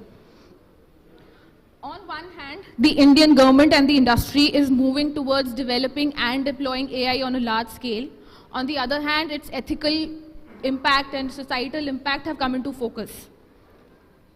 While no part of the current law actually emphasizes or reflects or explicitly applies to artificial intelligence, there are certain aspects of it and certain initiatives also of the government of India to come up with AI into and integrating it with the healthcare segment. So being at the helm of artificial intelligence based organization, Abhishek, what is your view on the various government initiatives including the Ayushman Bharat, a digital development program which tends to integrate artificial intelligence with the healthcare sector? Okay. Thanks Nidhi, and a very good afternoon to the audience here. Thank you for joining in so quickly after lunch. Your question is a very interesting one. Now we have to look at the ecosystem we are in. India has got close to 129 crore Aadhaar cards. If you look at the UPI transactions that happen on a month-on-month basis in India, it's close to 30 crores or maybe more. If you look at, there are so many data points. Digital literacy is at an all-time high and so on. So it was no surprise that 2017 onwards, there were different drafts and bills that were coming in. That in 2020, Independence Day, from the ramparts of the Red Fort, the Prime Minister announced the Ayushman Bharat Digital Mission. Now why I'm mentioning this particularly out of so many other initiatives that we have is that it truly calls for inclusive healthcare, that it truly calls for complete access to healthcare for everybody. And though it sounds like government, but it is not a totally government scheme. It is federated in structure. It seeks help from, let's say, private entities, NGOs, and everyone else. And it is built on the open AI system of interoperability. So what it means is that I'll just maybe get in AliveCore here, the company I represent. So what AliveCore can do is with its APIs, we are a tech company, we are an artificial intelligence-based company that does ECGs, electrocardiograms, let's say. So we can integrate our APIs with the system, and a doctor who gets a patient can probably prescribe our device to the patient, and the doctor will be able to access all the health records of the patient on the Ayushman Bharat Digital Mission portals. So that's what it is. It is federated, it is pretty democratic in its nature, it is completely inclusive. Now let me come to the point of incorporating of artificial intelligence, what could be the challenges, XYZ. The word artificial intelligence, I would also say, has been hyped quite a lot. And it also comes with its share of hype that, what is it? What is artificial intelligence? What is machine learning? We understand it, but we may also not understand it to that extent. So to simplify that thing for everybody, let's maybe think about Three Idiots, What is a machine? All of us have watched that movie, Three Idiots. What is a machine? Anything that reduces human effort is a machine. And artificial intelligence, machine learning, what are they doing? They're doing very, very complicated tasks which were beyond the realm of possibility a while earlier. Just like what our company does, you get an ECG, the software is able to interpret the ECG in real time and tell you whether the ECG is normal or not, it's something else. So that's what artificial intelligence is. The things which required intelligence, intelligent humans to be able to decipher and act. That's what is artificial intelligence. Now, will there be a challenge? Yes, there will be, because the regulation is new and the regulation will adapt. First of all, an act comes and then, challenges come in, then the courts come in. So I'm sure in the future there'll be challenges, but as long as organizations are ethical, because artificial intelligence is associated with impersonation and, putting out the data in the wrong ways. Recently a political leader was also impersonated on the social media as we saw it. So as long as corporations and organizations are ethical about it, and they go about declaring what they're doing, and they take consent is, I think, integral to this DP Act as well. as long as they're taking proper consents in processing data and so on. I don't think so there should be a problem, and it has to be an iterative process. I mean, we have to be consultative in nature, seek everybody's feedback, and organizations have to be transparent about what they're doing. And I don't think so there should be many hiccups on the road as we tread it. Thank you. That's a very positive approach. John, we all are aware that the Indian government is gearing up to implement significant amendments in the Information Technology Act in a bid to strengthen the technology landscape with AI. What would you like to see in the amendments which is able to regulate the burgeoning domain of AI as well as set a new precedent for technological integrity in India? Thank you very much, and good afternoon, everybody. As to what I would like to see, I think that that's a difficult question to answer because we're also, within the U.S. government, grappling with that as well, trying to figure out what types of amendments do we need to make to our laws. But ultimately, we have a bigger picture. So I think what I would like to see is an approach that is holistic, one that looks not just within a ministry or a department, but looks across government and also looks across, internationally for best practices, to see what other countries are doing, and to see what makes the best sense for India. And we've done the same thing within the U.S. context, whereas just a couple of months ago, U.S. President Biden released an executive order on artificial intelligence. And usually executive orders are just a few pages long. This one's about 110 pages long because it charges every department, every office within the U.S. government to look and explore ways that AI might be an enabler to help do our jobs better, or might actually be a consideration that we need to take into account, with the number one priority being ensuring the safety and security of our country, of our people, and to make sure that AI doesn't impact that priority in any way. So I think looking ahead and looking towards what within the U.S. Patent and Trademark Office, the executive order charges us with looking at ways to use intellectual property within our system, but also to see how we are examining intellectual property inventions and that relate to artificial intelligence, and what are the considerations that need to be taken into account when we think about we've seen, probably you've all seen in the media, like, can an AI be an inventor? Can it be an author? Is it eligible for these IP rights? Are they enforceable? All of these are questions that, in a very bright line view, I think we agree on substantially globally. But I think the devil is in the details. What extent of a human interaction would enable a creative work to be granted a copyright? Things like that are things that become more problematic the more those types of policies differ globally. And so I do think looking as India looks to include AI into its legislation, into regulation, to doing it in a holistic manner and looking cross-government and then intra-government as well. Thank you. Thank you for that, John. My next question is for Ajay. How and if at all do you think that the Digital Personal Data Protection Act is going to have any impact on artificial intelligence? And do you think artificial intelligence is going to hit a roadblock with its implementation? That's a very interesting one. So, as we all know, artificial intelligence is here to stay. And globally, it is evolving. As of now, we don't know where it will end up. So, hitting a roadblock, I don't think so.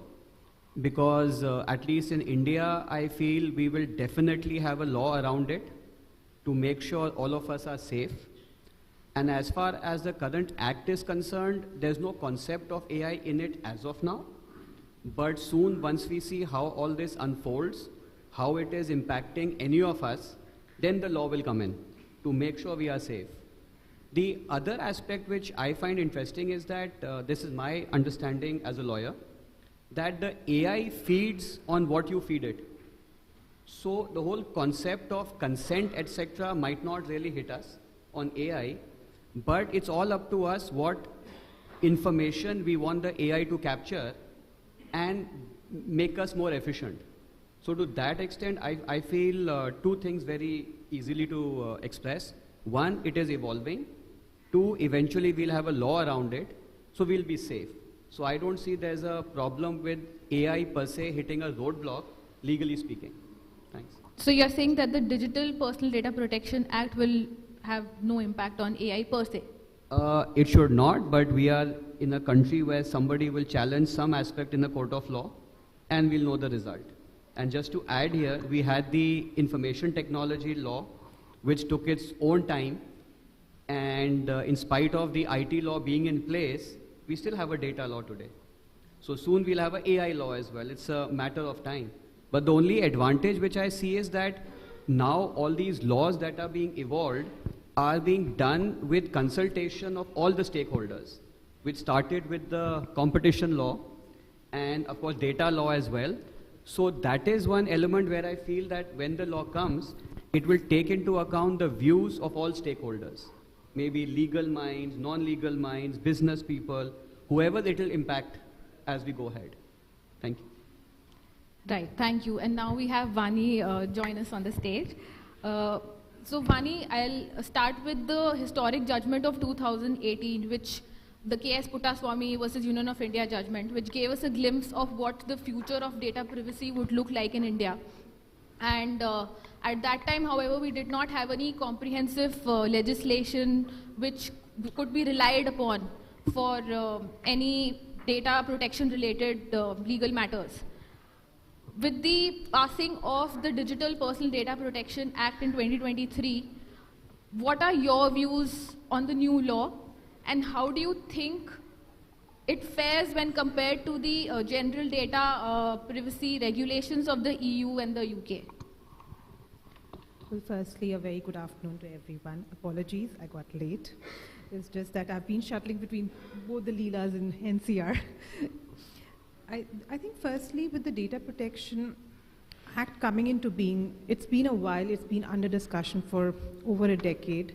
And when it came, it recognized the fact that we need to respect privacy. I think that was very important and historic in the judgment that came out. The recognition to respect privacy of individuals and also to acknowledge the growing ecosystem we have today. We are one of the biggest democracies in the world, and given the fact that we've seen a proliferation of IT in this country and the usage of social media, be it different platforms across the board by different, I would say, sections of society, including children, the need to regulate it, and also the need to have some sort of a streamlined way how business is encouraged, given that we are the Silicon Valley. So I think firstly, it was much needed, the regulation was needed, the direction was needed, and also the need to regulate it. Now, coming to the fact that what is it that this regulation addresses? I think there are certain very key fundamental issues it addresses apart from right to privacy. It addresses the fact that, what we are doing is processing of data. Who is the data controller? Who is the data processor? From a business standpoint, what is your role as an intermediary and also as an individual? When I break it down, when my information as an individual is being given to a bank, for example, or if I'm putting something on social media, or even just a click I'm doing on any educational app for my child, what is the exposure I am having and what are my rights and obligations? That is very fundamental. Also the fact that when I compare it to something like a GDPR. Now GDPR has been in Europe and in other, I would say, regulations, and Europe has often been with the mindset of, being very regulated because it is an economy, it is a society where they have seen usage of technology for a while now. And also culturally, I would say we are different. And we acknowledge it in a positive way. We, something like child consent to data, that is not there in GDPR. Is it required over there? Maybe not. Is it required in India? Yes, it is. So some very basic differences to that extent. Also, when you come talk about a very controversial issue, which maybe later in our discussion we'll talk about consent. What do you give consent for? And when you are consenting, do you really know what you're consenting to? Also with regard to, I would say, the quality of consent, how is the very fact that the regulator and also the government who is storing the data, are they letting us take the data out of the country? In GDPR, that's a very fundamental difference. They're not letting you do that. You know, in India, they're not letting you do that, but in GDPR, it is a very case-specific thing. Now, is it a good thing or a bad thing? I think we will have to view it from an economic standpoint, from a social standpoint, and also the need to be the, I would say, the regulator over here. There's often instances wherein you do not need a very strict regulation. I've seen in different other jurisdictions, but I would not say that is the case in India. Thank you for that. And as Vani mentioned, Abhishek, how we individuals get impacted. With everything being digitized, and that includes patients' records being put up online, there are certain permissions required, legitimate reasons to be provided to access that data. What are the challenges that are being faced by AI businesses who need that data, especially in your segment of industry? And how do you think a consumer or a patient is getting impacted with this? Okay, so Nidhi, you and I think Vani, you also maybe, we are from US corporations, right? And the thumb rule is, you follow the stricter law, right? If there's an Indian law and there's a US law, the thumb rule is you follow the stricter law. In fact, you have to follow both if you're a US company. And which is what most companies will do. Which is, she talked about where are you storing the data, right? If the data is being stored outside the country and the current regulation allows it, please declare that. I mean, somebody who's giving you your data must know where you are storing the data.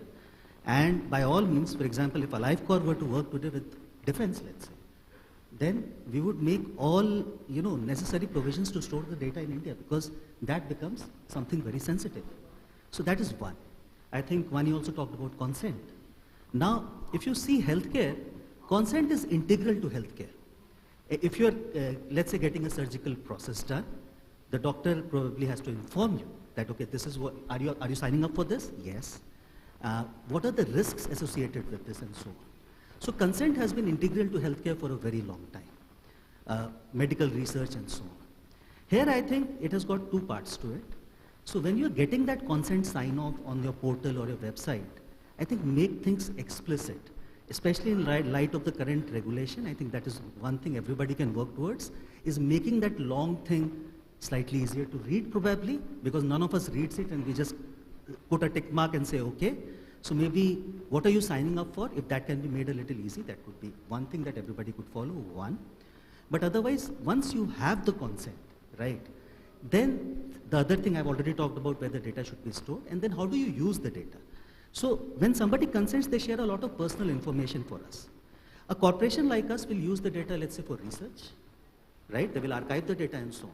So whenever we will use the data, the idea is to de-identify it. So remove the personal information and use the other data for research, so that you're not really able to identify from whom the data was collected in the first place. So that it can be used for legitimate research purposes, behavioral studies, population studies, and so on. The data can be archived and so on. I'll try to extend my answer a little bit, not only to maybe corporations like us, but let's say also in general. For example, if there is a pandemic and the government needs data, who is impacted and how do we really help them out? These kind of, the ABDM we talked about will be extremely useful in that case. And by the way, I think all exemptions are there in this for emergencies, pandemics, and so on. So I think that's the way forward. I would say we should not really worry too much at this stage. It's been about 5 or 6 months since the regulation has come in. I think most of the entities are getting used to it. And frankly, going through the DPDP Act, I didn't find any red flag which could be, let's say, a showstopper for a company or anything like that. It's a great legislation. It's a step in the right direction. I'm sure, I mean, you put out any legislation, you'll find a small number of people unhappy with it. But it's the right way forward, and I'm sure at some point of time they'll include AI also in this. And then probably we all can proceed as Ajay mentioned. Thank you so much for that. So, John, there are certain provisions, as we talked about, within the existing laws in India that touch upon certain aspects of AI, but not completely. Specifically, when we talk about intellectual property, do you think there is a need for an AI-specific legislation which also caters to the challenges being faced in the intellectual property regime right now?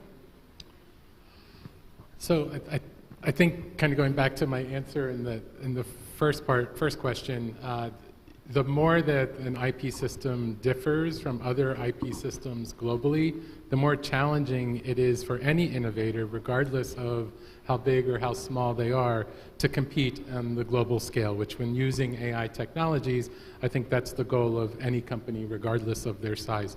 And so I think we have to be careful. When we look at our own history and we see emerging technologies, we've seen emerging technologies be challenged throughout our history. And some examples were, the invention of the sewing machine, which we all look at today. And of course, we see a sewing machine, we're like, okay, it's tangible, it's a machine, it's definitely something eligible for patent protection. But at that time, when sewing machines first came on the market, they were challenged as being ineligible for patent protection. We saw the same thing with the invention of the automobile. And then we saw it again with the technology revolution and software-related inventions seeking patent protection. And that's one where the courts today, globally, are still challenging the extent to which software enabled inventions could be protected. And then on top of that, AI is just another form of software-enabled innovation, so it's challenging it yet even further. So one of the concerns I have is, number one, I think what we need to do is separate, the intellectual property from the use of that intellectual property, how that intellectual property will be utilized. And of course, underscoring what we've already heard in my earlier remarks, ensuring the safety of our people, ensuring the security of our nations is number one, and making sure that AI doesn't implicate that. But honestly, that doesn't have anything to do with IP, right? The intellectual property is its own entity where we're looking at how do we protect AI and how can we do that in a robust and I think should be in a consistent way globally. Then just think of it this way, if we did create a new mechanism for protecting AI-related inventions under some new form of intellectual property, then as Ajay mentioned earlier, there will be a challenge in the court, right? And the challenge will be, does it fit in this bucket or does it fit under this category? And so just creating more mechanisms for litigation as opposed to creating clear processes going forward. Now I say this all with the caveat is we're still trying to figure it out too, in the US, through our executive order, trying to figure out what steps we might need to take legislatively as well. But currently, we're very much focused on trying to see what we can do to make sure that anything that we do promotes innovation, secures our safety and our security, but while promoting innovation and not creating any mechanism that would stifle or slow that innovative process. Thank you for that. Vani, my next question is to you. We were talking about consent, and especially when compared to the GDPR regime. In India, like when you talk about the concept of consent, where the developed data protection regime, consent is just one of the several lawful bases provided for processing personal data. Whereas in India, under the Digital Personal Data Protection Act, it is the only legal basis under which organizations or data controllers can process personal data. Of course, there's a concept of deemed consent also under the new law, but then it is only in cases where there's public interest involved or reasonable and legitimate reasons are involved. For AI businesses which are relying on revenue generation model, how do you think they will be able to rely on public interest or lawful, fair and reasonable basis for processing personal data of individuals, especially when they do not have direct relation with the individual whose data they are collecting? Well, I think the answer to that lies in the very fact that when we talk about AI per se this is regarding technology which is not controlled by human intervention. So there is very little human intervention over here, and the prima facie issue, or I would say the prima facie fact over here is that we want it to grow. We want it to be encouraged. At the same time, when AI is proliferating, it's got a very blurring effect. And to what John mentioned regarding, IP, the proprietary nature of algorithms are constantly changing. So when it comes to establishing in a court of law that, where has the breach happened in confidentiality disclosures? How do you establish it? It becomes a big challenge for lawyers like Ajay, for lawmakers, and also for governments. And at the end of the day, the individual is affected. So coming back to the question that AI and consent, if we are looking at having consent, that means we are looking at human intervention. And that is another approach. And how is human intervention going to work with AI? Because then you are in a way trying to, I would say, fiddle with the process. Then you're not letting it grow, which is its exact nature. So interestingly, today I read an article in Economic Times. It was talking about another form of AI, which is deepfake, and how in 2024, deepfake has proliferated. And lawmakers across the world are struggling with it. Even within India, we've seen in the recent months the kind of deepfake news that has come in. And they all acknowledge it. And the fact is that the statements made by French regulators as well as by US regulators that we will deal with the issue as and when the issue arises. So that means today I do not have an answer how I'm going to deal with it, because I want that ecosystem to develop. I want it to be encouraged. I want less of human intervention. If I start doing it, then in a way I'm defeating the very purpose why AI is there. I do not know whether I've answered your question fully. No, definitely.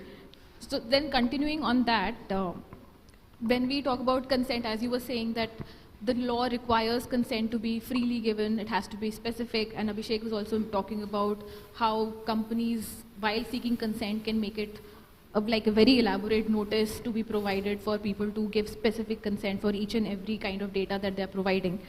For AI businesses, do you think they will be able to obtain and maintain consent with such specificity as required under law? Well, my personal opinion, I doubt that. I really, really doubt it. It's very difficult for human intervention to be established at every level and every stage, especially given that, it is constantly developing technology. So if it's changing hands, the algorithms are changing, then at every stage are you looking at consent? And if you've given the consent at one stage, is it like deemed consent forever? Right. So that is something that needs to be looked into. Ajay, my question is to you. As a lawyer, how do you think artificial intelligence is going to have an impact on the careers of lawyers? That's another interesting one. But I just want to add one aspect about consent and healthcare, as raised by Abhishek. When you get into any hospital, they make you sign all forms. Ma'am is here, so she knows all the forms. And at that stage, you just sign, because you don't want your family, relative, friend not to get the appropriate attention. Fast forward, today online, we shop like crazy. We are very happy to just click, click, click. I agree on everything. You don't even read the sentence which says consent. It's like a bill of a dry cleaner. Nobody reads it, right? So we have evolved giving consent left, right, and center. I had an experience of my own. We were abroad, and to get into an amusement park, we had to sign a form because it entailed certain rides. And while I was being a lawyer trying to read and trying to object to a lot of things, my family said, come on, get along, we need to do the ride. I signed. So much for consent in the good old days. Now also the whole concept of consent, we don't know where it's going to hit us. Now about AI replacing lawyers or any of us, well, I always believe the human brain is far ahead. We are creating AI, and what is our apprehension is the fear of the unknown. If the AI goes rogue, And the fear stems from watching a lot of Hollywood movies. That what happens if an AI created by human goes rogue. So that's the short point, but frankly, I don't think that AI should be able to replace at least lawyers. Because yes, there are certain kinds of matters and which are commercial where an AI can be programmed to appreciate a certain fact kind of basis to arrive at a conclusion. But whether they will replace us at every step, I don't agree. Sir, with his 62 years of experience, will share something. AI has its own perils, you know. And only about 15 days ago, I was in Pune for the Symbiosis Law School convocation, where the chief guest was the Honorable Chief Justice of India. Now he said, he observed how much judiciary has done during the COVID period, bringing in technology, having virtual hearings, facilitating everything. Therefore, he said this is the ease of filing of cases, digitization, use of technology and all that.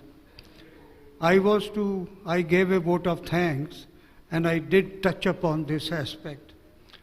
I said, sir, you have done remarkable job in the ease of filing of cases. The cost to the litigants, that gets reduced. Online you can do everything, filing, wakalatnamas, affidavits, evidence, everything you do. Even cross-examination you can do virtually and all that. But what are you doing about the disposal of cases? Can AI step into that? That's very interesting. Certainly not, because each case has to be decided on its own facts. And facts of two cases are not similar. Therefore, AI cannot substitute this part which involves disposal of the cases. And with 5 crore, how many millions it comes to? Okay, lot of zeros. 5 crore cases pending. So what is being done with regard to administration of justice for the citizens of this country, you see? And this number will go on increasing because of the ease of filing. Number will become 6 crores. It's already crossed 5 crores. So this is where artificial intelligence, and it is on record. I think we as lawyers know how this has been misapplied. Even in advanced countries like the US and all that, we have seen some cases being referred to. Our own high courts have applied, but restrained from relying upon the AI. Yes, use AI to do the research part as an incidental activity. So I think the future looks good for the artificial intelligence development and its deployment in India, and it is definitely not going to be replacing lawyers anytime soon. I'll have the floor open for audience if they have any questions for the panel. Mr. Raman Roy has a question. I just wanted to bring out. Give the mic, please.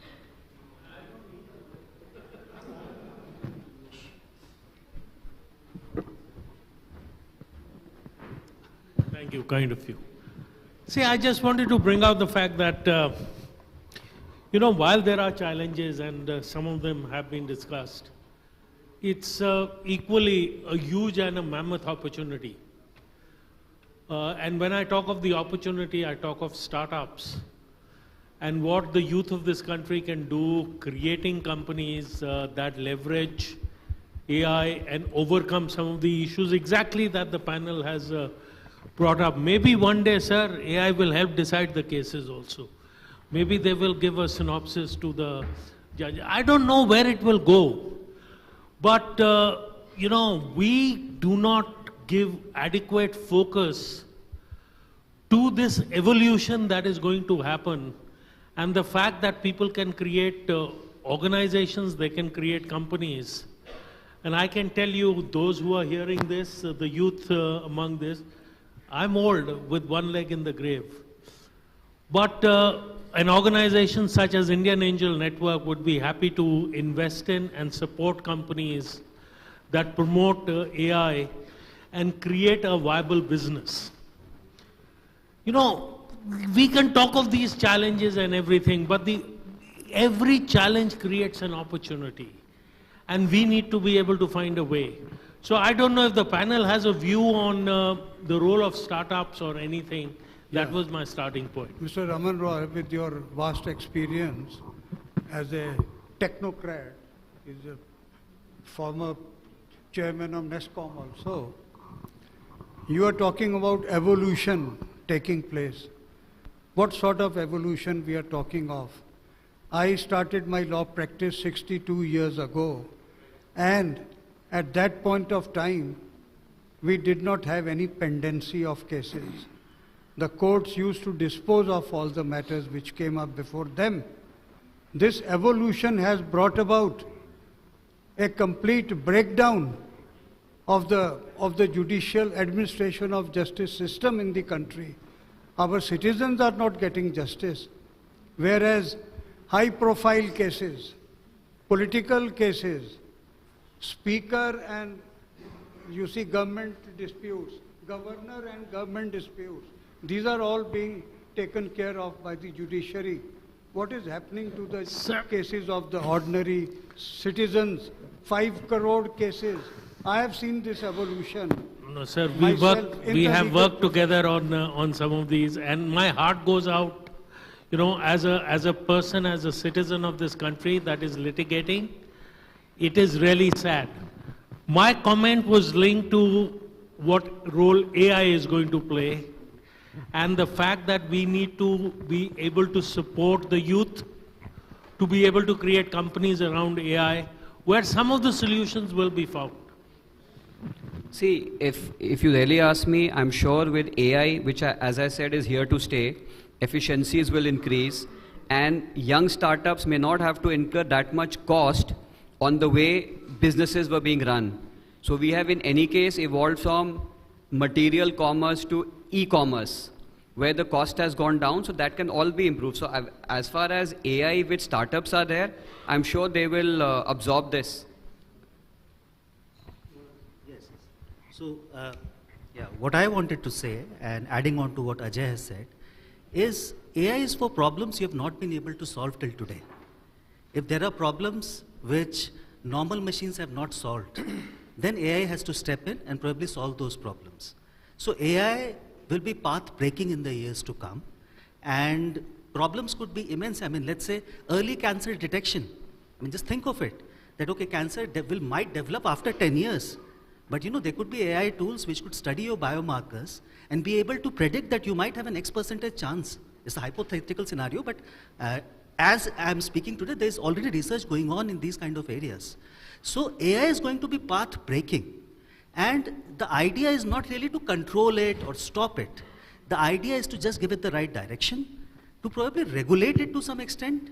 Yes, there will be issues like impersonation and creation of deepfakes, but that's just one aspect of AI. That's one aspect of AI. There's a huge aspect of AI in healthcare, data sciences, and so on, which will do a world of good to the world. So let's be very, very positive about it. And especially for startups, because startups usually venture into areas where people don't really see a lot of money, where the large ones don't see money, which is where startups enter and make money. So thank you for that question, sir. AI has a lot of potential. It's going to do really well. That's what we... Then I'll start. So we talked about the role of AI in legal services. What about the disadvantage of AI in legal services? I guess security, data, and privacy can be the prime concern. See, again, what I have understood of AI so far, it will act upon what information you provide. So the starting building blocks are up to you. So in our case, if I can imagine going ahead with litigation, what do we need? We have facts. You input those facts in some software which has AI attached to it, and the draft is made on its own.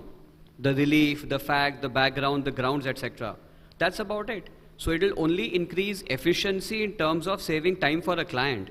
But just to answer to that aspect, whether lawyers will lose their job or their role will get curtailed, can't say. Yeah, sorry. No, I'm not talking about the losing the job and all this, but what about the security, sir, the data security? No, data will remain safe to the extent it can, because in any case, privacy. if you file a case if you institute any case in court, those papers are available to anybody in any case, informally or formally. So the information you feed is what you get out there.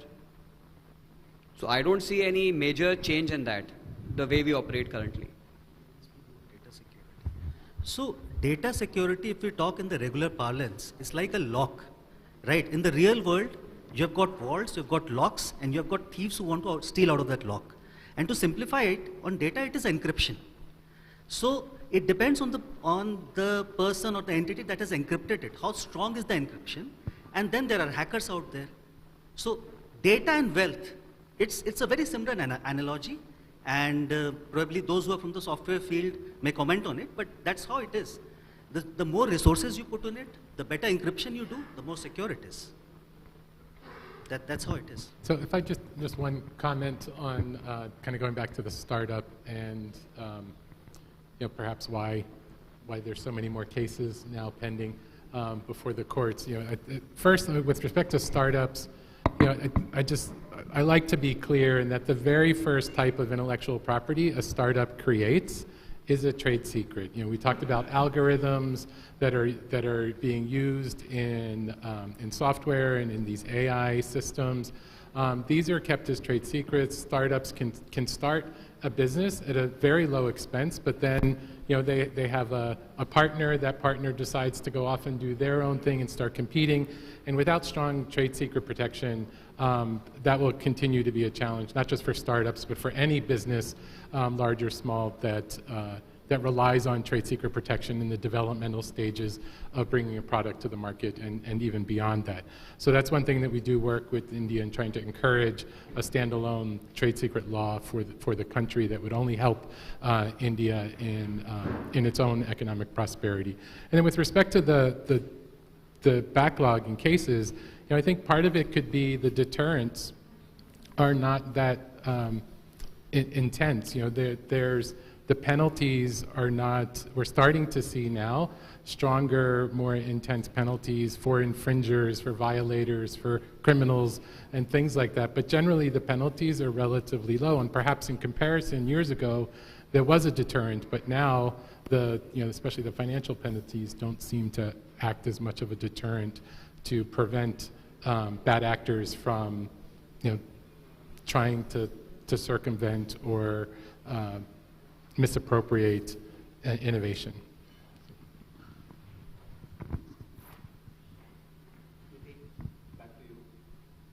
So much, panelists. I would just like to add that right now we are talking about from the perspective of businesses which are AI driven. We also need to be mindful about creating awareness amongst individuals or the data principals whose data would get eventually processed or accessed by organizations in order to actually help into the evolution of data protection regimes and regulations in India.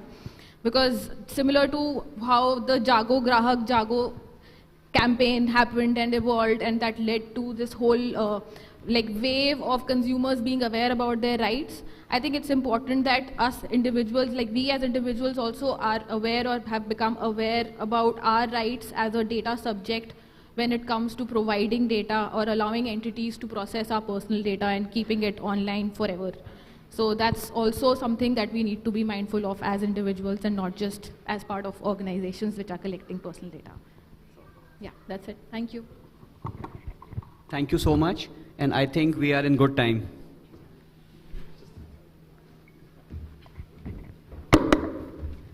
I'd like to request all our speakers to please remain on stage and allow us a moment to thank you all. To do the honors, may I please welcome Mr. Arun Karna on stage, and also a humble request to our audience members to please remain seated. We are expecting the presence of Honorable Defence Minister, sir, in the next couple of minutes, and as per the security protocols, we would like to request all of you to please remain seated. May I also remind you to please put your cell phones on the silent mode as we take a moment and thank our guest of honor for this segment, Mr. John Kubeka. Thank you so very much for being here, and may we present you with a speaker plaque as we thank you for your time.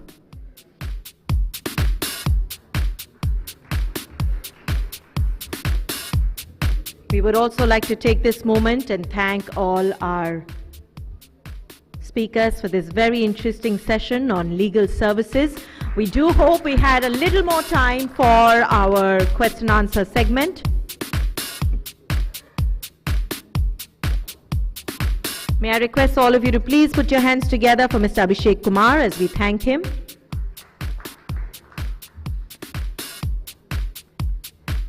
Let's also thank Ms. Vani Mehta.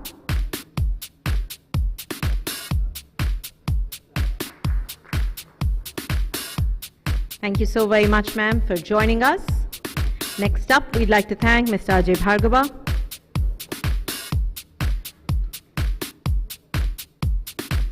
Thank you so very much for your presence. May we also take a moment and thank our moderator, Ms. Nidhi Sudan, up next.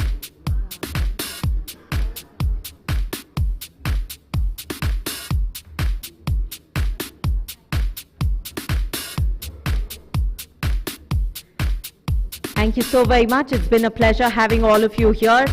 I'd like to request you to please come closer for a group picture. And once again, I'd like to request all our guests at the end of the program, after our next two sessions, we will be happy to present you with your delegate kits, which you can collect from the registration desk on your way out. Very soon, we will be accompanied by our chief guest, Honorable Defence Minister Shri Rajnath Singh Ji. He is likely to join us any minute now, and as per the security protocols, I'd like to request all of you to please remain seated as we get the stage in order. Thank you.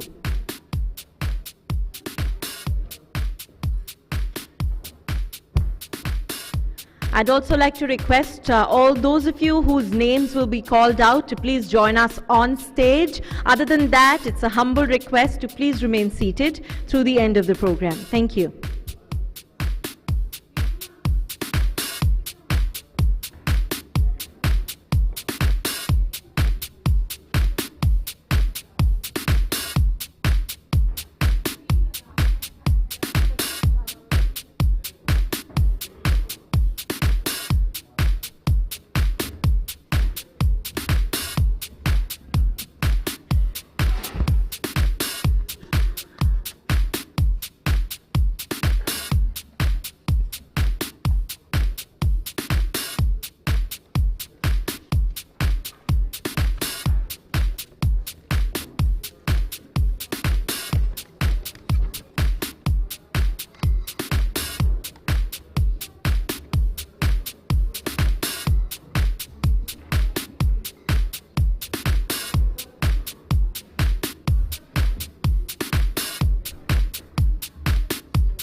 Once again, a humble reminder to all our guests to please keep their cell phones on the silent mode, and request to each one of you to please remain seated through the program.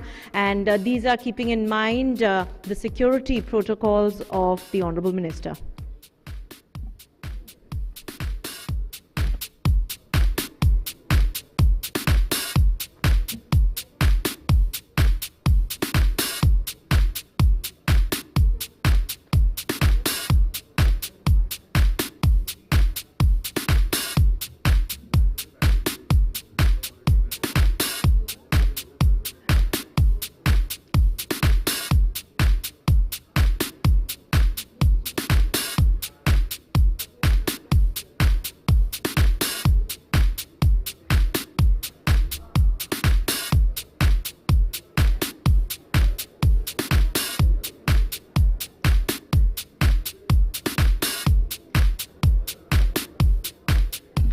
May I request all of you to please put your hands together and extend a very, very warm welcome.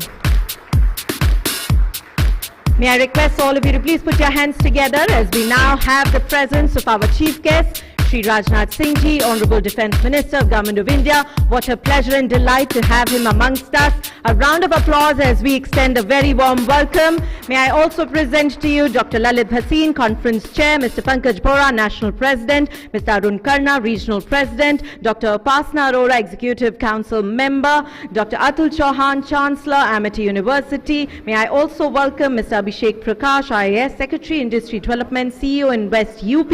A very, very warm welcome, as I also request the kind presence of Dr. Nitin Seth, Regional Vice President, Mr. Mukesh Singh, Chairman, UP State Coordination Committee, ISCC, to please join us on the dais as we look forward to starting this absolutely fabulous moment right here amongst all of you.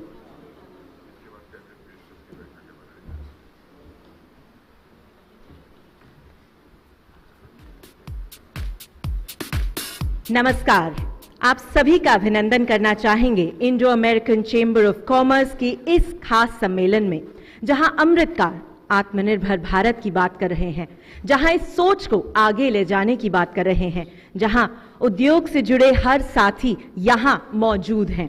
तो एक बार अपने लिए जरा जोरदार तालियां बजा दीजिए, क्योंकि इस सोच को आगे ले जाने वाले दरअसल आप और आपके साथी ही तो हैं। इससे खास मौका हमें क्या मिल सकता था कि हमारे बीच आज माननीय मंत्री जी यहाँ मौजूद हैं। एक बार फिर अभिनंदन करना चाहेंगे श्री राजनाथ सिंह जी, माननीय रक्षा मंत्री।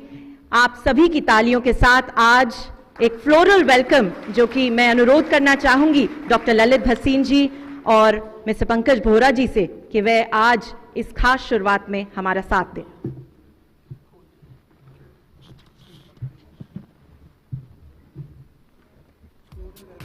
Extending a floral welcome by none other than Dr. Lalit Bhasin and Mr. Pankaj Bora to our chief guest.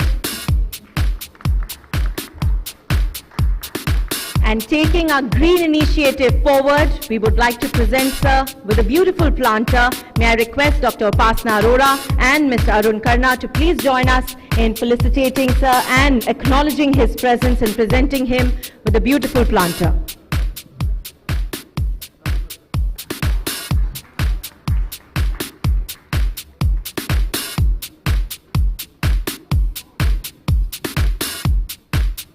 Thank you so very much. I'd like to request all of you all to please take a seat. To set the tone, to share with us what is it that we can look forward, may I now request Mr. Arun Karna to please join us in delivering the regional presidential address. A round of applause for Mr. Arun Karna, please.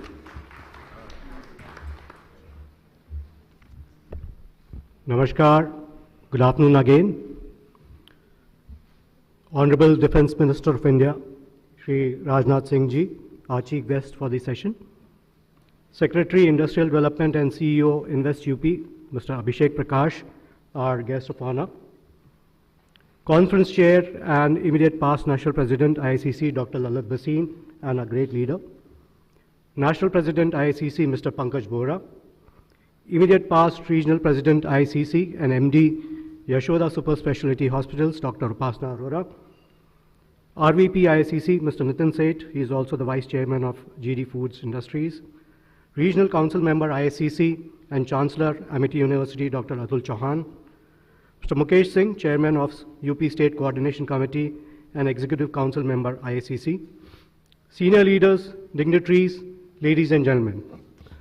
Welcome all again to this extremely significant conference on strengthening Indo-US relationship in Amrit Kal Atmanirbhar Bharat. I'm deeply honored and privileged to stand before you as the Regional President of the Indo-American Chamber of Commerce.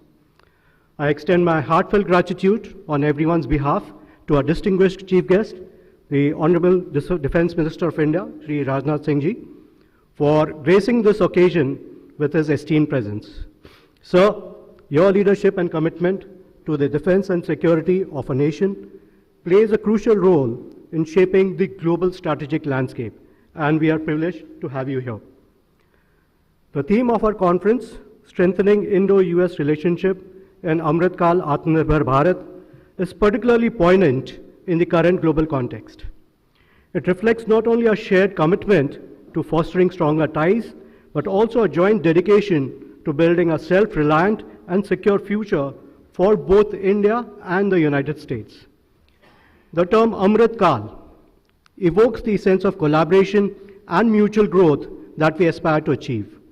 As we engage in discussions today, we recognize the immense potential that lies within the Indo-US relationship, especially in the context of defense and security cooperation. The Indo-American Chamber of Commerce has been instrumental in promoting economic ties between our nations, and today's conference marks a crucial step forward towards furthering collaboration in the defense sector.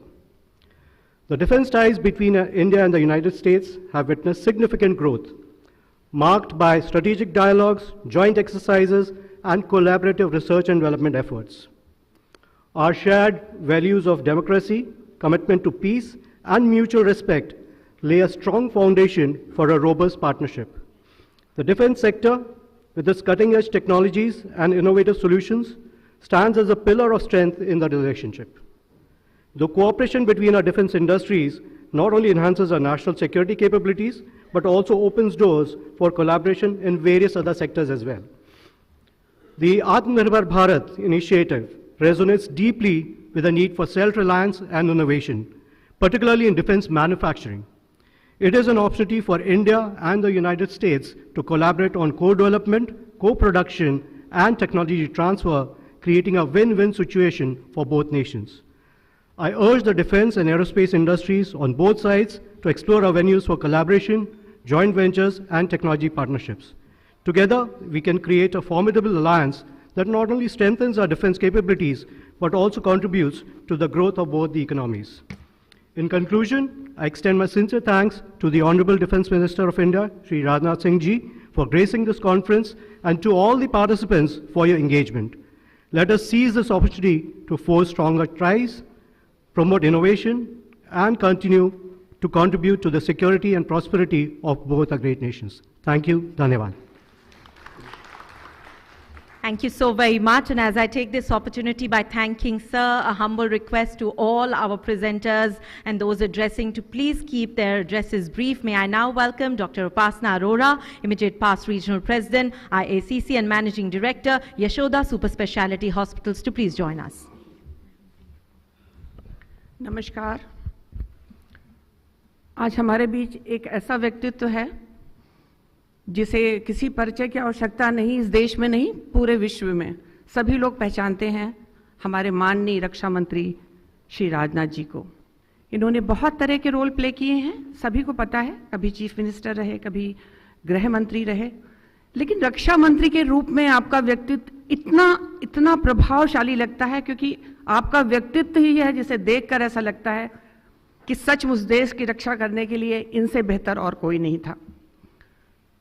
जब से आपने इस पद को संभाला है, आपने देखा होगा हमारे सारे जवान कितनी नई तरह की सुविधाओं से, जिनसे वो वंचित थे, उससे उनका परिचय हुआ, और आज हमारा जवान सुरक्षा के लिए सीना तान के आगे खड़ा होता है, क्योंकि उसे पता है कि उनका मंत्रालय हमेशा उनके साथ है, उनके रक्षा मंत्री हमेशा उनके साथ हैं, उनकी हर सुख सुविधा का ध्यान रखने के लिए। साथ ही साथ बहुत सारे रक्षा उपकरणों ने नया आत्मनिर्भर भारत के तहत यहाँ पर बनना शुरू किया।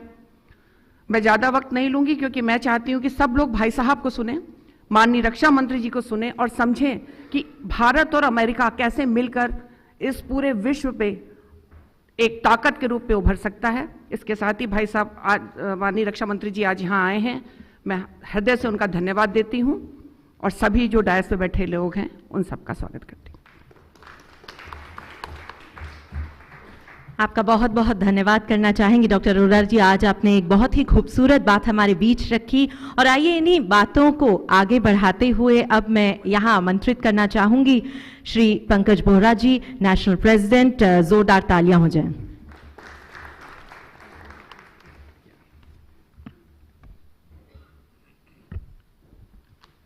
Chief Guest, Honorable Minister, Honorable Defence Minister, Government of India, Shraddhe Rajnath Singh Ji, Guest of Honor,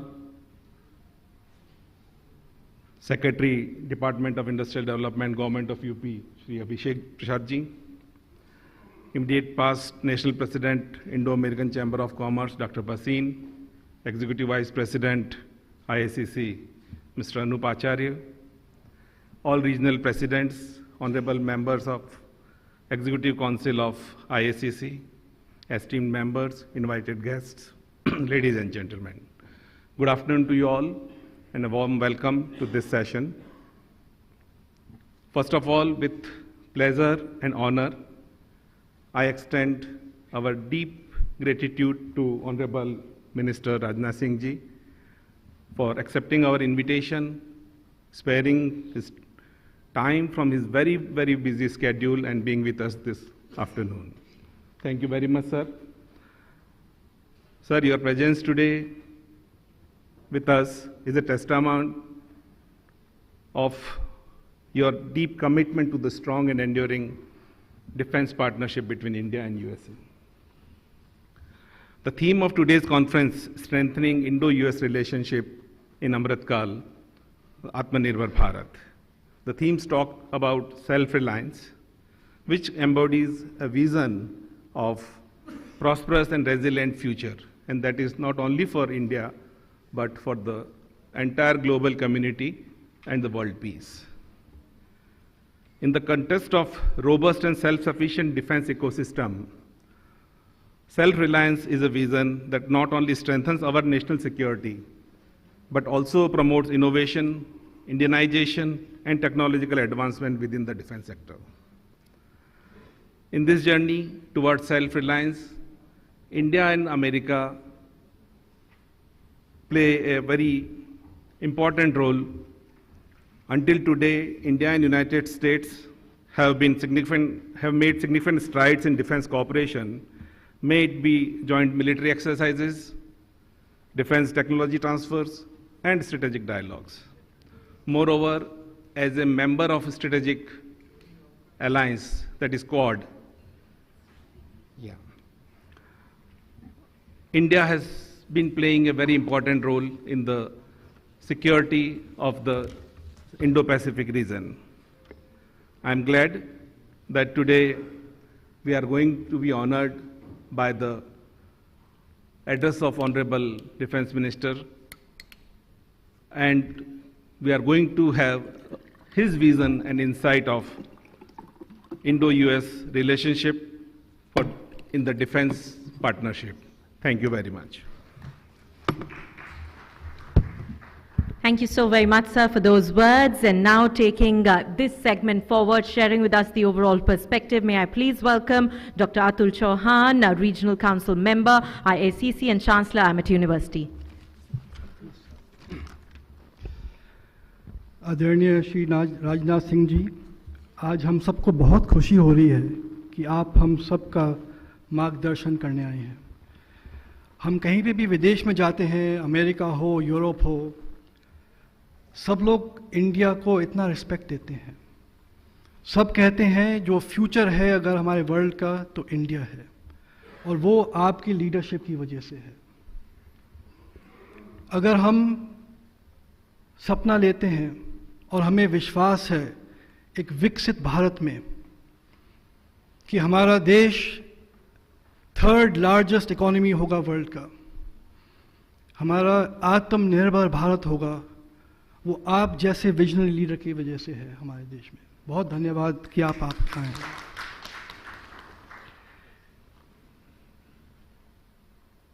The real Atmanirbharta of India can be seen in the defense sector.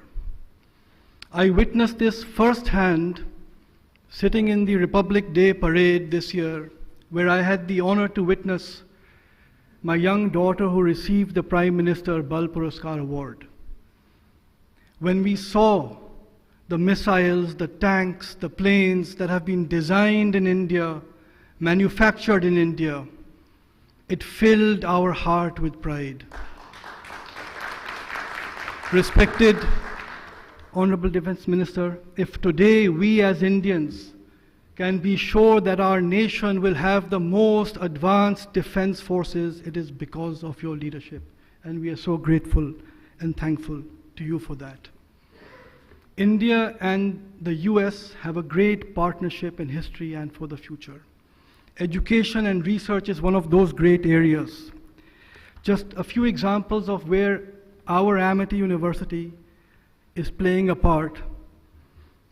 Last year, the Defense Threat Reduction Agency of the US has funded a $1 million project to Amity for advanced research on nuclear security.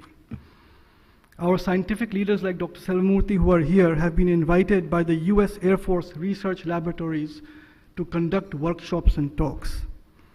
We are having collaborative research projects with the US Department of Defense for injury coordination to see how to mitigate and treat soldiers of blast injuries. These are just some of the examples where India and US are working and collaborating in the field of defense research. On our 170-acre campus in New York and Long Island, we are building a large research hub to benefit our two nations. With this, I will conclude by saying that by working together, we can build a more interconnected and prosperous future for both nations. Honorable Rajnath Singh Ji, we are so grateful for your blessings. Jai Hind, Jai Bharat. Thank you so very much, sir. May I now have the privilege of inviting and welcoming the one whose brainchild this conference really is. To take this thought forward, may I please welcome Dr. Lalit Bhasin, Conference Chair and immediate past National President, IICC. Sir.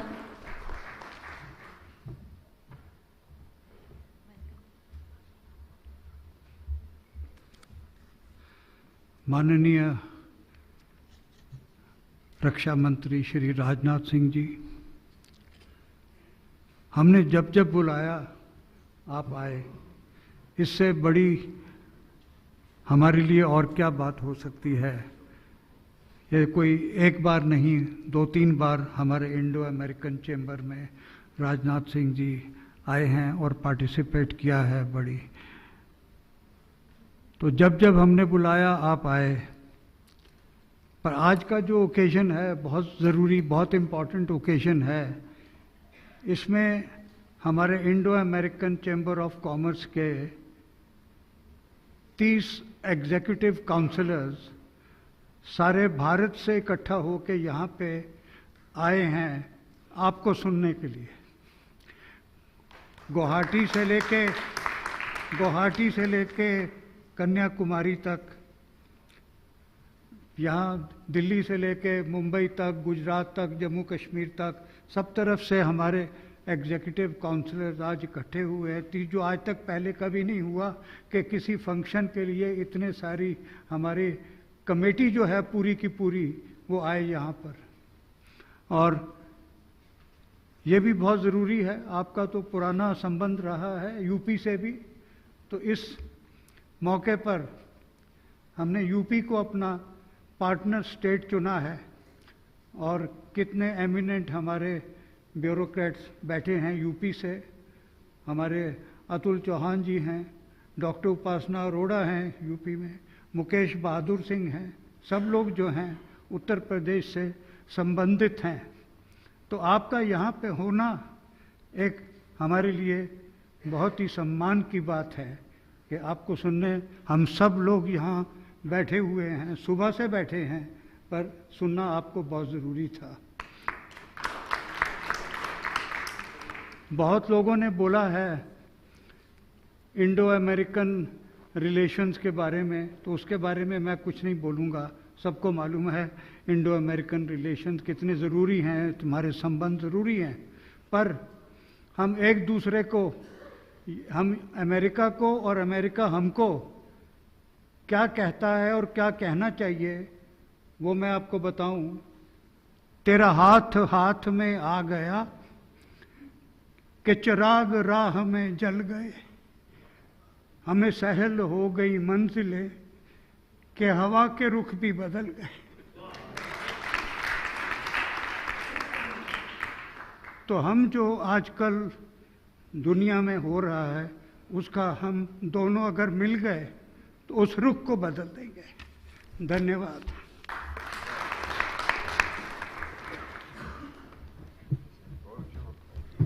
Thank you so very much sir. और जैसा कि आपने कहा कि आज दूर दूर से सभी लोग यहाँ आए हैं एक बहुत ही खास विजनरी को सुनने के लिए, उनसे सीखने के लिए। उनके लिए जितना भी कहा जाए कम ही है, चाहे वो हो पोर्टफोलियोज जो उन्होंने अब तक निभाए हैं, एजुकेशन मिनिस्टर के तौर पे, यूनियन सर्फेस ट्रांसपोर्ट मिनिस्टर के तौर पे, यूनियन मिनिस्टर ऑफ एग्रीकल्चर के तौर पे, फूड प्रोसेसिंग के तौर पे, जिस भी रोल में वो रहे हैं, हर एक इनिशिएटिव उनका ऐसा रहा है कि यादगार बना है और कोई ना कोई डिफरेंस सोसाइटी में हमेशा ही आया है। तो आज हम अनुरोध करना चाहेंगे माननीय मंत्री जी से कि वह हमारे इंडस्ट्री लीडर्स को यहाँ सम्मानित करें, felicitate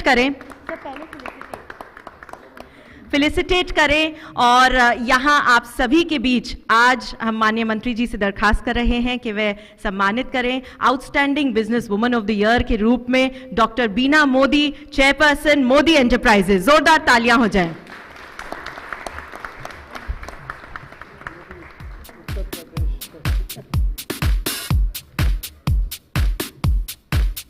A beautiful day as we take this moment and request Honorable Minister Sir to please felicitate leaders of the industry. We have with us Dr. Beena Modi, Chairperson Modi Enterprises, as we present her with a plaque for her Outstanding Businesswoman of the Year 2023. I'd now like to request Sir to please present a token of our appreciation and felicitate Dr. Nitin Seth, Vice Chairman, GD Foods Manufacturing India Private Limited, as we present them with the iconic food brand. A round of applause, please. And as we thank Government of Uttar Pradesh as our state partners, may I please request Mr. Abhishek Prakash, IAS Secretary Industry Development, CEO Invest UP, Department of Industries UP, and Mr. Ashish Tiwari to join us and accept the plaque of appreciation for the way they have been working in Uttar Pradesh.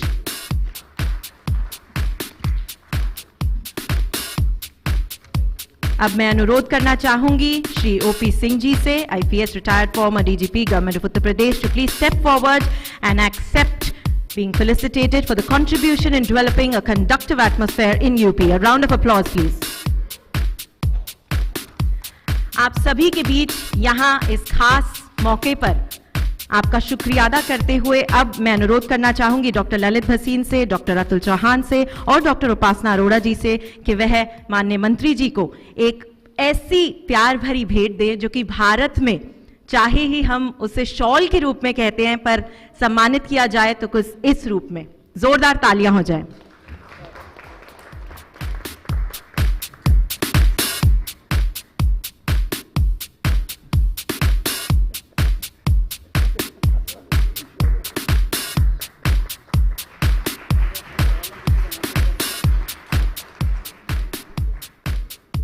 आप सभी के बीच श्री राम के नाम के साथ ये बहुत ही खास टच, सर इसे हमारा पर्सनल टच कहें और इस सोच के साथ आत्मनिर्भर भारत की ओर आपके कुछ शब्द जो हैं यहाँ पर हमारे सभी लीडर्स को बहुत इनकरेज करेंगे। तो मैं आपसे अनुरोध करूंगी कि यहाँ हमारे ऑडियंस को आप प्लीज संबोधित करें।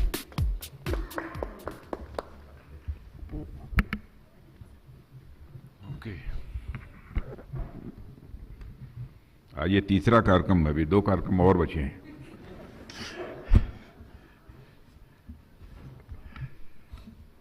सबसे पहले तो मैं आप सबको धन्यवाद देना चाहता हूं। ओह, मैं भूल गया, salutation.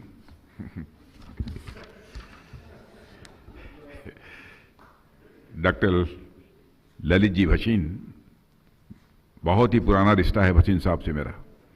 Conference chair and immediate past national president Indo American chamber of commerce, mister Pankaj Bohra, national president IACC, mister Arun Karna, regional president IACC NIC, doctor Upasana Arora.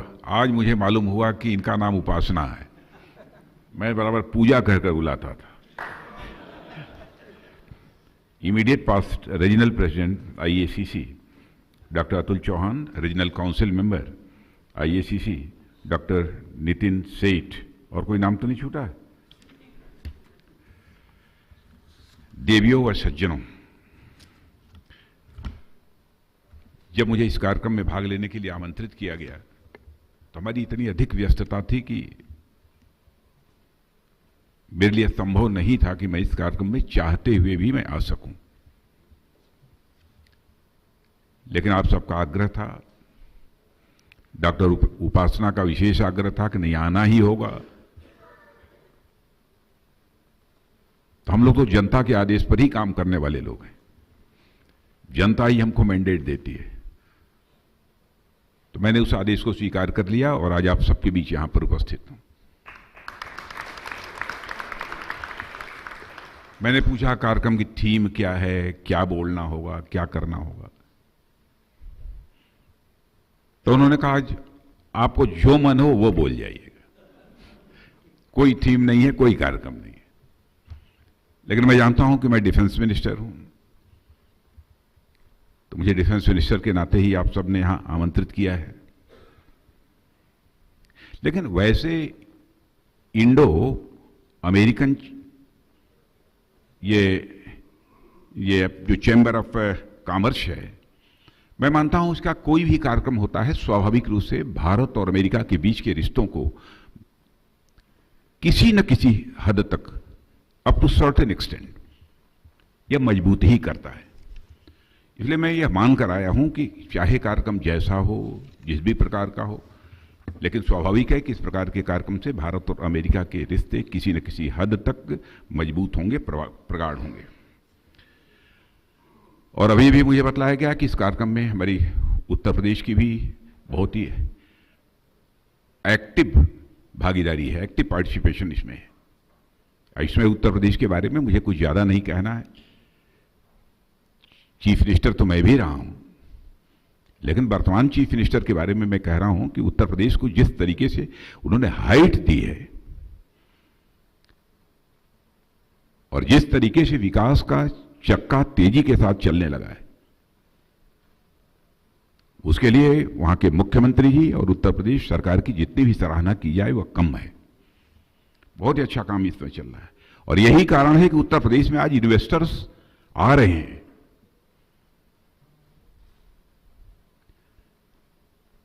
यहां पर लॉ एंड ऑर्डर की सिचुएशन ठीक नहीं होती है, गवर्नेंस ठीक नहीं होती है, वहां पर जल्दी कोई, चाहे डोमेस्टिक इन्वेस्टर हो तो फॉरेन इन्वेस्टर हो, कोई आना नहीं चाहता, लेकिन अब आ रहे हैं।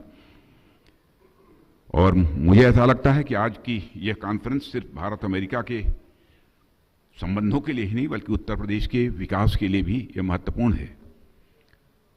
और यहाँ पर अभिषेक प्रकाश को मैं आज से नहीं, IAS ऑफिसर हैं, सीनियर IAS ऑफिसर हैं, बहुत ही डायनेमिक हैं, अच्छा काम करने वाले उत्तर प्रदेश में एक अफसर माने जाते हैं, शायद इसीलिए उनको इस विभाग की जिम्मेदारी दी गई है। मैं मानता हूं कि जब आप लोगों ने मुझे कुछ बातें रखने का अवसर दिया है तो मैं इस अवसर का लाभ उठाते हुए आप सभी मित्रों के बीच कुछ अपने विचार में साझा करूंगा। जब आज हम यहां पर कुछ चर्चा करने के लिए एकत्रित हुए हैं तो स्वाभाविक रूप से मेरे मन में भी यह प्रश्न खड़ा हो सकता है कि यह कॉन्फ्रेंस तो बिजनेस की है, कॉमर्स से रिलेटेड है, फिर डिफेंस मिनिस्टर का रोल इसमें क्या है। लेकिन इस कॉन्फ्रेंस में बिजनेस से संबंधित डिग्नेटरीज या गवर्नमेंट ऑफिशियल्स आते तो एक बार बात समझी जा सकती थी, लेकिन बिजनेस का रक्षा से क्या संबंध हो सकता है, यह सवाल उठना किसी के मन में यह स्वाभाविक है। वैसे मेरे दिमाग में क्लैरिटी है, लेकिन बहुत सारे लोगों के दिमाग में यह प्रश्न खड़ा हो सकता है। लेकिन साथियों, जहां तक मैं समझता हूं, डिफेंस और बिजनेस इन दोनों का एक दूसरे से बहुत ही डीप कनेक्शन है। जो लोग बिजनेस और कॉमर्स का सिक्योरिटी और डिफेंस के साथ को रिलेशन नहीं समझते हैं, दरअसल उन्हें न तो बिजनेस की अच्छी तरह समझ है, न तो उन्हें सिक्योरिटी की अच्छी तरह समझ है, और न तो वे लोग स्ट्रेटेजिक मैटर्स को समझ पाते हैं, और न ही जिस तरीके से कॉमर्स को समझना चाहिए, न तो वह कॉमर्स को ही समझ पाते हैं। आप माइक्रो लेवल पर ही इसका उदाहरण देख लीजिए। यदि आप एक छोटा सा इंटरप्राइज भी खोलते हैं, कोई छोटा सा भी एक आप व्यापार यदि प्रारंभ करते हैं, तो जिस इलाके में आपका व्यापार होता है उस इलाके में लॉ एंड ऑर्डर की स्थिति कैसी है, उस इलाके में सिक्योरिटी सिचुएशन कैसी है, उसमें रूल ऑफ लॉ कैसा है, इन सब सारी चीज़ों को स्वाभाविक रूप से देखते हैं। इसलिए देखते हैं कि यह सारी चीज़ें आपकी इंटरप्राइज को, यह सारी चीज़ें आपके उद्योग को प्रभावित करती हैं, उस पर प्रभाव डालती हैं। जब हम माइक्रो लेवल से थोड़ा ऊपर उठकर मैक्रो लेवल पर जाते हैं तो ये चीज़ें और भी रेलेवेंट हो जाती हैं। क्षेत्रीय या राष्ट्रीय या अंतर्राष्ट्रीय स्तर पर बिजनेस और सिक्योरिटी का तो एक दूसरे से कुछ इस प्रकार का संबंध है कि एक के बिना दूसरा किसी भी सूरत में नहीं चल सकता है। यदि आप अपने देश में डायनेमिक बिजनेस एनवायरनमेंट चाहते हैं, कोई स्टेट हो अथवा कोई कंट्री हो, यदि अपने यहां डायनेमिक बिजनेस एनवायरनमेंट यदि चाहता है तो उसे अपने देश में पुख्ता सिक्योरिटी प्रोवाइड करनी ही पड़ेगी। आपको इन्वेस्टर्स के लिए एक उचित माहौल भी तैयार करना पड़ेगा, आपको अपने देश में रूल ऑफ लॉ इस्टेब्लिश करना ही पड़ेगा, तभी आपके देश में बिजनेस स्मूथली रन कर पाएंगे। ठीक उसी प्रकार जियो पॉलिटिक्स और ग्लोबल सिक्योरिटी रिस्क भी इंटरनेशनल बिजनेस और कॉमर्स पर प्रभाव डाल सकते हैं। इस ग्राउंड रियलिटी को भी इग्नोर नहीं किया जा सकता है। आपने ये चीजें महसूस की होंगी कि यदि कोई देश पॉलिटिकली स्टेबल है, राजनीतिक दृष्टि से स्थिर है, तो उस देश में इन्वेस्टर्स बड़ी संख्या में स्वाभाविक रूप से आकर्षित होते हैं, इन्वेस्ट करने के लिए वह आते हैं। और यदि कोई देश पॉलिटिकली अनस्टेबल है तो सामान्यतः इन्वेस्टर्स वहां इन्वेस्ट नहीं करना चाहता, इन्वेस्ट करने की उसकी कोई रुचि नहीं होती है। वैसे तो यह बात दूसरी तरफ से ही उतनी ही लागू होती है। यदि आप चाहते हैं कि आप अपने देश में सिक्योरिटी को मजबूत बनाएं, डिफेंस कैपेबिलिटीज को अपग्रेड करें, तो उसके लिए आपको रिसोर्सेज की आवश्यकता स्वाभाविक रूप से पड़ेगी ही पड़ेगी। और डिफेंस तथा सिक्योरिटी के लिए आपके पास रिसोर्सेज तभी आएंगे जब आपके देश में बिजनेस और कॉमर्स यह मजबूत होगा, नहीं तो रिसोर्सेज आपको नहीं मिलेंगे। यह तो जाहिर सी बात है, किसी देश में जब बिजनेस या कॉमर्स मजबूत होगा तो टैक्स कलेक्शन बढ़ेगा, और उन कलेक्टेड टैक्स से डिफेंस और सिक्योरिटी पर एक्सपेंडिचर होता है, जिससे उस देश की ओवरऑल सिक्योरिटी इंप्रूव होती है। यानी उस गवर्नमेंट के अंदर यह हिम्मत आती है, गवर्नमेंट के अंदर एक ताकत पैदा होती है ताकि मैक्सिमम वह कैपिटल एक्सपेंडिचर वह कर सके। मित्रों, इसके अतिरिक्त हमें यह भी देखने को मिलता है कि जैसे जैसे बिजनेस इंटरप्राइजेज मजबूत होते हैं तो वह रिसर्च एंड डेवलपमेंट में भी अपना कुछ न कुछ इन्वेस्टमेंट करते हैं। वह नई नई टेक्नोलॉजीज की तलाश करने की भी कोशिश करते हैं, नए नए इक्विपमेंट बनाने पर भी उनका विशेष आग्रह रहता है, जो आगे चलकर हमारी डिफेंस कैपेबिलिटीज को और अब स्वाभाविक रूप से यह नई टेक्नोलॉजी अपग्रेड करती हैं। इसी तरह डिफेंस सेक्टर में अनेक ऐसी टेक्नोलॉजी उभर कर आती हैं जिनका ड्वेल यूज है। ड्वेल यूज है, डिफेंस में भी है और सिविल में भी है, दोनों में भी है। मेरे कहने का आशय यह है कि दोनों ही चीजें यानी बिजनेस और सिक्योरिटी एक दूसरे से पूरी तरह से कोरिलेटेड हैं, एक दूसरे से पूरी तरह से जुड़ी हुई हैं। यदि किसी देश में बिजनेस इन्वायरमेंट मजबूत होगा, यदि किसी भी देश में बिजनेस इन्वायरमेंट मजबूत होगा तो उस देश की सिक्योरिटी भी मजबूत होगी, और यदि किसी देश की सिक्योरिटी मजबूत हो रही है तो वह उस देश के बिजनेस इन्वायरमेंट को भी मजबूत करने में सहायक सिद्ध होगा ही होगा, ऐसा मेरा पक्का विश्वास है। बिजनेस और सिक्योरिटी के बीच एक पॉजिटिव कोरिलेशन को तो यूएसए ने हमेशा ही समझा है। बिजनेस और सिक्योरिटी के बीच एक पॉजिटिव कोरिलेशन को अमेरिका ने, यूएसए ने बराबर इस हकीकत को समझा है। और इस संदर्भ में मुझे कुछ उदाहरण याद आ रहे हैं जो मैं आप लोगों के साथ साझा करना चाहूंगा। साथियों, सबसे पहला उदाहरण मुझे सेकेंड वर्ल्ड वार में, सेकेंड वर्ल्ड वार के बाद जापान और यूरोप के रिकंस्ट्रक्शन में यूएसए द्वारा जो भूमिका निभाई गई वह स्वाभाविक रूप से मुझे आज भी याद है। यूएसए ने जिस प्रकार फाइनेंशियल एड और टेक्निकल असिस्टेंस जापान को उस समय दिया था, उससे न सिर्फ युद्ध से प्रभावित इन क्षेत्रों के फिजिकल रिकंस्ट्रक्शन में उसने अपना यह योगदान दिया, बल्कि युद्ध के बाद इन क्षेत्रों की प्रॉस्पेरिटी को बढ़ाने में भी अमेरिका ने बहुत ही महत्वपूर्ण भूमिका निभाई थी जापान में। और इसी बढ़ती हुई प्रॉस्पेरिटी के साथ यूरोप और जापान का यूएसए और दुनिया के बाकी देशों के साथ इकोनॉमिक इंटरैक्शन और मजबूत हुआ। फिर इसके माध्यम से सिर्फ यूएसए ही नहीं, बल्कि उसके साथ साथ दुनिया के कई सारे देश उस प्रॉस्पेरिटी से लाभान्वित हुए।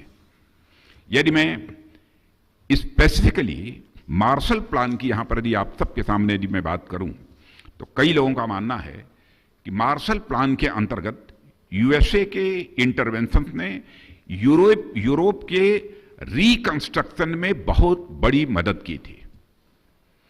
जिस तरीके से मार्शल प्लान के माध्यम से यूरोप में ट्रेड, इंफ्रास्ट्रक्चर, इंडस्ट्रियल डेवलपमेंट को बढ़ावा दिया गया, उसने न सिर्फ यूरोप के इकोनॉमिक रिवाइवल में बहुत ही महत्वपूर्ण भूमिका निभाई, बल्कि उस पूरे रीजन में पीस एंड स्टेबिलिटी को भी इंश्योर करने में बहुत ही महत्वपूर्ण भूमिका निभाई थी।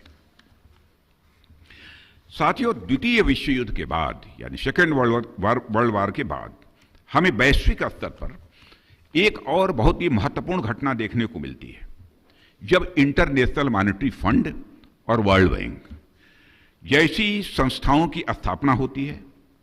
वैसे तो इनकी स्थापना का उद्देश्य मॉनेटरी स्टेबिलिटी एवं इकोनॉमिक डेवलपमेंट था, लेकिन इन उद्देश्यों को पूरा करने के लिए कार्य करते हुए इंटरनेशनल मॉनेटरी फंड और वर्ल्ड बैंक ने दुनिया में पीस, सिक्योरिटी और स्टेबिलिटी भी सुनिश्चित करने में अपना बहुत ही महत्वपूर्ण योगदान दिया। साथियों, सारे उदाहरण जो मैंने अब तक आपके सामने रखे हैं, यह सारी चीजें यह बताती हैं कि बिजनेस और कॉमर्स या फिर कुल मिलाकर कहें तो इकोनॉमिक प्रॉस्पेरिटी का किसी भी देश की स्टेबिलिटी और सिक्योरिटी से बहुत गहरा नाता होता है। हमारे कहने का तात्पर्य यह है। अतीत के उदाहरण से आगे चलकर यदि हम वर्तमान पर केंद्रित हों तो यूएसए के foreign investment risk review modernisation act, एक एक्ट यूएसए ने बनाया था जिसका नाम है foreign investment risk review modernisation act. इसकी बात सामने आती है और इसके बारे में मैं आपको कुछ बतलाना चाहूंगा। यह कानून उन क्रिटिकल सेक्टर्स के लिए लाया गया था, यह कानून उन क्रिटिकल सेक्टर्स के लिए लाया गया था जिनमें फॉरेन इन्वेस्टमेंट यूएसए की नेशनल सिक्योरिटी के लिए एक कंसर्न बन सकती थी। उसको रोकने के लिए यह एक्ट पास किया गया था वहां की सीनेट और कांग्रेस के द्वारा। कई बार ऐसा होता है कि कुछ ऐसे सेक्टर्स में फॉरेन इंटरवेंशन ज्यादा हो जाता है जो किसी देश की नेशनल सिक्योरिटी को एडवर्सली इंपैक्ट करता है अथवा इंपैक्ट कर सकता है। तो एक तरह से उन चिंताओं का समाधान करने के लिए अमेरिका के द्वारा इस कानून को लाया गया था।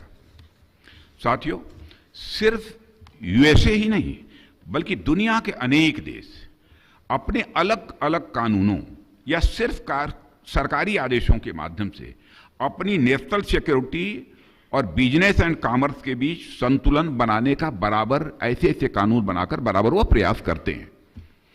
आज की तारीख में आप बिजनेस तथा स्ट्रेटेजिक इंटरेस्ट को अलग अलग रखकर किसी भी सूरत में आगे नहीं बढ़ सकते हैं, यह मेरा पक्का विश्वास है।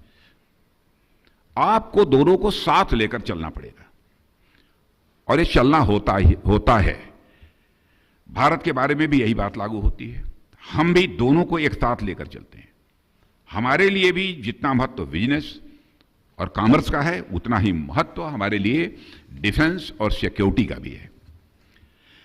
अगर इस पृष्ठभूमि के बाद वर्तमान भारत अमेरिका संबंधों पर यदि हम गौर करें तो हम पाएंगे कि भारत अमेरिका संबंधों की मजबूती से हम दोनों ही देशों के परस्पर बिजनेस इंटरेस्ट और सिक्योरिटी तथा डिफेंस से संबंधित हमारे इंटरेस्ट को साधने में हमारे प्रयासों को काफ़ी ताकत मिलती है। जो भी हम इफर्ट्स कर रहे हैं उसको काफ़ी मजबूती मिलती है। भारत और अमेरिका दोनों विश्व के सबसे बड़े लोकतंत्र हैं। भारत और अमेरिका एक free, open and rules based international order के समर्थक हैं। इसके चलते हमारे स्ट्रेटेजिक इंटरेस्ट भी काफ़ी अलाइंड हैं। साथ ही हमारी इकोनॉमिक रिलेशनशिप दोनों देशों के लिए यह एक विन विन यह प्रपोजिशन है। जहां तक बिजनेस एंड कॉमर्स की बात है साथियों, तो भारत दुनिया की फास्टेस्ट ग्रोइंग इकोनॉमी, अभी हमारे अतुल जी बतला रहे थे, फास्टेस्ट ग्रोइंग इकोनॉमी है।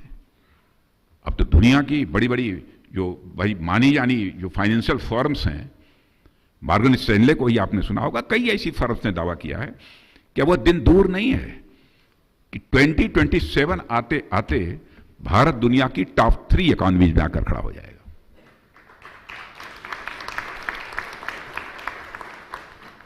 और हमारी जीडीपी की ग्रोथ रेट जिस तेजी से बढ़ रही है, माने फास्टेस्ट ग्रोइंग इकोनॉमी वर्ल्ड की इस समय हम हैं।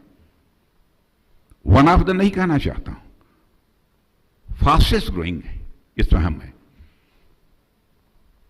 तो हमारे लिए कोई छोटी बात नहीं है। अब तो कॉन्फिडेंस हम लोगों का इस सीमा तक बढ़ गया है कि अमृतकाल समाप्त होते होते यानी 2047 आते आते भारत दुनिया की डेवलप्ड कंट्री बनकर खड़ी हो जाएगी।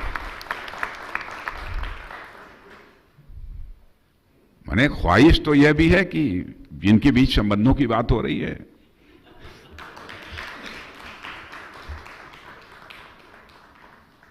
उनका भी सहयोग चाहिए।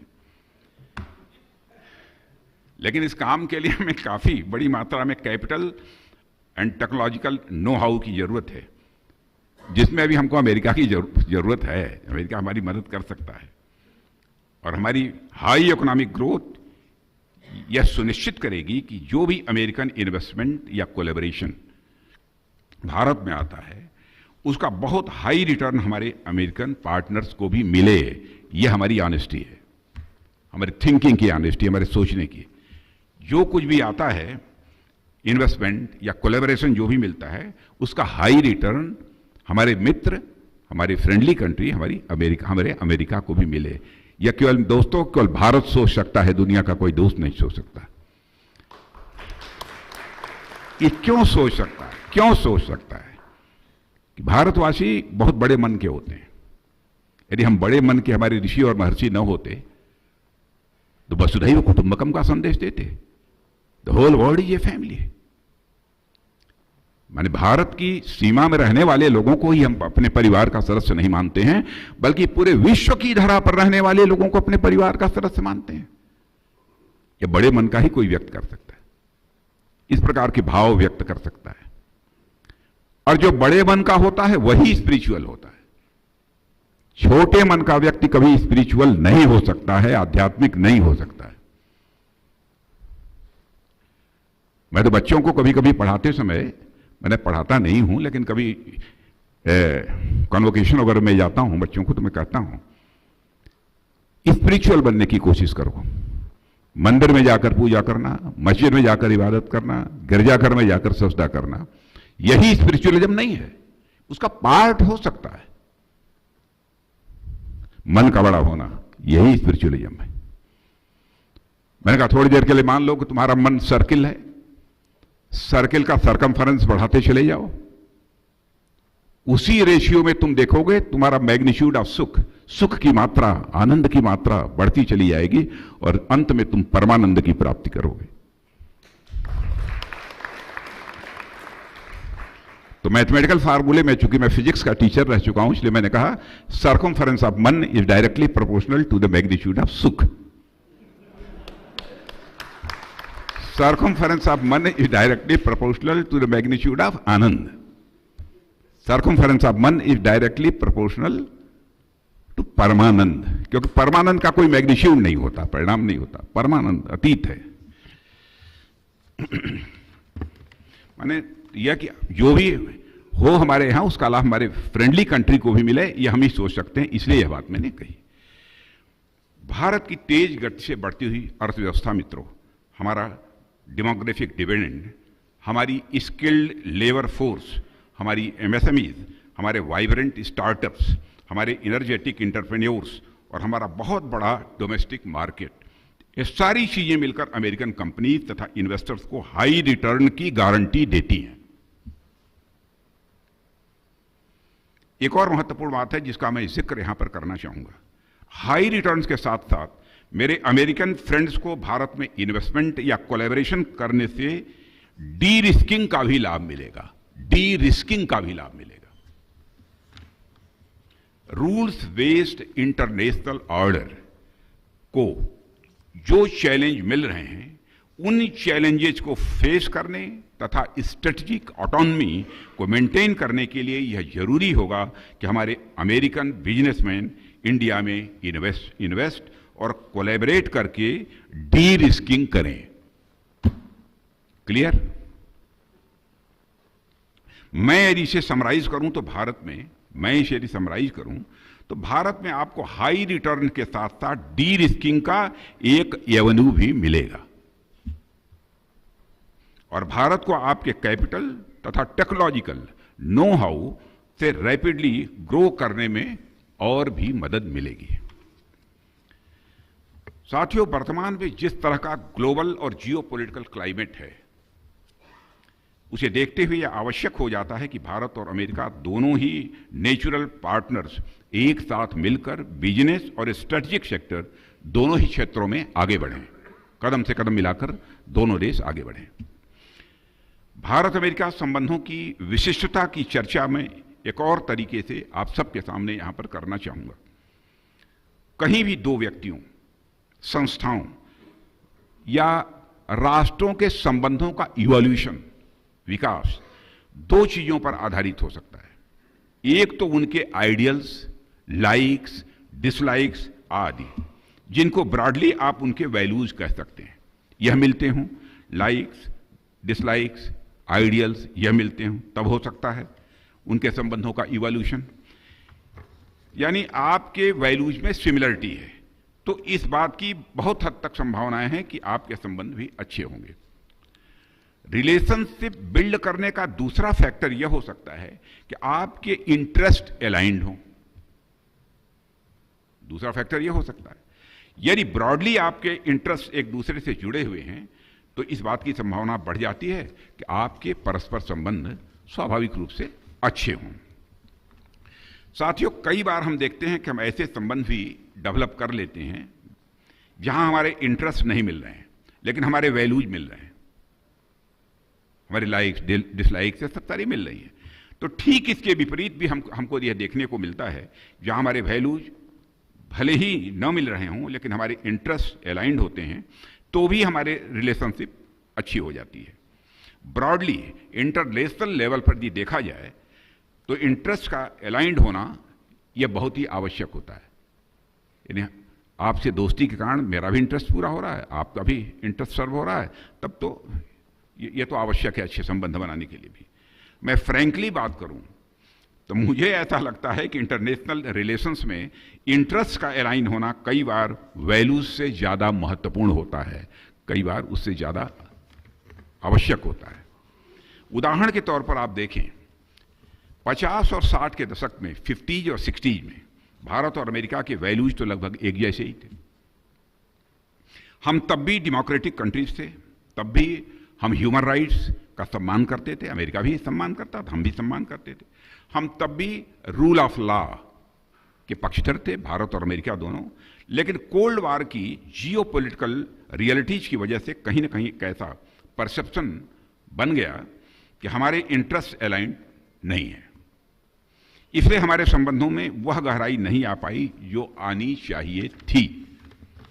लेकिन पिछले 2-3 डिकेड्स में जिस तरीके से माहौल बदला है, उसमें यह बात और मजबूत होकर सामने आई है कि हमारे वैल्यूज तो सिमिलर हैं ही, लेकिन वर्तमान में जियोपॉलिटिक्स तथा भविष्य के हिसाब से यदि देखें तो हमारे इंटरेस्ट भी अलाइंड है। ये चीज अब उभर कर आई है। एज पर my understanding, the current Indo-US relationship is driven by twin congruence of our shared values and aligned interests. Such twin congruence is a guarantee for long sustainability and robustness of our relationship, या उसे कह सकते हैं of our friendship. साथियों, मुझे देखकर भी अत्यंत प्रसन्नता होती है कि भारत और यूएसए समय की जरूरत को भांपते हुए इस अपॉर्चुनिटी का लाभ उठाते हुए अलग अलग क्षेत्रों में मिलकर काम कर रहे हैं। मैं 1-2 उदाहरण दूंगा जो भारत और यूएसए के बढ़ते संबंधों को स्पष्ट रूप से आप सबके सामने रेखांकित करेगा। स्पेस सेक्टर में भी मैं आपका ध्यान ले जाना चाहूंगा, क्योंकि स्पेस सेक्टर में इसमें भारत करिश्मा कर रहा है। स्पेस सेक्टर में यदि आप ध्यान दें तो आप सब जानते हैं कि भारत का इसरो और अमेरिका का नासा, ये दोनों मिलकर उन्होंने निसार बनाया है। निसार नामक एक इनिशिएटिव प्रारंभ किया है, भारत और अमेरिका दोनों ने मिलकर, वहाँ का हमारा इसरो और उनका नासा। इसके माध्यम से दोनों ही देश अर्थ साइंस में, डिजास्टर मैनेजमेंट में और क्लाइमेट चेंज में जैसे अनेक क्षेत्रों में एक दूसरे को हम कोऑपरेट कर रहे हैं, सहयोग कर रहे हैं, भारत और अमेरिका। स्पेस सेक्टर के अलावा यदि मैं डिफेंस टेक्नोलॉजी कोलैबोरेशन की बात करूं तो मुझे भारत और यूएसए के मध्य defence technology and trade initiative, जिसे DTTI कहते हैं, का भी यहां पर स्वाभाविक रूप से स्मरण आता है, जहां भारत और अमेरिका अपनी डिफेंस टेक्नोलॉजी पार्टनरशिप को और स्ट्रेंथन करने की दिशा में काम कर रहे हैं। साथियों, सरकारी स्तर पर आगे बढ़ते हुए कारपोरेट स्तर पर भी आज अनेक भारतीय कंपनियां अमेरिकी कंपनियों के साथ मिलकर काम कर रही हैं, इसकी आप सबको अच्छी तरह जानकारी है। यूएस और Indian companies supply chain integration के माध्यम से कोलैबोरेट भी कर रहे हैं। FDI, FPI, ज्वाइंट वेंचर्स आदि के माध्यम से मिलकर साथ काम करने से दोनों ही देशों को स्वाभाविक रूप से लाभ मिल रहा है। हमें भी इसे स्वीकार करना पड़ेगा और अमेरिका को भी इसे स्वीकार करना पड़ेगा। तो आप देखिए कि लगभग हर स्तर पर भारत और अमेरिका आज लगभग एक साथ मिलकर इस समय काम कर रहे हैं। हमारा साथ मिलकर काम करना एक दूसरे की इकोनॉमिक प्रॉस्पेरिटी और सिक्योरिटी के लिए तो अच्छा है ही, लेकिन साथ ही साथ एक और बेहद महत्वपूर्ण चीज हो रही है जिसकी ओर मैं आपका ध्यान आकर्षित करना चाहूंगा। वो क्या है? आप जानते हैं, भारत और अमेरिका दोनों ही डेमोक्रेसीज हैं। यदि मॉडर्न डेमोक्रेसी के आधार पर बात की जाए तो भारत दुनिया का सबसे बड़ी डेमोक्रेसी है और अमेरिका भी सबसे पुराना लोकतंत्र है। वैसे मुझे इस पर तर्क देना हो तो मैं कोई दूसरा भी तर्क दे सकता हूं, लेकिन यहां नहीं दूंगा। अब जब दो बड़ी डेमोक्रेसी आपस में कोलैबोरेशन करेंगी, क्योंकि अब यहां पर हैं, यहां तो संभल के भी तो बोलना है। अब जब दो बड़ी डेमोक्रेसी आपस में कोलैबोरेशन करेंगी तो निश्चित रूप से यह डेमोक्रेटिक वर्ल्ड ऑर्डर को और भी मजबूत बनाएगा।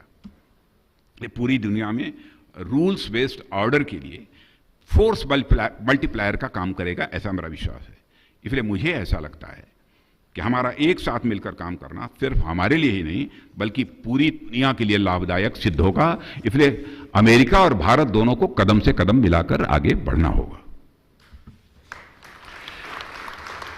साथियों, चूंकि आज की कॉन्फ्रेंस अमृतकाल में आत्मनिर्भर भारत की रूपरेखा के आलोक में हो रही है, इसलिए मैं भारत की आत्मनिर्भरता के विचार के बारे में एक बात क्लियर कर देना चाहता हूं।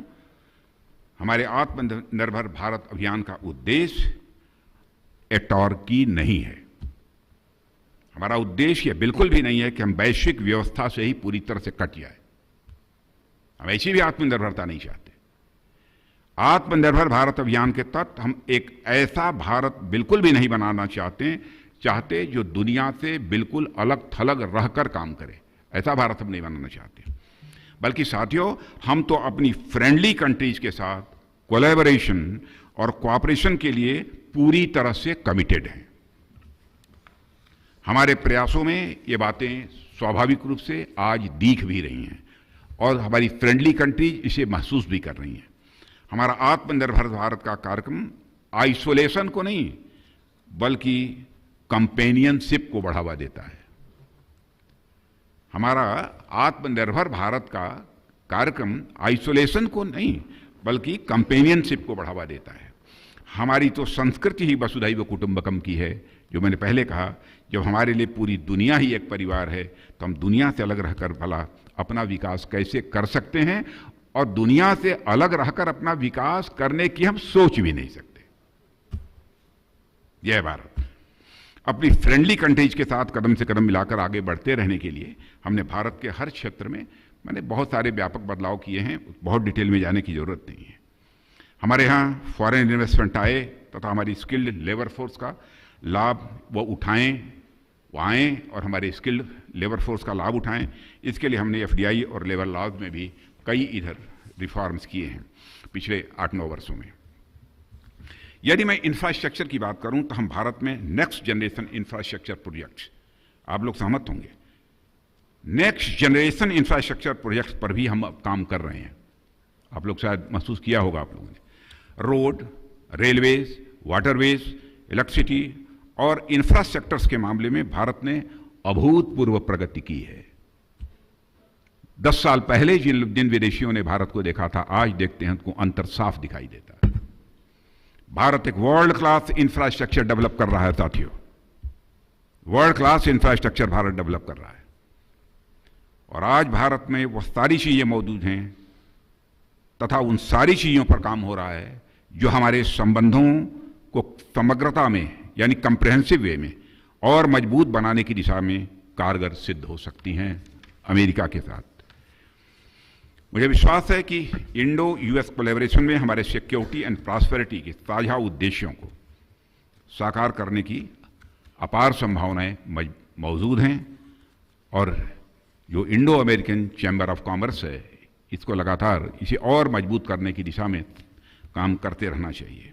मैं इस सम्मेलन के सभी पार्टिसिपेंट से इस कोलैबोरेशन के पोटेंशियल अपॉर्चुनिटीज को एक्सप्लोर करने का भी आग्रह करता हूं और इसके साथ ही मैं आप सब से यह भी आशा करता हूं कि आप सभी एक यहां पर सार्थक चर्चा करेंगे, एक दूसरे के साथ अपने व्यूज को शेयर करेंगे और जो भी आपके इंसाइट्स होंगे, जो भी आपका नजरिया होगा, जो भी आपके दृष्टिकोण होंगे, वो भी आप शेयर करेंगे और जो कुछ भी निकल कर आएगा स्वाभाविक रूप से शासन को भी मिलते जुलते रहते हैं, आप अवगत कराएंगे और उससे देश को लाभ होगा। और Indo American chamber of commerce ने तो भारत और अमेरिका के बीच ट्रेड एंड इन्वेस्टमेंट के संबंधों को बढ़ावा देने में बहुत ही महत्वपूर्ण भूमिका निभाई है और अब तक Indo American chamber of commerce ने जो अपना रोल प्ले किया है भारत और अमेरिका के बीच संबंधों को मजबूत करने में, उसके लिए मैं इस चैम्बर ऑफ कॉमर्स को अपनी तरफ से हार्दिक बधाई देता हूं और उसके प्रयासों की मैं सराहना करता हूं। डिफेंस की बहुत सारी बातें हुई, लेकिन डिफेंस की बहुत सारी बातें इसमें छूट गई, इसलिए बहुत ज़्यादा चर्चा नहीं करूंगा उस पर। डिफेंस के बारे में मैं कहना चाहता हूं, हम आत्मनिर्भर सेल्फ रिलायंट बनने की दिशा में तेजी से आगे बढ़ रहे हैं। स्लोली नहीं, चींटी की चाल से नहीं, ठीक चल रहे हैं। जिस चाल से चलना चाहिए उसी चाल से चल रहे हैं कि हमारी टांग आगे चलकर लड़खड़ाने भी न पाए। मजबूत कदम रखते जाएं और आगे बढ़ते जाएं, कोशिश हमारी यही है। अब आप कल्पना कर सकते हैं, जहां पर हमारा एक्सपोर्ट केवल माने सबसे बड़ी वेपन्स, आर्म्स, एमिनिशंस इंपोर्टिंग कंट्री इस दुनिया की कोई थी तो भारत थे, और आज दुनिया की टॉप 25 एक्सपोर्टिंग कंट्रीज में आकर भारत खड़ा हो गया। और आप प्राइवेट इंडस्ट्रीज के जो लोग हैं उनसे भी मैं कहना चाहता हूं, अपने कैपिटल एक्सपेंडिचर का 75% मैन्युफैक्चरिंग के लिए जो भी तय किया है हमने, 75% वो कह दिया प्राइवेट इंडस्ट्रीज को जाएगी। आपके कोलैबोरेशन से हम बनाना चाहते हैं, यह हम लोगों की कोशिश है। और थोड़ा इस समय रशिया यूक्रेन की जो लड़ाई चल रही है, और जिस प्रकार से इजराइल, हमास, फिलिस्तीन, माने कई कंट्रीज का इधर उधर से बहुत सारा वो है, कुछ इसमें अलाइंड ही हैं सब, किन्हीं न किन्हीं एक्टिवली इनएक्टिवली, सक्रिय रूप से अथवा मानसिक रूप से, तो उसके कारण भी थोड़ी बहुत प्रॉब्लम आ रही है एक्सपोर्ट वगैरह को भी लेकर। लेकिन सब मिला जुलाकर इतना मैं आश्वस्त करना चाहता हूं कि भारत आगे बढ़ता जाएगा, और ये मानकर चलिए कि भारत कमजोर भारत नहीं है। भारत अब ताकतवर भारत बन चुका है। ऐसा नहीं कि कोई आए और आंख दिखाकर निकल जाए, अब ऐसा नहीं होगा। आंख जो दिखाएगा तो उसको उसका खामियाजा भुगतना पड़ेगा। यह है आपका भारत। इसलिए पूरे विश्वास के साथ बढ़िए, कदम आगे बढ़ाइए, यही आप सबसे अपील करते हुए अपना निवेदन समाप्त।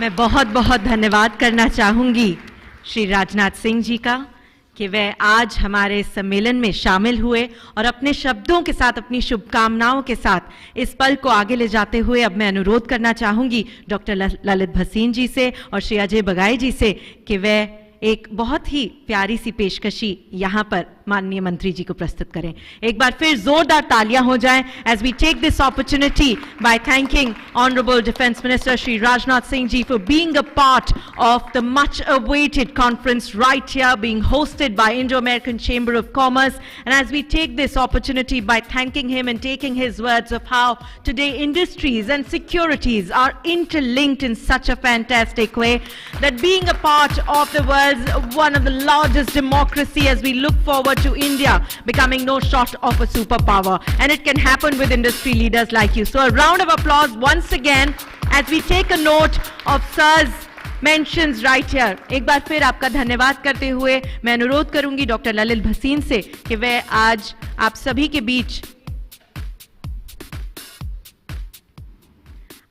बीच कुछ पंक्तियों के साथ आपका शुक्रिया करें। लेकिन उससे पहले आइए मैं आमंत्रित करूं इस मंच पर हमारे स्टेट पार्टनर्स को एक ग्रुप फोटोग्राफ के लिए, जिससे कि इस मोमेंट को हम कैप्चर कर सकें।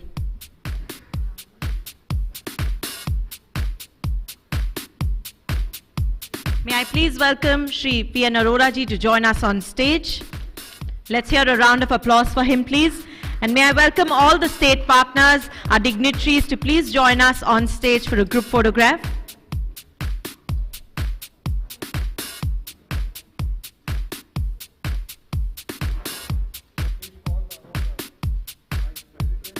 May I please request the leadership of ISCC to join us on stage to be a part of the group picture.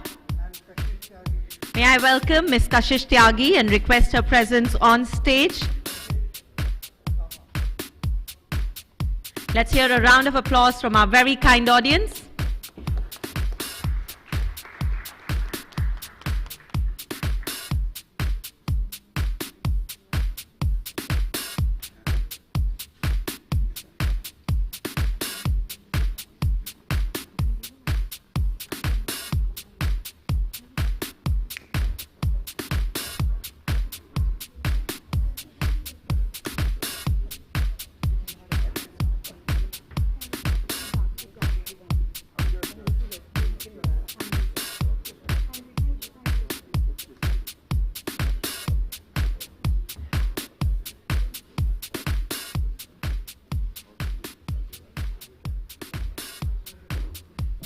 I would like to request and urge all our guests to please remain seated, keeping in mind the security protocols. I'd like to request all of you to please remain seated. We have some very interesting sessions lined up on travel and tourism up next. So I'd like to request all our guests to please be in the hall. We shall be starting in the next 60 seconds. Requesting all guests to please be seated.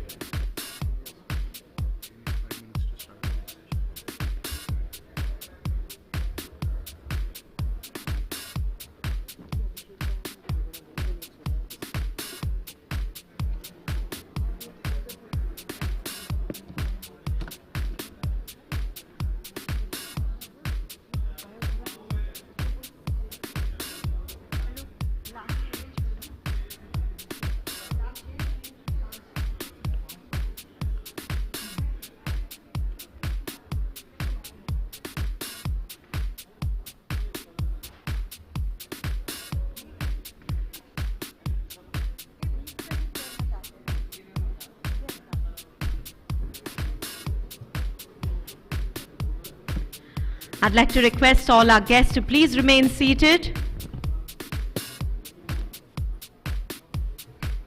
Please do bear with us, and as per the security protocols, I'd like to request all of you to please remain seated. I promise you we'll give you time for networking after this session on travel and tourism. A humble reminder to each of you that your delegate kits will be available to be picked up right after this session from the registration desk.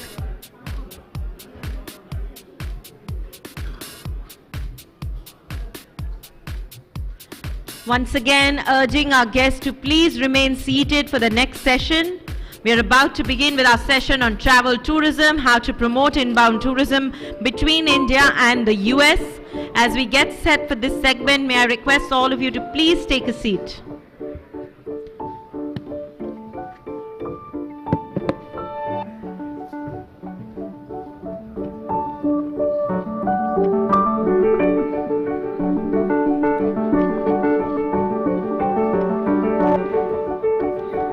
We will soon be joined by Mr. Ajay K. Bakaya, Mr. Kapil Kaul, Ms. Jyoti Mayal, Mr. Deepak Deva, Mr. Rajesh Magao, and Mr. Anastasia Mukherjee.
I would like to request all our guests in the pre-function area to please join us inside as we get set to begin with our session on travel and tourism.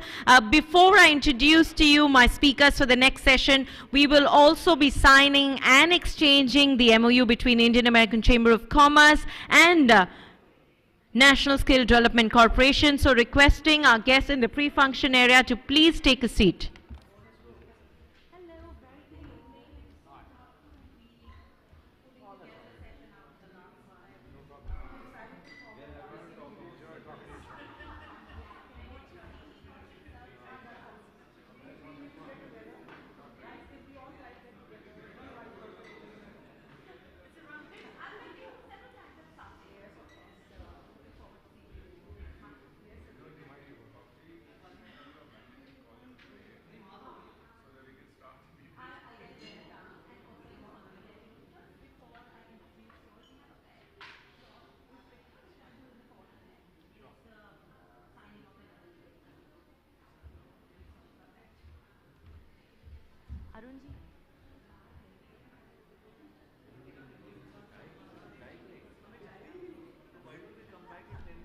Once again, I'd like to request the hotel staff to please urge all our guests in the pre-function area to join us in the ballroom.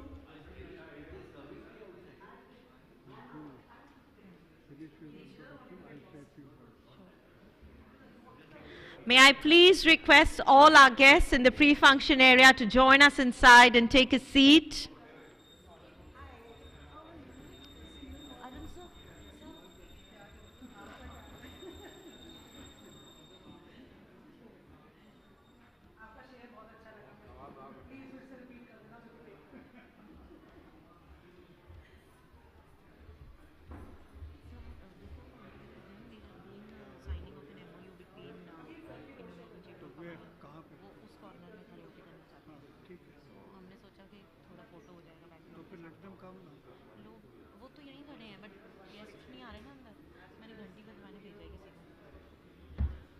Once again, I'd like to request all our guests in the pre-function area to please join us inside. We are not breaking for tea or coffee at the moment. And as we are about to begin with the next session, a humble request to each of you to please join us inside.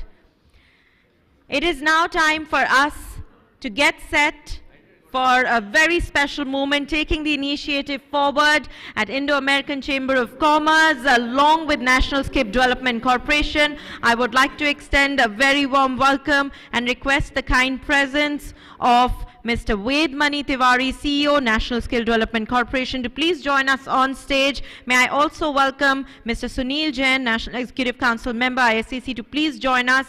Let's hear a round of applause for Mr. Bora, Mr. Arun Karna. Of course, we have the kind presence of Dr. Lalit Bhasin here on stage, and Mr. Ved Mani Tiwari, CEO, National Skill Development Corporation, to please join us on the extreme end of the stage for the official signing of the MOU and the exchange of documents as we take this moment of trust forward between ISCC and National Skill Development Corporation. May I also request our photographers to please join us back in.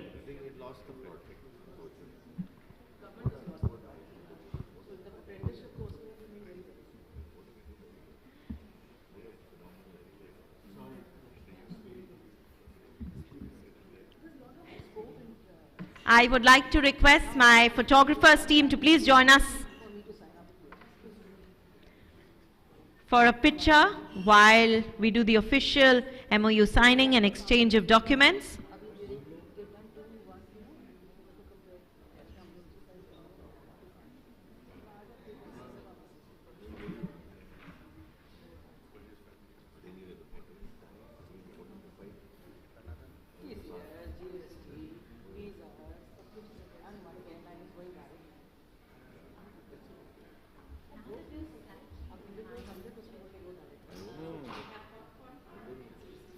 That's fine. We're good at 45.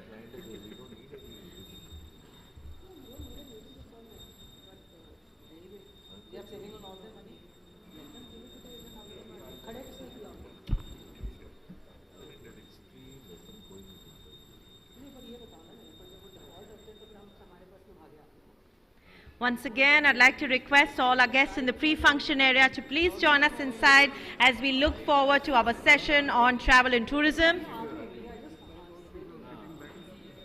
Those of my guests who love to be backbenchers, usually, you've suddenly become my favorite, so may I urge all of you to please step forward. Please do join us up front and close to the stage so that my panelists here have a very attentive audience. May I request all of you all to please join us. I promise you right after this session we will break for tea and coffee, and I assure you the tea will be very much worth it even then.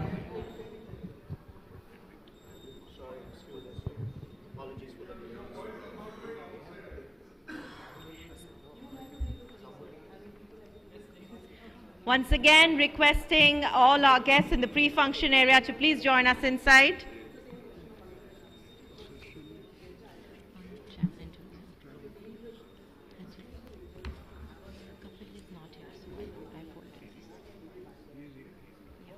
That's what he's saying.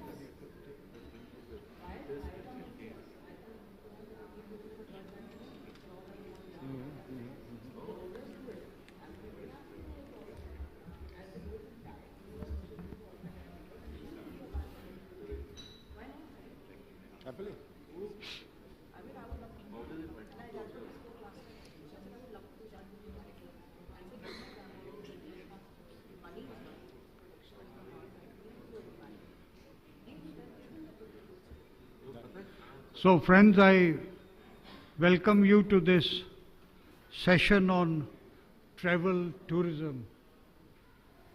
I think it is one of the most important sessions, but due to some change of timings because of the Honorable Minister's tight schedule, this is being held post that session.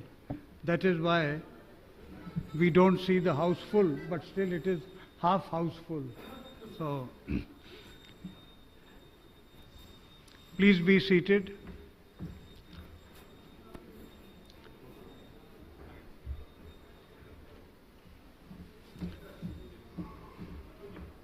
Before we start the formal session, there will be an exchange of MOUs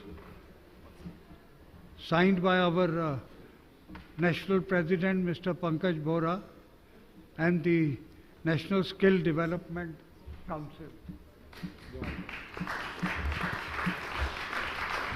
Once again, please do put your hands together as Indian American Chamber of Commerce now join hands with National Skill Development Corporation. We'd like to thank Mr. Vedmani Tiwari, CEO, National Skill Development Corporation, for his presence along with the team and taking a moment.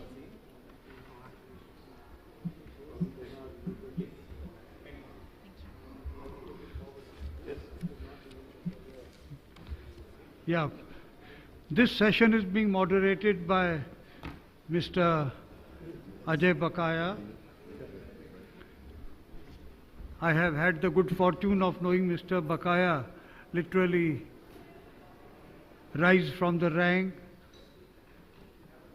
He started his career with the Oberoi Group of hotels and then went on to be one of the founders of one of the biggest chains in India now, that is the Sarovar Group of hotels, and he's currently the chairman of this group of hotels.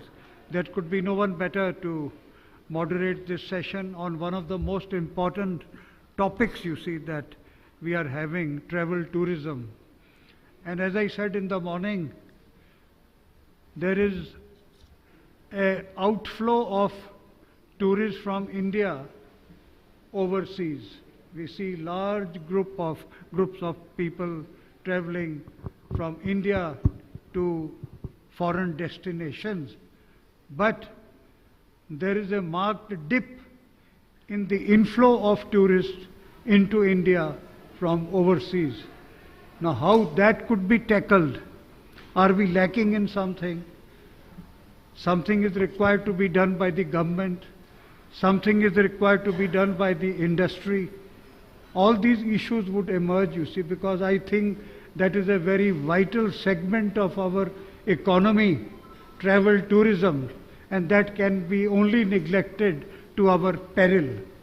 So I have posed this question and now leave it, you see, to our very able, distinguished moderator, Mr. Ajay Bakaya, to take the session forward. Thank you. Thank you, Dr. Bhasin.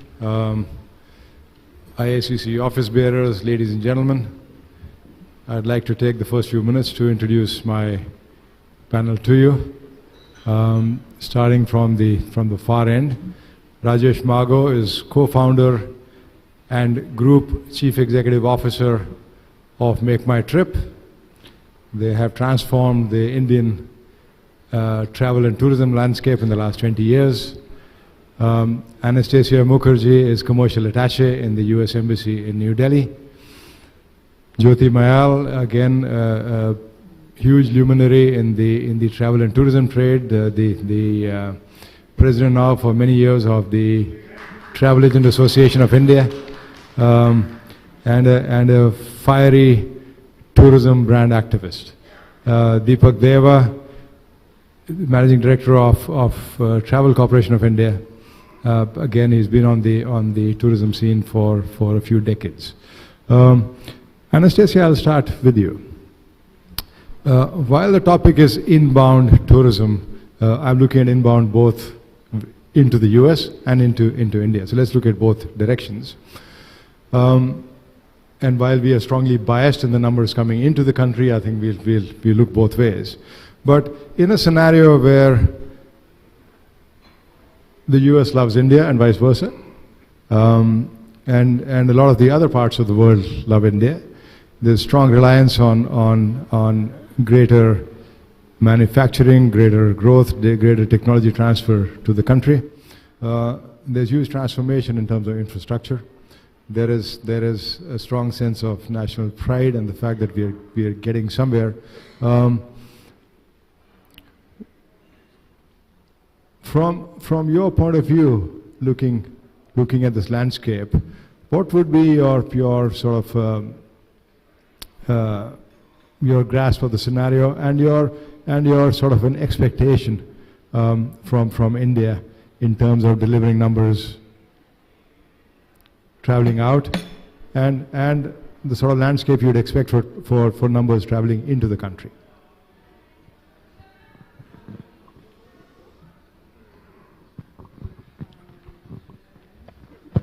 Hello? Okay, perfect. AJ, thank you for the question. First, I really do want to thank the Indo-American Chamber of Commerce for having us here and having me part of this very distinguished panel. I'm a relative newcomer to India. I am a newly arrived commercial attaché, and my background is actually working with U.S. Travel and tourism companies in attracting foreign travelers, tourists to the U.S. Including India, not before this I was not focused on India so much. First of all, if you don't mind, I'll quickly address our host's question about maybe what can be done from the government perspective, being the government representative here. As I learned very, very quickly, quick on my feet, about the various initiatives, I realized that there's a keen awareness both in the US government and in the Indian government and in the need to support this vital industry, travel and tourism, especially after the damage that the pandemic has brought to this sector. So I am really excited about the fact that there's this focus on finding ways and creating a plan, bringing in together various partners from India and US to the table to have discussions and create sustainable, diverse, and inclusive travel between our countries. I think when we were discussing sort of off on the sideline about definitely focusing on both flows in and out of India. So the Travel and Tourism Working Group has been created under the umbrella of the U.S.-India Commercial Dialogue, and there's very vibrant conversations going on between on the level of U.S. Department of Commerce and India's Ministry of Tourism. Now, how does that percolate down to the working level? That is something I'm very eager to learn from the panelists here and in general while I'm in India. To address your direct question about the expectations, of course, from our perspective, we would like to welcome as many Indian tourists as we possibly can welcome in the U.S. The growing trend is to try and promote the second and third tier destinations. I think most Indian travelers that I have spoken to have visited New York, Chicago, LA. I come from a lesser known state of South Carolina, and I'm very passionate and proud of that destination. So we are now focusing more on repeat travel and travel that is longer, more sustainable, maybe bringing larger groups if it has to do with families or corporate groups to the parts of the country that are quite beautiful and attractive, but maybe less known. And I think from what I learned earlier today in this very wonderful session was it's a similar struggle in India of getting the message across to the U.S. audience about the very, very enticing, very attractive destinations in India, and how do we do this? So I'll stop talking and I'll let the other panelists sort of contribute to that discussion. Thank you. Rajesh, as the lead people who are responsible for travel, airline, hotels, other travel, etc., a sense of numbers, a sense of the bigger opportunity at hand, and a micro question. When I travel in this country, every seat on every airplane, on every flight, irrespective of where I'm going, is chock-a-block. So while we're talking multiplying numbers, is there a real possibility? Yeah, no, I think it's a great question. So first let's just talk about the opportunity and then try and size the opportunity, which in my view is actually big both ways. Sending, let's say, Indian travelers outside of the country and, Americans coming back into the country for 2-3 main reasons, right? So let's talk about outbound first, and we can then talk about inbound. And then we can get on to the discussion of what all do we sort of need to do to tap into that opportunity. So if you look at the outbound first, and look at the history a little bit, about annually 18 million, 20 million sort of outbound travelers pre-pandemic, and we have, as far as outbound segment is concerned, inbound has not necessarily fully recovered, but outbound segment has completely recovered in terms of reaching to pre-pandemic number, while the domestic is already sort of in the growth path, which speaks volumes about the size of the opportunity. But if you look at 10 years, 15 years, from in the future, and you will realize 2-3 fundamental things were happening. Honorable Defense Minister was also talking about it.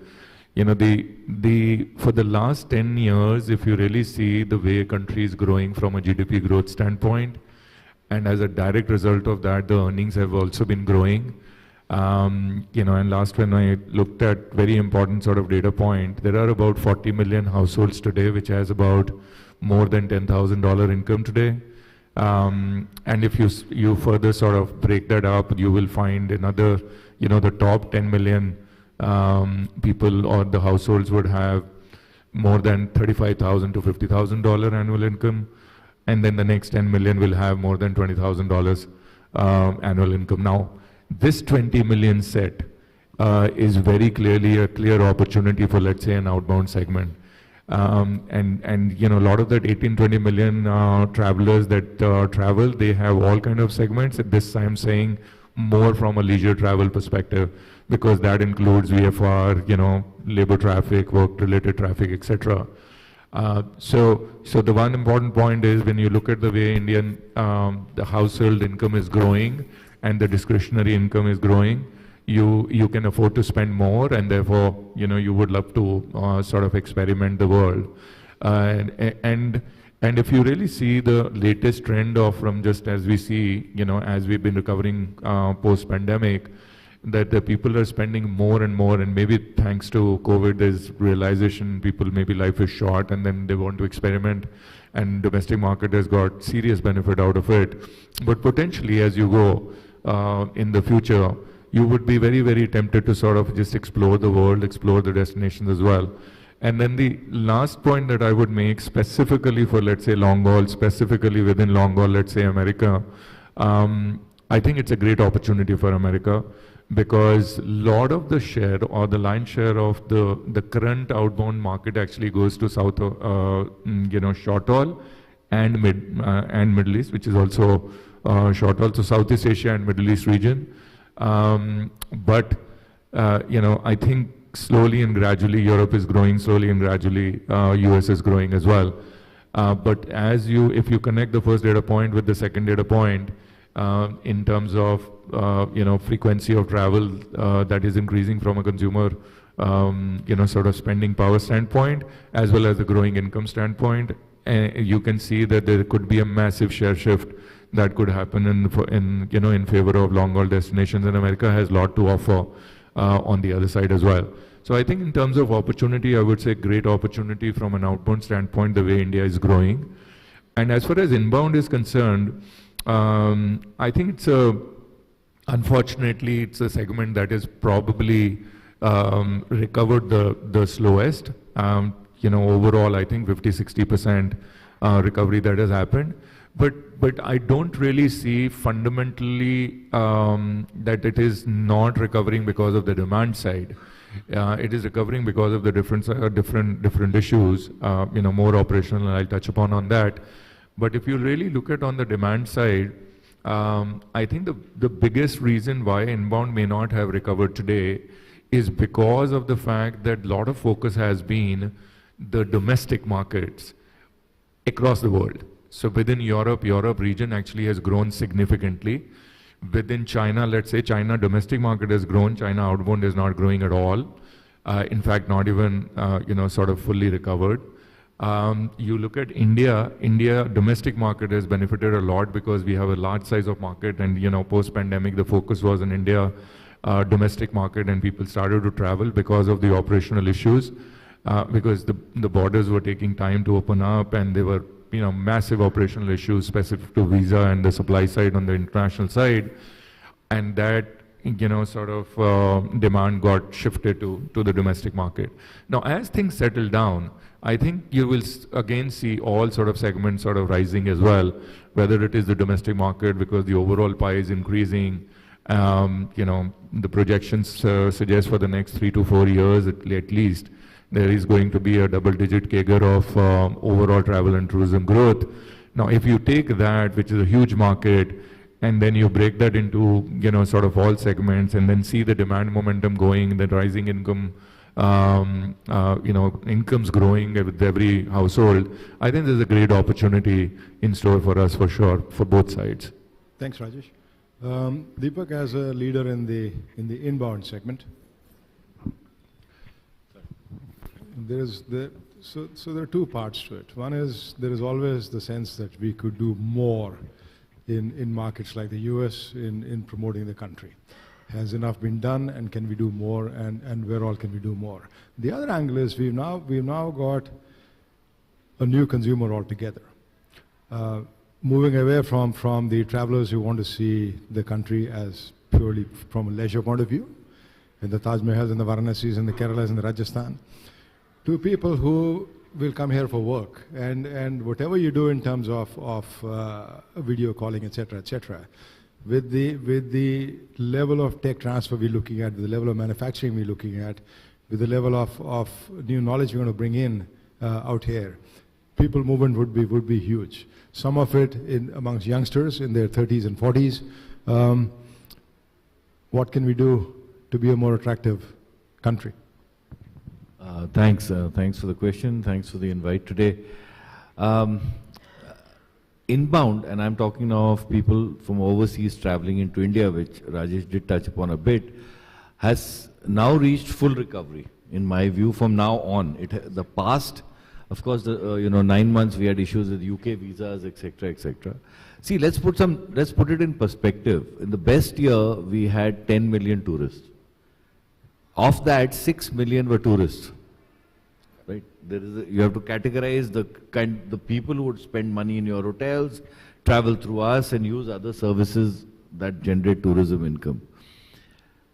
Geopolitics can be good and bad for some industries. For the tourism industry in India, China shutting down and people not traveling out of or to China, the China Plus One strategy making countries like Philippines and Vietnam economically pretty strong, and the war in the Middle East is actually the best news for inbound tourism.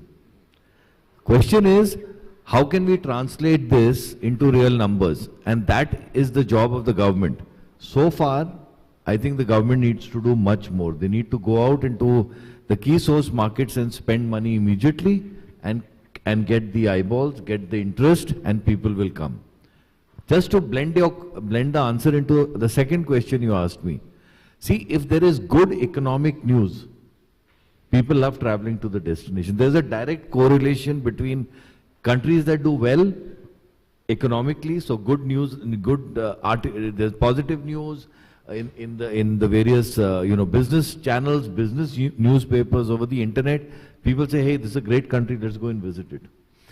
And the third thing is that the problem is we have not communicated what India has. You asked a very, very important question. What about people in the younger generation? You see, India has traditionally been a holiday destination for people above 60, retiring, enough money, once in a lifetime. That has to change. We need the next gen, the Gen Z, to come now. And we have it all for them. We just need to communicate it. And Ajay, I think we have a great opportunity in the next 5 years for inbound business. And I'm not only talking of people coming on their private jets and staying at the most expensive hotels. Across the entire offering of tourism product, we have it all. You have culture, you have wellness, you have food, you name a trigger for you that takes you on a holiday. And we have it all. And I think that is the only thing we need to do, is translate that to the consumers around the world, and including the US, which is largely driven by traveling to Mexico and Europe, but can also be extended further, the numbers that we want, and we can make a big success out of it. Jyoti, you've always taken up the cause or causes with fire and brimstone, and you've always made our voice heard as an industry. What can we do as an industry? And what would we expect the powers to be on both sides to do to help us? Thank you, Ajay, and thank you, IACC, for inviting us and giving all of us an opportunity, surely. Your question is very relevant because I feel my thoughts differ a bit when tourism comes in. Most of it was said by all my previous 3 eminent speakers, and actually good that you asked me in the end, so I have to speak the least. But to tell you this, that government's work is to make policies, right? And that's what I feel the government should be doing, and that's their work. But they should make those policies quickly, and they should relate into work, and should be milestone driven where it comes to the deliverance of the policies. But I think we as private stakeholders also need to extend our hand towards the government to say we are here to help you. And I say this very loudly, and I say this I've not said it once, I've said it to the government, I've said it on various platforms. The government feels we are literally asking them for something which they want to or they don't want to do. But I say that very strongly, that we are not beggars begging for anything.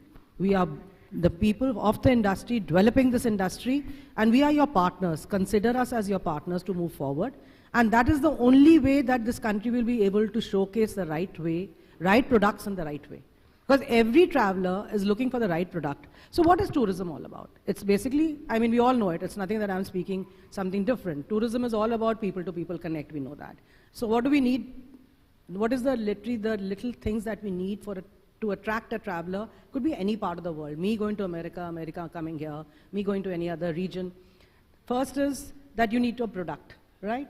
The product is to be made by the stakeholders. It's not the product, the government is not going to make the product. Then comes to the ease of business, the travel, the last mile connectivity, which the government is supposed to be doing, and I think India is progressing very well where that is concerned currently, that our infrastructure day by day is progressing very well, and we should be proud of it. And then, of course, comes the visas, which are an issue, which, of course, it has to be both sides. It can't be one-sided. You know, one country gives us visas. I think tourism visa should be looked at very liberally and in a very different format, and there should be many ways of looking into it. So I think there are a lot of things that as stakeholders we need to do, but the most effective thing which the government should be doing, and I endorse what Deepak said in his own words, was the marketing. That is where we are actually lacking, where India is concerned. You know, we see stakeholders from America every day. I've attended so many of the road shows recently, you know, so, and we are lacking there. I think those are the things that we need to do as an industry to say, why aren't we going and doing road shows outside? Why aren't we, if the government doesn't do it, why can't we stakeholders get together and do our road shows? Why not? It is our bread and butter. We are passionate about this industry. We need to take it forward. So why can't we also put in our best and not only think everything doesn't relate to a value, it relates to a value of traveling and of the people coming into this country and, you know, tourism going forward. So I think those are the things that we need to work collectively. Government has to play a part. I've said it many times, I'm going to say this again on this platform. I wish Lalit ji was here. We should take it forward and say, literally privatize the Ministry of Tourism. Why not? That's a good thought. I have a message with some bad news and good news. The bad news is that they need the hall, so we need to stop. The good news is there is a table in the bar with ice and champagne. We can continue our discussion there. So thank you so much, all of you, for joining me. And thank you for your patience, ladies and gentlemen. Thank you very much. Have a nice evening. Thank you. Thank you so very much, sir. I think you've been very, very kind joining us here. Thank you for your understanding. I'd now like to request Mr. Arun Karna to please join us on stage and present each of our speakers with a memento as we thank them, and then we'll take a group picture. Meanwhile, I'd once again like to remind all our guests to please collect their delegate kits on their way out. I'd also like to remind you to please keep all your belongings with yourselves, since we need to vacate the hall. There is another function lined up, due to which we'll have to vacate the hall right away. Thank you so very much for being a spectacular part of the Indo-American Chamber of Commerce Conference on Strengthening Indo-US Relationship in Amrit Kaal Atmanirbhar Bharat. On behalf of the entire team, this is Isha Bhalla thanking you for joining us. Thank you.